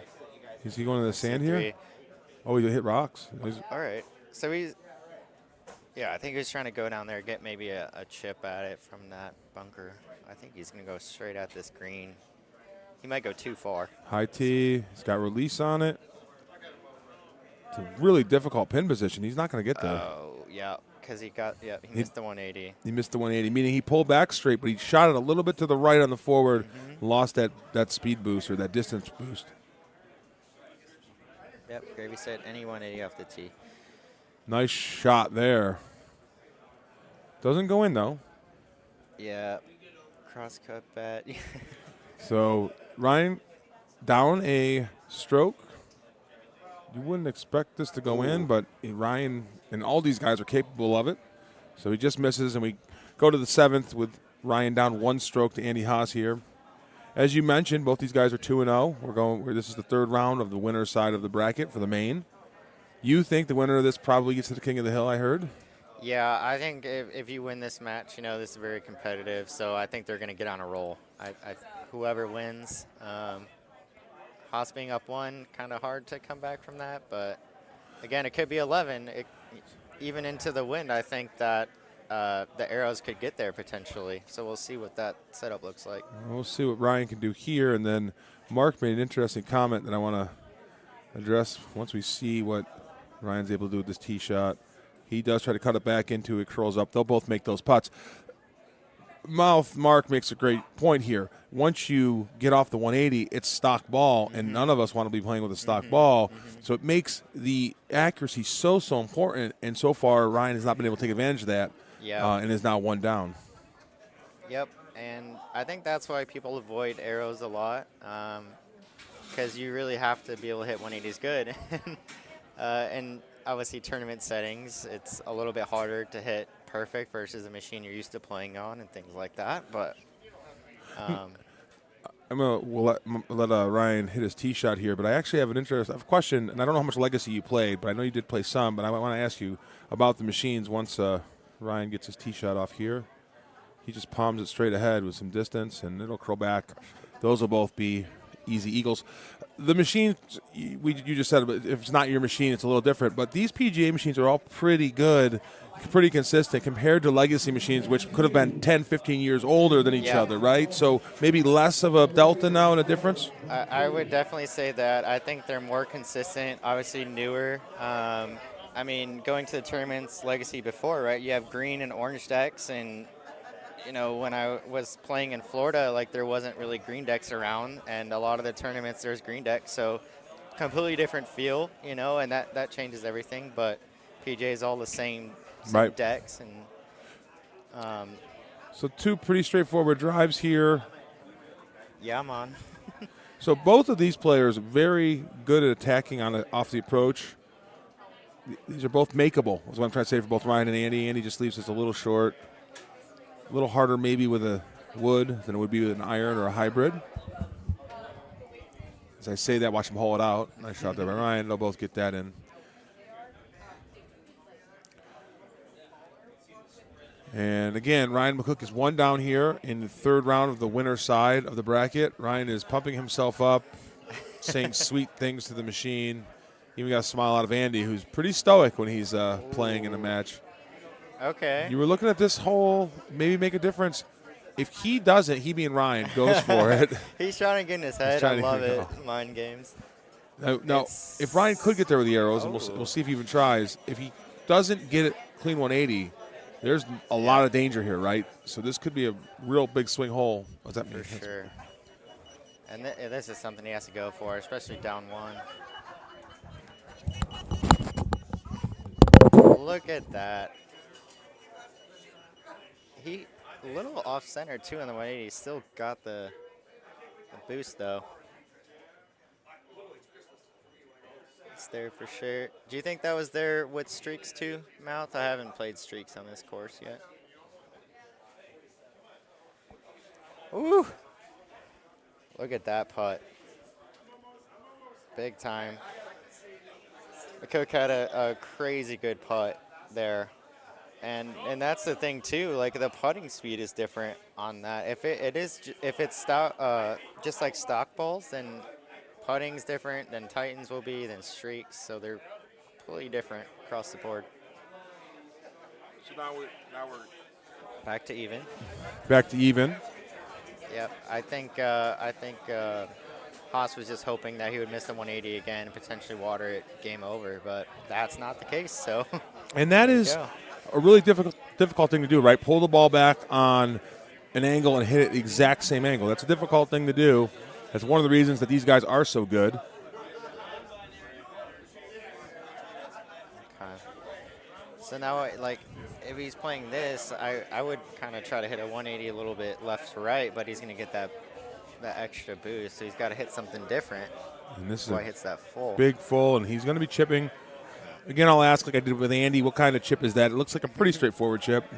Yep, I'm going to say he's probably 97 out of 100 on that chip. Not 96, everybody, but 97. Steve makes a good point about different equipment, and I think once we see this chip here and know the outcome of the hole, I think I want to address that because I think it's a great point about different equipment.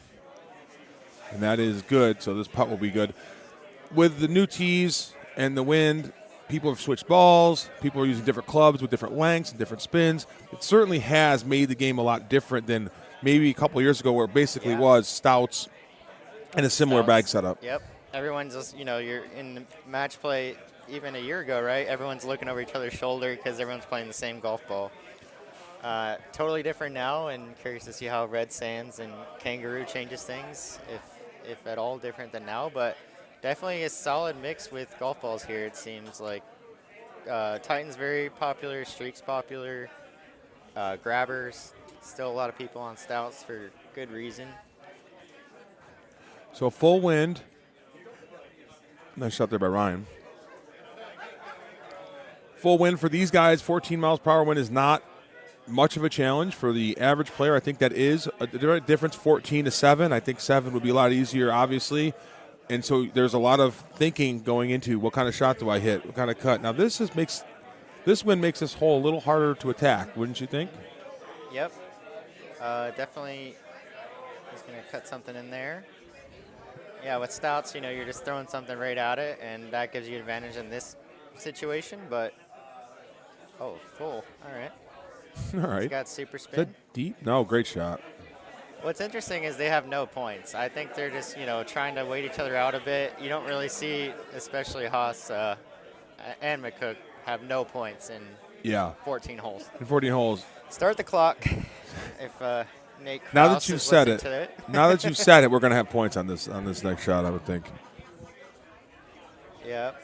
So he's going to go left.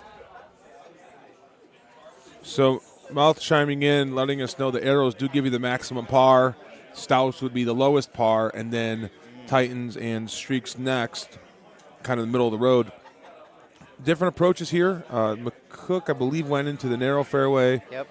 Andy, I like for this shot to be where Andy is because it's a straighter wind. Yep. Curious to see how Ryan does here. He's going to have a just cut shot. Everything's just going to have to be a harder hit because of the normal stock distance That's if you're right. not off the tee. That's a good look for him to run it by. Oh, little right. It's a little short, too. Oh. Hangs onto the fringe. Andy had a look of nervousness to him there as he let that one go. Yeah, it looks like he missed it a little bit on the right side. And he obviously wanted to push it a little left, I think. Now, this setup has not been totally difficult. We've seen much harder setups. But, yeah, like you said, Andy has no points. Maybe he's not 100% on his game at this point. I don't believe he's made a mistake yet. I also wonder about this hole. I've seen it where, you get that 440 range, so McCook might be able to get there with arrows occasionally. He puts it in nicely. Maybe Mouth can speak to that if you're playing arrows on this course. And, okay, so Andy choosing to go a little further up on the fairway. Obviously a shorter shot. This is a good look This here. is a good look, yeah. That pin being in the top middle of the green is kind of rare. Good shot here by Ryan. It'll just curl up. Still no points, though. Yep. See how this goes, but we have the most exciting holes left, so you're never really out of it. 17 is 18 could be gnarly. 17 can be one of the most challenging holes in the game because of the angle of the green. You really can't attack it with anything but a wood because of the height of the top of the green. Irons bounce off, and here we go. And I think that's why you see a lot of people still playing stouts, because this hole, right, you can get 2 or 6, maybe more often, potentially 11, but if you get to this hole and can't make the green, then it doesn't matter, right? One thing that I've found myself doing on this, and here Ryan here hits a cut in with a low 4. Great shot. Great shot. Put the pressure on. And I was going to say I have used a lot more low tees since I went to a full wind ball, especially here. So that looks good. You assume both of these putts are good. Got to be careful with streaks, with the rollovers, pull the C, no worries. No worries. And that putt goes in. You mentioned pull to C. When you pull back a putt and you roll it all the way to the extreme of C, it slows the forward swing down, so it prevents rollovers with streaks and Titans, which can happen. Yep. So difficult setup here. I think he might just hit like a 3 full around the side to get a putt. Right. It's hard to go between those trees, right, Chris? Because it's a little inconsistent when you're going to hit and not hit with a 3-wood. Yeah, and you got multiple trees with different branch heights that all seem to be in play for all different types of woods and stuff. So I actually use, when I can, I don't think the shot's here, I'll use a low 4. It's pretty consistently takes trees out of play, but you need the right distance. I don't think that's here. So I think the full, it's got bite on it. Is that deep? That's off. That was. And that may be the match. That match. I really thought he was going to hit the full in there. I wonder if that was a bit of the extra distance from the arrows. It wasn't a 180, though, so I think it's just a mission. Cut on it. And I think he wasn't expecting to go that far with the cut. So. Yeah, and Ryan will try to make this and make Andy make a putt to win the match.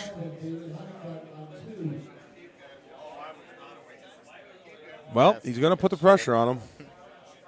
As much pressure as Andy feels. Yep. It's not automatic, but it is for Andy. Haas. Yep. And Andy Haas advances by 1 stroke over Ryan McCook. And so I wonder, right, if McCook did hit that clean 180 on 6, he was going to make that putt. He had plenty of distance, so, that changed the course of the game, but that's the advantage, right? Challenging, but you have to hit that clean 180. So if you're Ryan and the idea was, look, I'm going to take these balls that could get me that shot, and you just don't get it on that one time, you just kind of have to it's not a bad loss. You had the look, you didn't get it, and he's not out of it, right? Yeah. So. Yep. So now you move to the loser side. I don't know who will play next, but he's very capable of obviously making a run up the loser side. So we'll see. So you mentioned Andy, probably the odds-on favorite now to get to the King of the Hill, maybe the odds-on favorite for the tournament by some viewers, 99.9%. Other players to watch for him. We saw him play Ryan. We know Sean Gervais out there, Evan Gossett. Yep. What are some of the names that you're looking for here to perform well as well? I think you named most of them. We were missing a few good players that normally are here, like Luna, for example. Yeah. I think you mentioned Taylor, but I may have missed it. I did not. Okay. I'm not sure where he's at. I actually haven't checked the bracket. Well, right now he's standing right next to the feature machine. But in terms of the bracket, we'll pull it up here and see if we can get you some information. While we have a break in the action, it's a great time to remind you to please like and subscribe to the channel. It's not just a matter of personal pride, as Chris likes it for me as we're chatting. I like it here, too. It's not just because we want people to like us, so that would be great. We're currently sitting at 146. 200 is the goal, and really it's just so easy. Please just click on the like button. And like I said, it's not for us, anybody talking here. It's really because those metrics help drive views, and they also are something that IT can take to advertisers, to sponsors, and get people to invest in the game. And everybody who's watching the stream, you want the game to be invested in, so please help out and hit the like button. Yep. Mouth said Lemon. Yeah, we forgot about him, the top overall qualifier. Yeah, that probably is a bit of a miss by your announcing table here. Thank you, Mouth. Gervais beat Lemon. Yeah, things going quick today because there's 25 machines and 120 players. So I was done qualifying yesterday at like 4:30, which I think was the fastest I've ever finished qualifying. Yeah. And people are rolling right along. And I think there was doubles last night. I didn't. There play was. It, but There was. It was as you would expect, a drunken fest, and but it was fun. It was fun. I don't know who won. I heard it went super late. It did go super late. Well, we left around 11:30, and they were still playing. Yeah. I think someone said the finals went to about 2. Wow. And I think the bar closes around 2, and don't forget they lost the hour there. Or, they jumped ahead. Yeah. Daylight savings. So it looks like Paul Taylor, in the same round that Andy played Ryan, Paul played CJ and beat him 30-29 in South Pacific, and that sets up a match next, Paul Taylor against Andy Haas. What is I don't know what ball Taylor's playing nowadays, and I don't know if he's switching either. I don't either. Now I'm looking here, and I think this would be so the winner of that match, the Paul Taylor Andy Haas, will get to the King of the Hill, and the other spot in the King of the Hill will be filled by Sean Gervais or Brian Bernhardt. Wow. Okay. So one of those 4 will be your King of the Hill. Yeah, and Sean was saying too, because he had a good run in Florida. Obviously, I think he was second, right? And he was playing stout, so he's like, if I'm making deep runs, why switch? Gervais suppressed Luna as a Vectorum GOAT. Well, it's good to know. How does one get in one of these tournaments? You show up. You show up. That's it. We'll expand on the answer just a little bit. The PEG Tour has, I believe, 6 events annually. This is the second of the 6. If you go to pgttour.com, you'll get all the information on all the tournaments, like this one here in Sussex, Wisconsin, the second of this year's tournaments. The next one is in St. Louis, I believe in May. Yes, and I then think it's the first weekend in May. Yep, and then we'll have a break for the Worlds. That is an IT tournament, and you have to qualify for that. But anybody can sign up for a PGT Tour event. I really encourage you to do so. In the summer, we'll hit up Nashville, and then in the fall we'll have South Carolina, and then the winter will be Dallas, Texas. So again, go to pgttour.com, find the tournament that interests you the most. I'm actually, Chris, going to put you on a spot. You play in all the tournaments, or a lot of them anyway. What's one of your favorite venues to go to? Maybe you like them all, but that's not going to work for me. You're going to have to give me an answer. So I actually like the St. Louis one. I know at the Funny Bone, people don't seem to like it because it's split rooms, but they had the speakers on for both rooms last time, and I guess the year before it wasn't as clear, but last year was fine and plenty of space between the two rooms and a lot of food near there too, a lot of walkable restaurants. So versus here, kind of the middle of nowhere, harder to get around, no Ubers really. So, but I mean, they have the shuttle, just a little bit more isolated here compared to some of the others. I live in the middle of a cornfield and soy field in Northwest Ohio. So when you say this is the middle of nowhere, man, like there's electricity and we're running water. Electricity. I feel like we're okay. We're not going to the outhouse here. We're okay here, but it's a little different. It is a little different. So Titans are not longer than Streaks. They are a touch shorter. The driver for the 8.5 is 323 for Titans, 326 with Streaks.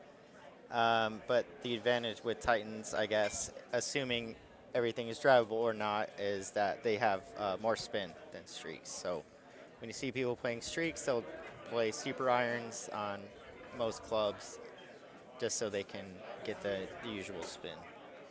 So we are going to see Andy Fox squaring off against Evan Gossett. And this is in the losers bracket. All right. The winner of this would then play Jeff Lannon. So Okay. Jeff is waiting the winner of this. Who beat Lemon? I didn't see who knocked him down. We are efforting an answer to that question. We do not have that information available, but somebody on the stream has to know. Yeah, that's right. Yeah, so Washington missed that question. Yeah, no power event. They're generally more Midwest to East, but there's a handful of smaller tournaments that are just as fun. If you're a Golden Tee fan, they'll be posted on there. And as we get ready here, Evan is teeing off. He is going to just cut it into the fairway. And just to answer the question that was asked, it was Gervais that beat Jeff Lannon on Scablands 28-26. Okay. So handicap this for me here. Two really good players, two long-time greats of the game. Who do you think has the advantage here? Okay, so we have Titans, and is Gossett playing Streaks? I do not know the answer to that question. But I feel like you're stalling. I feel like you just have to tell me who you think the better player is, and I think. Now you're thinking maybe setup. You're thinking of somebody else's streaks. Yeah. Wait, what's going on here? Why are they DNFing? They've decided that they don't want to play Scablands.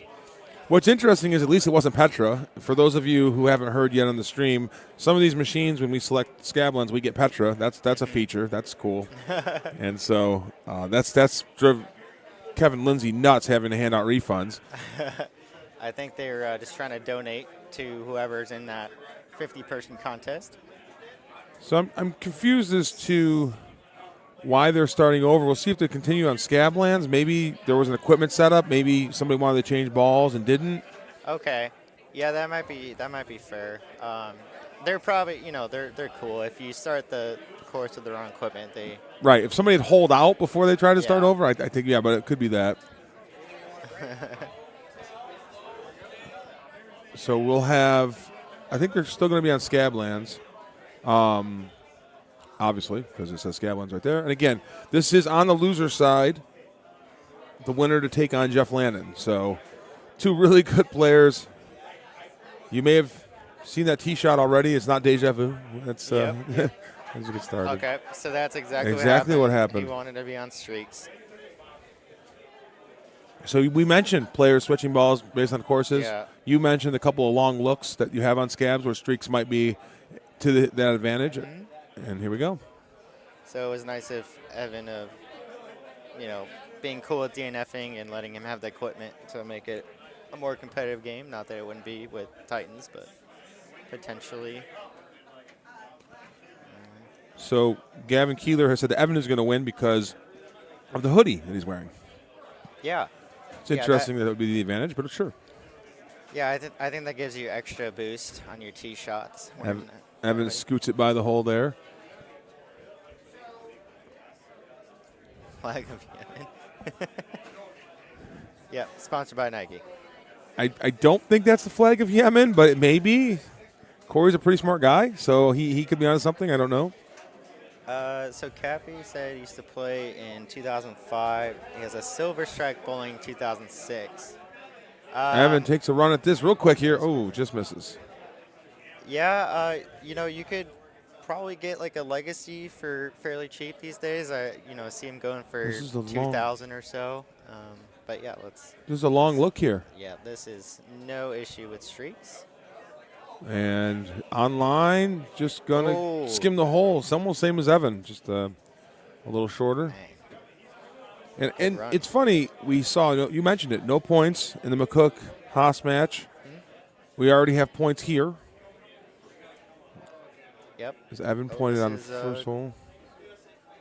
Good chance here. Pretty straightforward. One interesting thing is we set the tee here. Scab sets up for 3 eagles right out of the gate, and that puts a lot of pressure on you as a player. Maybe not at this level, but for the average or slightly above average player, the purple bracket player, you've got to perform here and get these first 3 holes. And there's some pressure there. And I think this tree tends to scare some people, but it seems like everything goes over those branches, even like a 3-wood or 10-5. So people kind of play it a little safe, but the shot settles in nicely. Well, Jim Z doesn't put stuff on a course for no reason, so my guess is they will be coming into play at some point. And we have 2 good eagles here. 6-6. Yeah, like before the new tees, right? Like Scab 18 was wide open, and then you're kind of looking around like where are they going to put the new tee boxes, and they put it in the middle of the woods. So you never know what you're going to get. Nothing will beat Sequoia, where you literally had tee boxes that you had to hit through trees. Evan's the captain there. So 6-6. Good shot here. Awfully close. So both players dialed in. Evan, second points of the match. Really good look here with straight wind. And he shoots us a little deep. Mentioned before, both of these guys have been around for a very long time. And both of them are very skilled players, so we'll see. Yeah, they've been playing what, 20+ years? Easy, because I've been around that long and I've known them for that long. So as long as Cappy McCappy. As long as Cappy McCappy. If you had hole 4 of this match as your Cappy McCappy reference, you win. So a little housekeeping while we're what's going on with the stream here. We're doing a little technical service or we're having technical difficulties. That's what I'm about to say. If you want to play the conditions that we've qualified with, the lock conditions code is in the chat.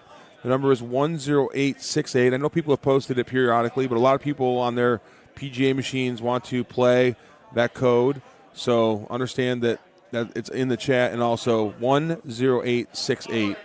Yep. And then we'll just take a step back here and talk about, Sussex Bowl and here at the Wisconsin Open.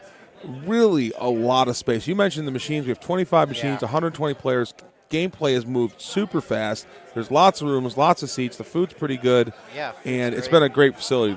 Would you agree? Yeah, I think this is probably the biggest venue. That I think Dallas might be next, but this definitely has a lot of space. I mean, you could have 200 players here. It might be a little